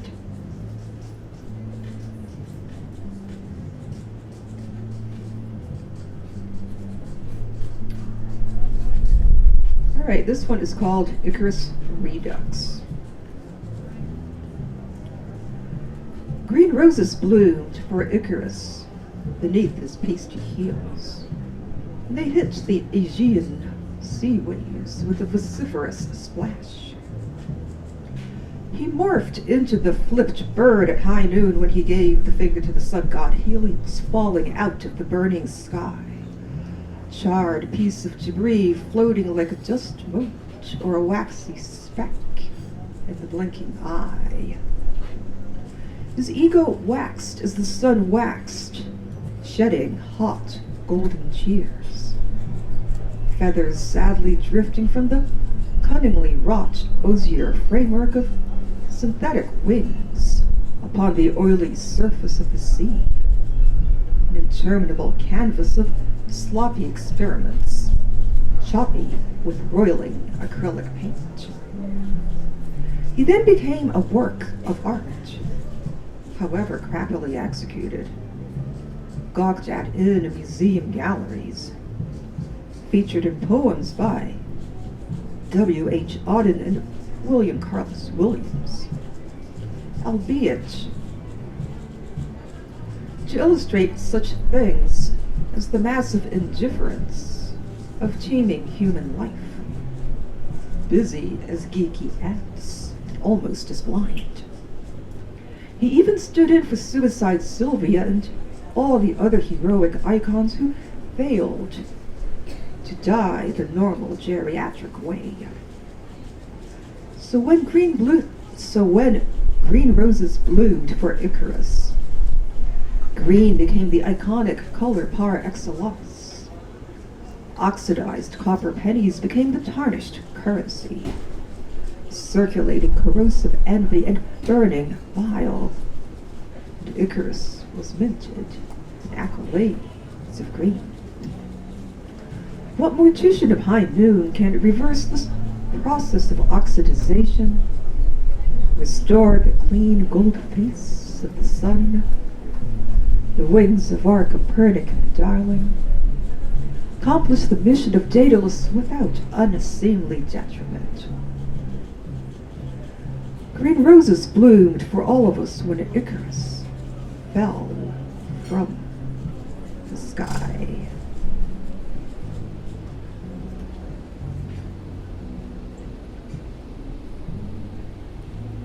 This will be my final poem, since these are the only art-related poems I have. That's gonna make my set kind of short, but that's okay. All right, so cheese Icarus. Peripheral paraphernalia burned away. Icarus is the cheese that stands alone, porous like Swiss, greening like Gorgonzola, sun-grilled, sandwiched between sky and sea, melting into tailless tuna in the oily Aegean. MC Escher convergence of fish and bird. Icarus is also a mosaic piece, a nursery rhyme, fragment, castaway fingernail pairing, floating obscene signifier, but always the solitary cheese, single waxy Krapf slice, residue of manufactured American hunger, standing alone. Thank you. Why don't you tell secrets on a farm? Because the corn has ears, the potatoes have eyes, but never forget the farmer has an agenda. His wife has dreams, his daughter is a punchline, little brother wears a wire, the fields have rocks in their head, the plows have cavities, the dog has abandonment issues, the pigs are armed to the teeth, the sheep are chanting prophecies, the horses carry grudges, the ducks are deadbeats, the chickens love drama, the cats run moonshine, the squirrels are charging their ray guns, the goats are chasing the dragon, the cattle are harboring fears, the barn is haunted, the fences are thieving, and the bankman is skulking.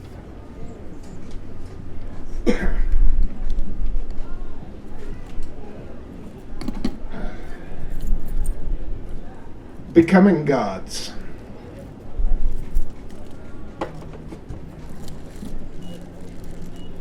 Dear me, I think I'm becoming a god.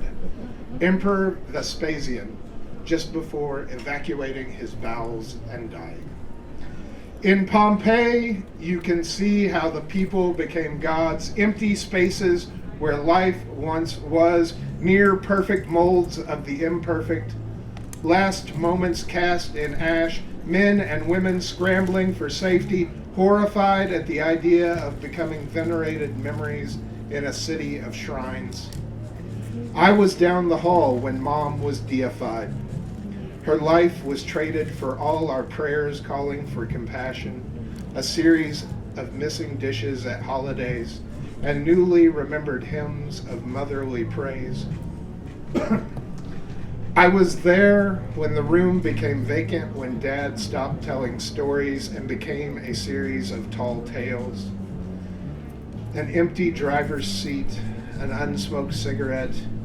He wasn't ready yet, but the ashes were falling, and the world needed stories.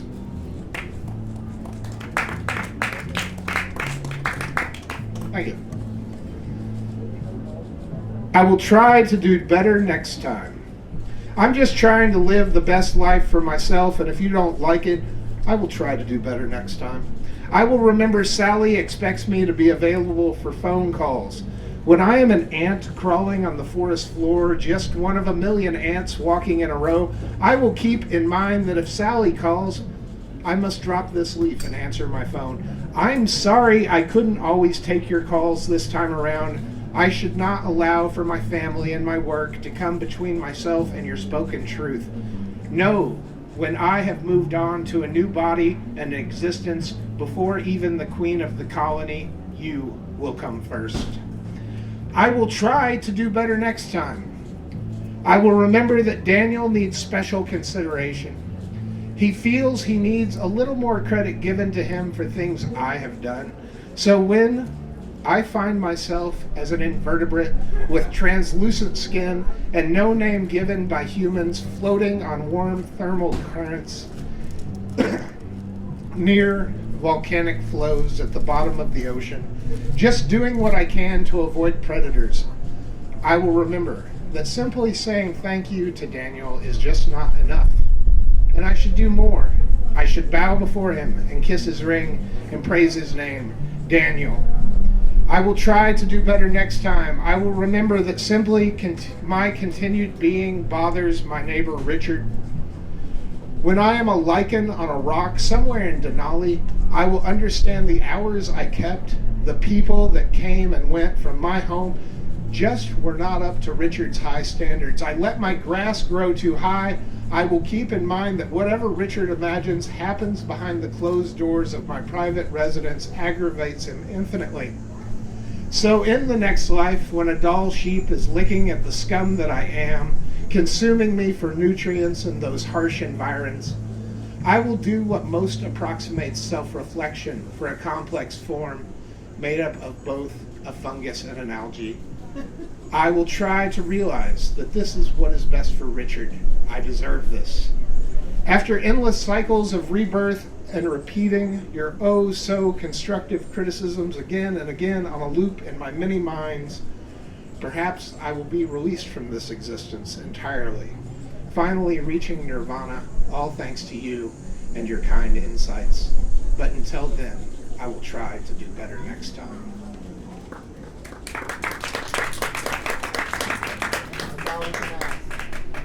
Brother,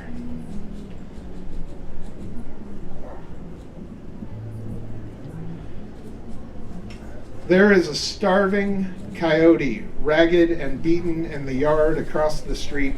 Life has been merciless. The thing glares at my soft home with conditioned air and stocked pantry, and inside I'm sinking into pillows and blankets. The mangy thing sits waiting impatiently, annoyed that I'm not coming out to snap chicken necks and run wild with them.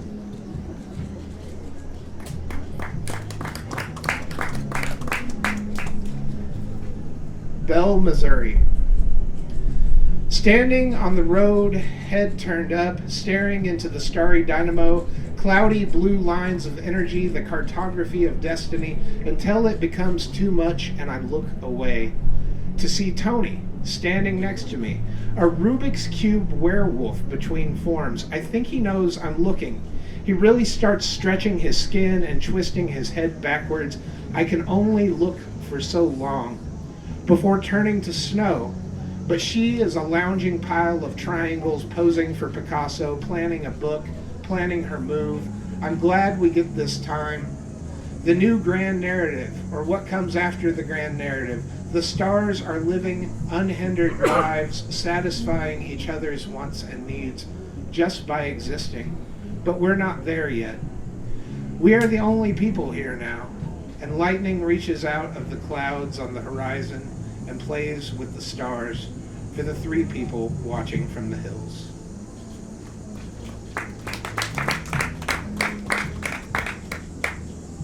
Gone. Dreams past midnight, grieve dead friendships. I buried in unmarked, untended, unvisited graves, reclaimed by time and nature, carpeted by crisp, dry grass, tamped down flat by a pacing mind that worries if what was done proper. I can never return to retrieve or revive the bodies there. Sickness turned them, and putting them down was the only option.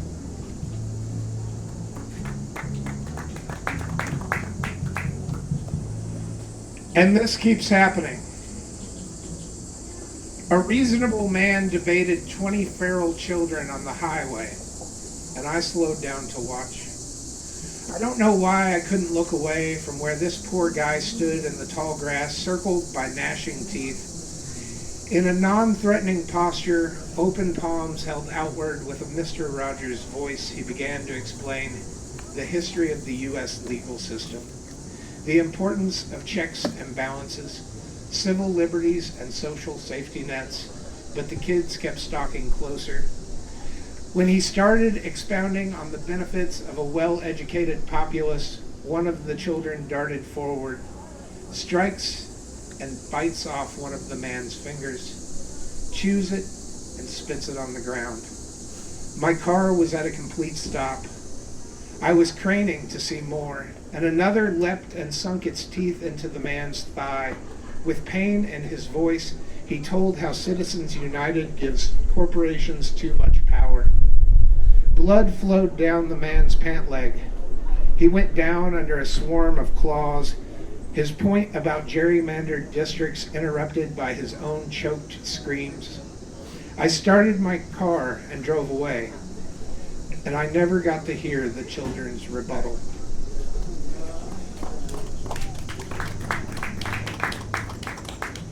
American infidelity. On again, off again, fling with high-tone machines, candy apple red, high gloss sheen, big, buxom, high beams, deep throat exhaust, make lusting eyes water, but that don't mean nothing, baby. Lovers always come home to what's loved best. The car still ain't paid for, but happiness is a warm gun, and the fantasy of using it is the American dream.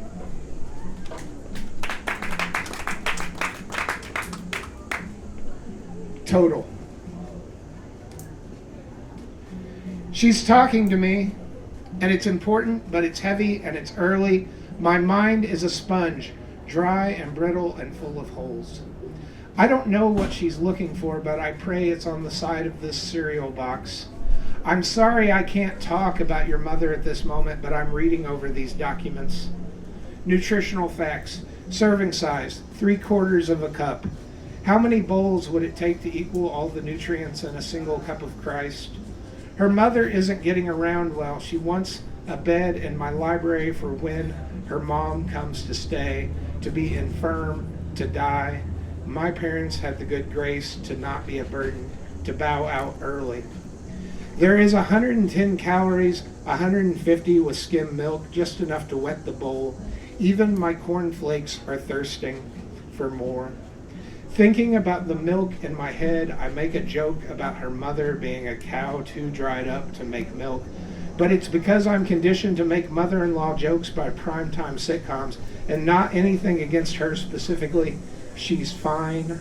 Life is fine. I have needs. I need 100% of my daily requirements based on a 2,000 calorie diet, based on skin that needs touched, based on an ego that needs stroked, based on what I hear on the street. Her mom needs to be cared for by the daughter she didn't care for. To be fair, my introduction to her was horror stories, gut punching. Total fat, saturated, and trans. Maybe I'm not a man. I keep failing at manhood. How many bowls would I have to eat to equal the total euphoria of being held and cared for and to feel safe? Why is this a question of manhood? Her mother would probably know. She's still talking about the future. I'm focused on sodium. I want to walk to the sea where I will scoop salt from the shores with my bare hands. Be like him. Be peace for me, please. I will leave soon for work, and we only have now. She's still talking. Her mother's situation is dire, and I only have the ingredients left. Corn, maybe from my hometown, and preservatives, life preservers from spoilage and dyes. Even my breakfast is made up, hiding behind a spray of yellow. Makes it look fresh, young, and ahead of a life that's going to drag it down. I raise my bowl to my lips. Drink from this. This is my blood, and no everlasting life. Walking with my box and my bowl, I kiss her. A peck on the cheek. 3 names for sugar, and love still ain't too sweet. It's a requirement, an obligation, a debt you didn't sign up for, to a loan shark charging interest on a complete breakfast you never got to eat. As I walk my empty bowl and spoon to the sink, I hear her. I love her. I want this, and she wants this, but I can't afford all the cereal it would take to get any satisfaction out of this anymore.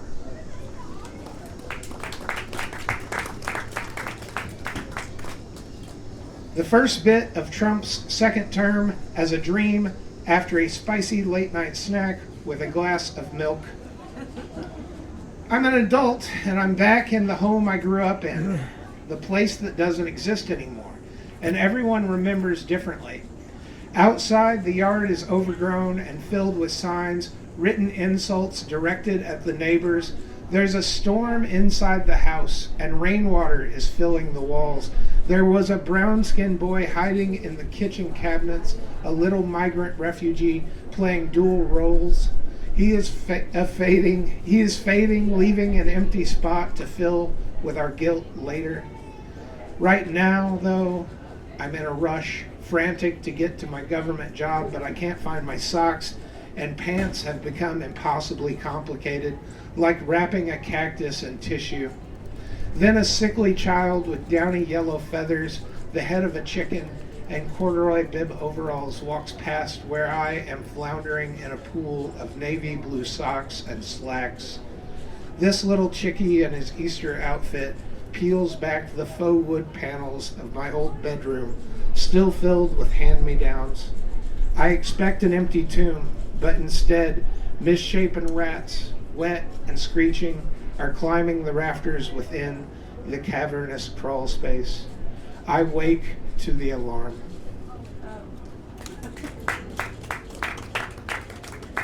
Dead and dying poets, with regards to Bill Sovereign, and also Charlie Newman, who, as far as I know, ain't dead yet. Everywhere I look, dead and dying poets out on blue highways celebrating another bang-up show, stalled out along the road, but their words are still needed. Dead and dying poets, cold in their beds, piled in blankets, the living grasping at the fog of their last breaths.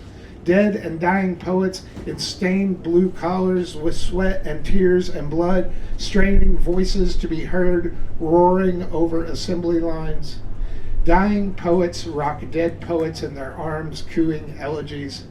Dying poets in horror, searching aerial photographs, witnessing mass graves, counting out syllables and beats and the body parts of dead poets, keeping score for men who don't read poetry. Dead and dying poets piled up in Gaza, ghazals into dust, piled up in Sikot, decimas down the drain, piled up in schoolyards, ashes, ashes, we all fall down. Everywhere I look, dead and dying poets, people with something to say and they're not saying it.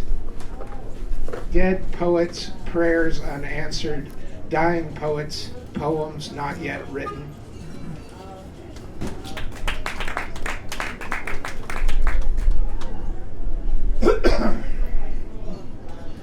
The brutal sameness of American culture. If you've seen one mall, you've seen one mall. You've seen them all. You've seen them all. I'm disappointed in the landscape across thousands of miles of highway. A fractal image spun out from 1950s marketing guys and repainted every decade till every repeated pattern matched. The car window is just a screen with graphics populated by a lazy algorithm, coded efficiently and cheaply. Simple palette swaps over reused models. Brand new, like new, the American homogeny, driven by recursion, ever westward, wagons ho, middle ground, mediocre, manifest destiny, washed out technicolonization, faded pale faces, clone stamped across the continental canvas. It's a melting pot, a perpetual stew. All the chunky bits are turned to mush. The flavors are on mute, overpowered by static. The hamburgers are the same. The pizza is the same. Even the Mexican and Chinese places are all the same. I can safely order either a chili poblano or General Tso's combo anywhere between the Pacific and the Atlantic. I've eaten at Texas Roadhouse in Texas. It was just like the one in Indiana. I'm nostalgic for radicals that rose out of hard times and oppression. I'm shamefully thankful for their hard times. They went through hell so I don't have to. But they did write a lot of pretty songs, told some funny jokes. I'm not saying it was worth it, but I can't imagine a world without a history of violence, so I will be solemn when called for, and remember the people that stood out and took a beating for it. Thankfully, there will always be boundaries to be pushed, limits to be tested, rules to be broken. Utopia exists within the space between freedom and the fall. I'm looking forward to the changes, anything to shake this brutal sameness.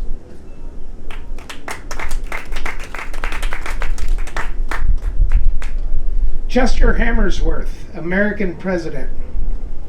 If I was interviewing Donald Trump, I would ask him who his favorite president other than himself was. And he would name a bunch of other presidents, never sticking to one, and then somehow still name himself. And then I would tell him that my favorite president from U.S. history was Chester Hammersworth. And I know that he would pretend to know who Chester Hammersworth was. He would try to rank Chester between the other presidents that actually existed and weren't just a name that I made up. He would never say Chester Hammersworth was not a real president because he obviously doesn't know. And he would never say that he doesn't know. He would talk about how strong America was under Hammersworth. And then half of all voters the next morning would fondly remember Hammersworth, while the rest felt ill and questioned their own sanity. But no matter how they felt, they would all take off February 30th for Hammersworth Day from then on. Joe Rogan to host a poetry open mic with feature RFK Jr.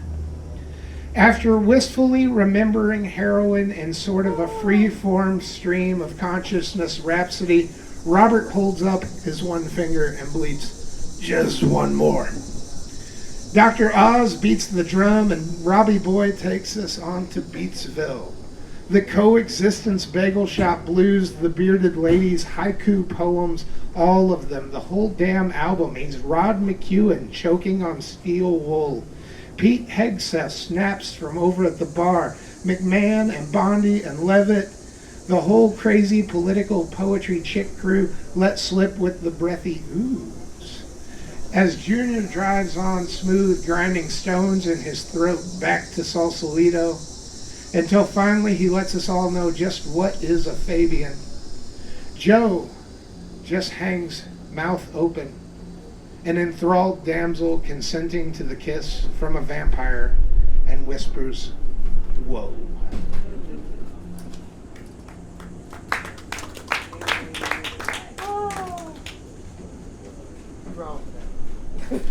I'm gonna try and do 2, 3 more.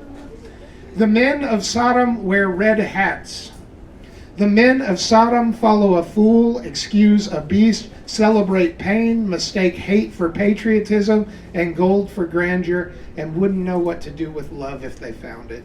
The men of Sodom wear red hats and dress for war with their neighbors. The men of Sodom march the streets searching for innocence to ruin. The men of Sodom speak backwards, screaming vile taunts of broken souls. The men of Sodom knock on doors and demand the angels be given to them.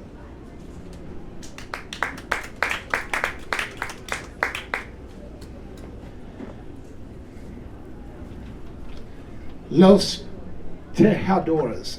So I'm sure I murdered that. I titled this poem in Spanish, and I don't speak Spanish, but it means roofers. There's a roofing crew above the street where my morning starts, and they are blasting Mexican radio, ranchero accordions chased by an excitable Spanish-speaking DJ, and it makes me so happy to hear it, because the Hispanic kids aren't playing in yards anymore, and their abuelas don't come to the door to sign for their packages.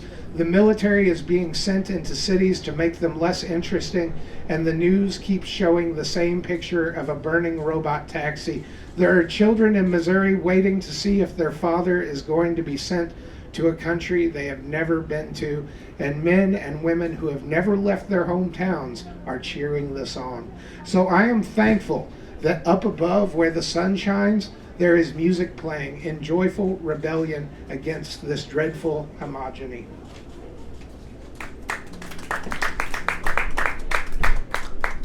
Oh, I got time for one more. Here we go.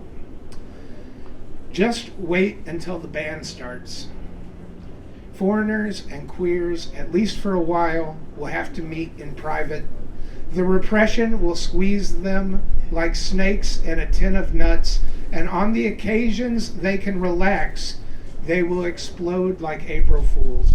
So the private meetups in their garages and basements will be raucous and joyous, radical carnivals. Children will laugh, women will feel comfortable, and the food will have flavor. Enjoy your McDonald's and your Diet Cokes. Keep wondering what everyone's problem is, why your jokes fall flat, why you only hear about the good parties after the fact. Hell is people dancing in the streets above your casket, and everyone who is anyone is practicing their moves.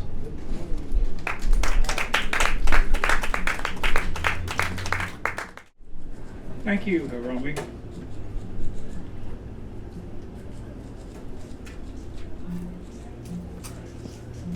Since there's a lot of arts and crafts at this fair, I just want to open up with something I hope is light. It's why I no longer take my cat to the art museum.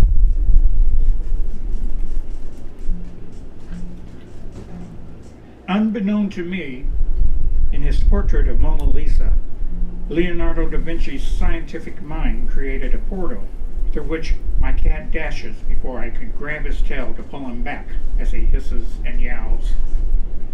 News of the escapade shoots throughout the feline universe, and before I know it, as fast as Tom chases Jerry, all sorts of cats invite themselves to check out the new cat lady.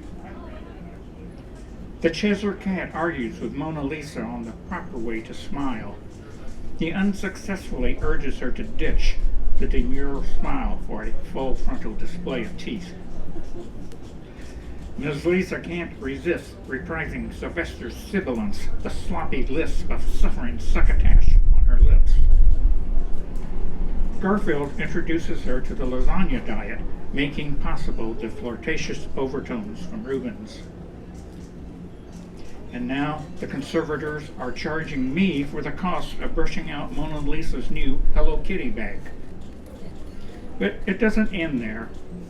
In Nighthawks, my furry friend steps over a diner's plate of eggs and orders a tuna sandwich. His buddy His buddies batter the tops of Van Gogh's sunflowers, leaving seedless, naked heads. The peaceable kingdom becomes a pissing ground when the Lion King swaggers in. In 2 weeks, my cat will limp home exhausted but pleased. He will direct me to read Hemingway aloud, hoping to discover a path to his polydactyl cousins. Instead, I will read about Sandberg's metaphorical cat stepping lightly as a frog.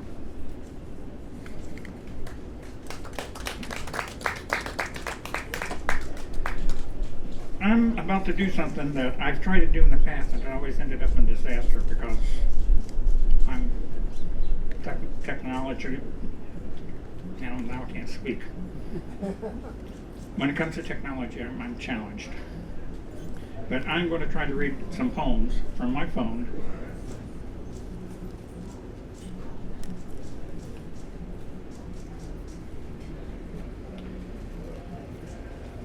And I'm going to start off with a blessing.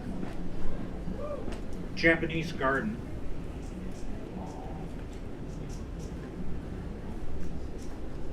Sitting on a bench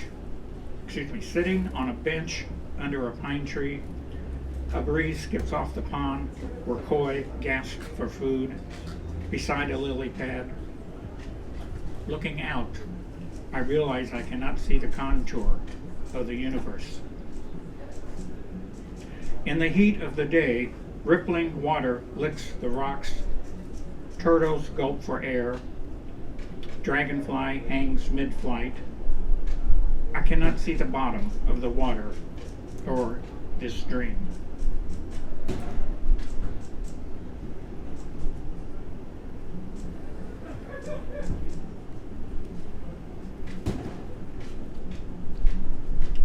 Okay. See, I'm having problems. Sitting on a bench, I write a poem under a pine tree in the heat of the day.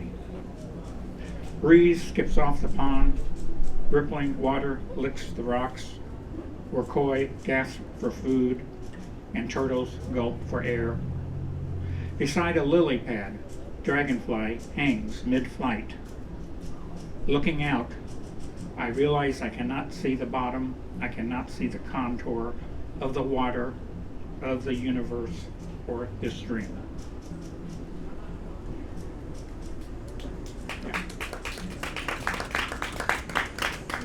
I'm going to read a set of poems about my Japanese heritage. I've been pushed and prodded to collect all my poems and maybe try to come up with a chapbook. But if I do this, I would have to include this poem, which started off everything. It's called Festival of Dolls, and it's my most requested poem. I think most of the people here have heard this at one time or another. It's about my mother. It's in her voice. On the cusp of puberty, August 1945, my world changed in a gasp.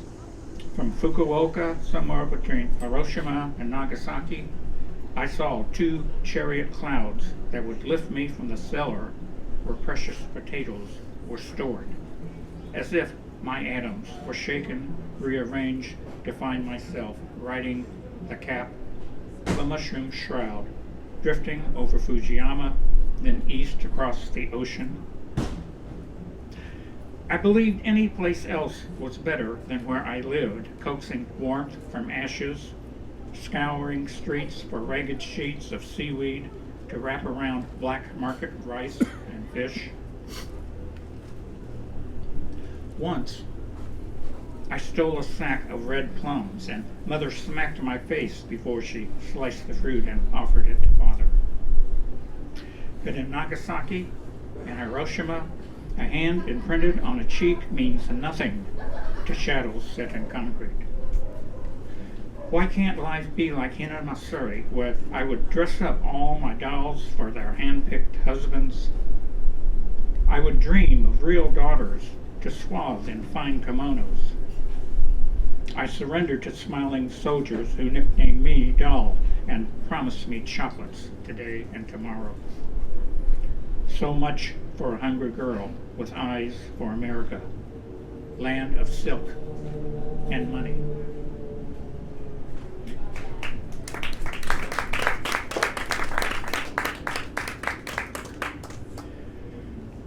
The next poem was based on a prompt. I suppose it's an expressive poem.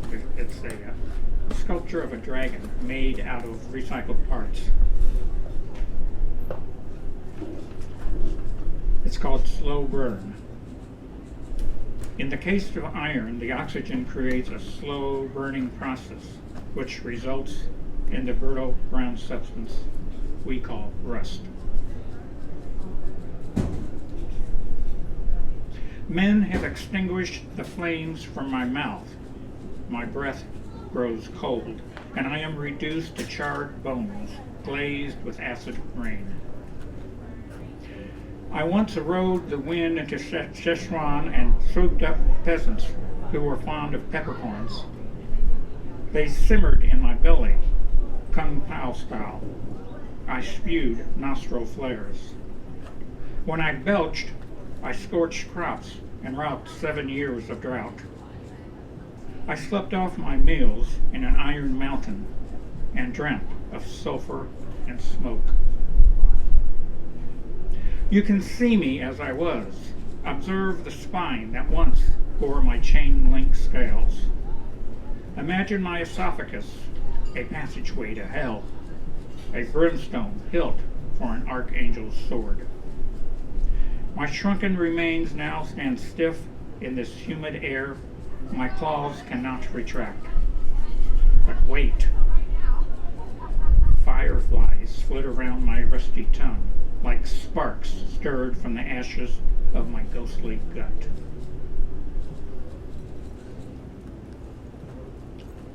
There's not too many people here are probably alive in 1962, am I right? I know some of you are. You remember a song called Sukiyaki? Yes. Yeah. Do you know what that song was about? No. It wasn't about food. This Japanese song by Kyu Sakamoto was #1 in the United States in 1963. The American release was titled Sukiyaki, which has nothing to do with food or the original lyrics. The title translates as, I look up as I walk. But record executives believed American buyers needed a catchy Japanese word. You know, it's like naming, what's a popular song? Stairway to Heaven. Yeah. It's like naming Stairway to Heaven a submarine sandwich. Anyway, I don't understand Japanese, but I know enough about the song Sukiyaki. I know the lyrics and what they are supposed to be. So I took the liberty of saying I'm translating it. I'm trying to give the song some dignity. This is how the song should be if it were in English. I look up so tears won't fall. Remember a rain in spring. My lonely walk tonight. Through my tears, I count the stars. Remember a summer moon. My lonely walk tonight. Happiness soars above the clouds. Sadness in the shadow of an owl. In my lonely walk tonight, I recall cold autumn winds, eyes downcast so tears may fall.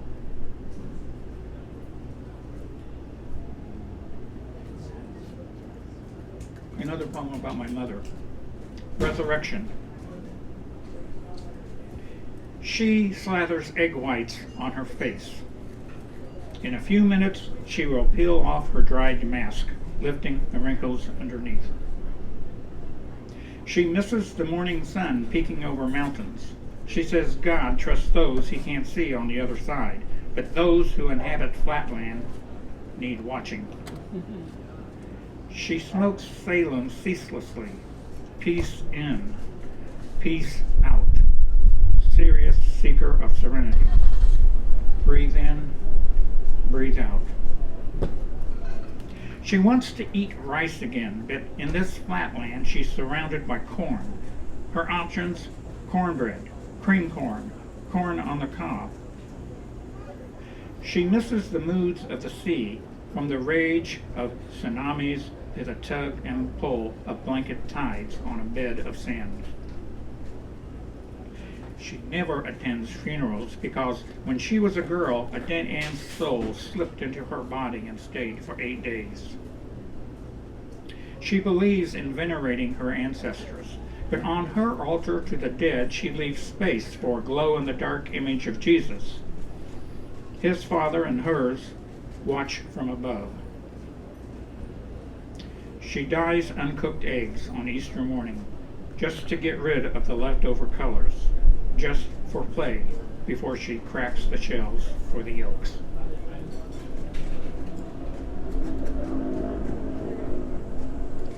Okay, and just when I thought I was not going to write another poem about my mother, of course, after she died, this came out. It's called Miyoko's Ashes. What remains of relationships, once fiery, but now cold. I hear my siblings squabbling over my mother's remains.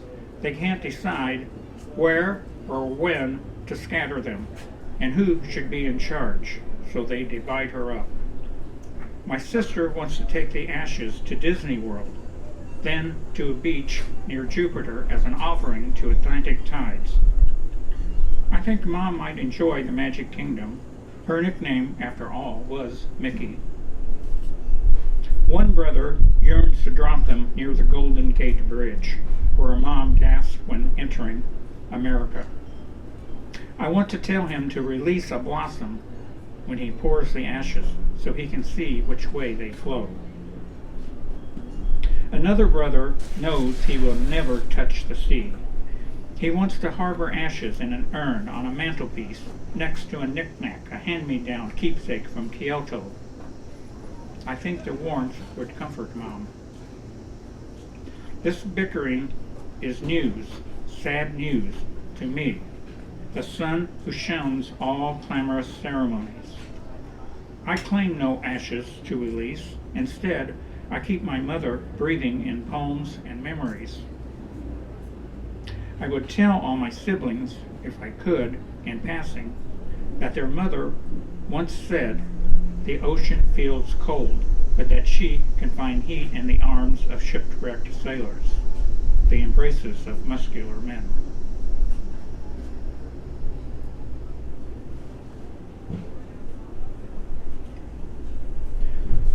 My mother haunts my dreams.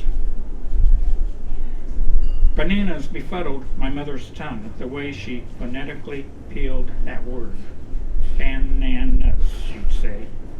Don't eat before bed. They give bad dreams. I ignored her, and the nightmares came. That's when, in a hallway of unlocked doors, I choose the room with the scowling Buddha, who chases me until my heart stops. Last thing I hear before I wake up is a whisper in my ear, now burning. Just once I heard my mother say banzai, no hesitation. I long to hear this benediction, to live 10,000 years. Instead, I dream of wandering endless rooms of harmless women.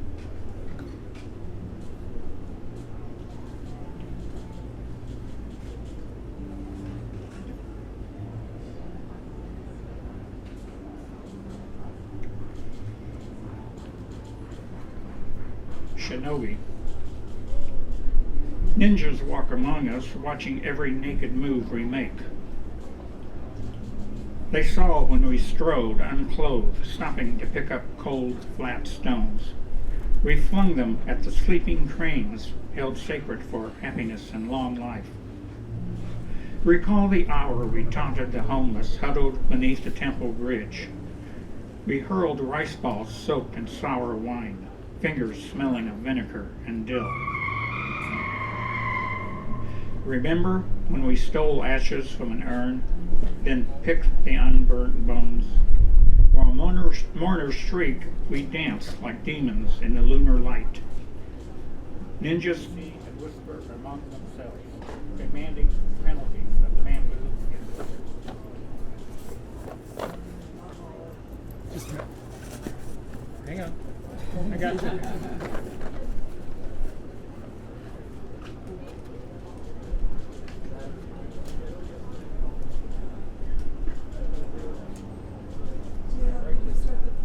Is this better? I need to switch something.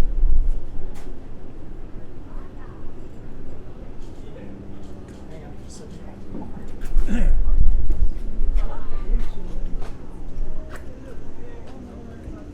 Okay.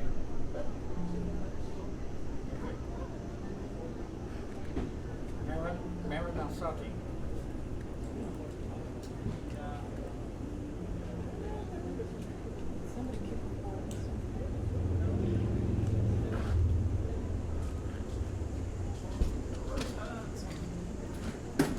I could just speak louder with that one.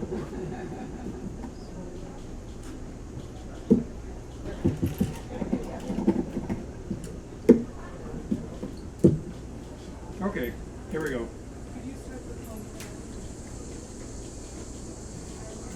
Shinobi? Ninjas walk among us, watching every naked move we make. They saw when we strolled, unclothed, stopping to pick up cold, flat stones. We flung them at sleeping cranes, held sacred for happiness and long life. Recall the hour we taunted the homeless, huddled beneath the temple bridge. We hurled rice balls soaked in sour wine, fingers smelling of vinegar and dill. Remember when we stole ashes from an urn, then picked the unburnt moans? While mourners shrieked, we danced like demons in the lunar light. Ninjas see and whisper among themselves, demanding penalties of bamboo and blade. Okay, this will be my last poem. And it started out as a prompt. I was with a group of people who went out to Eagle Creek State Park, and we just spent 30 minutes, and we had to come back and write a poem.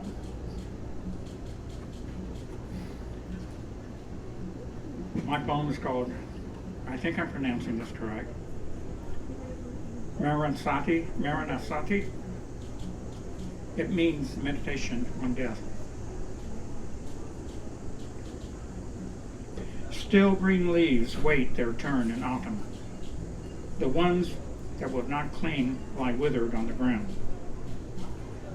Clouds obscure sunlight and block the heat.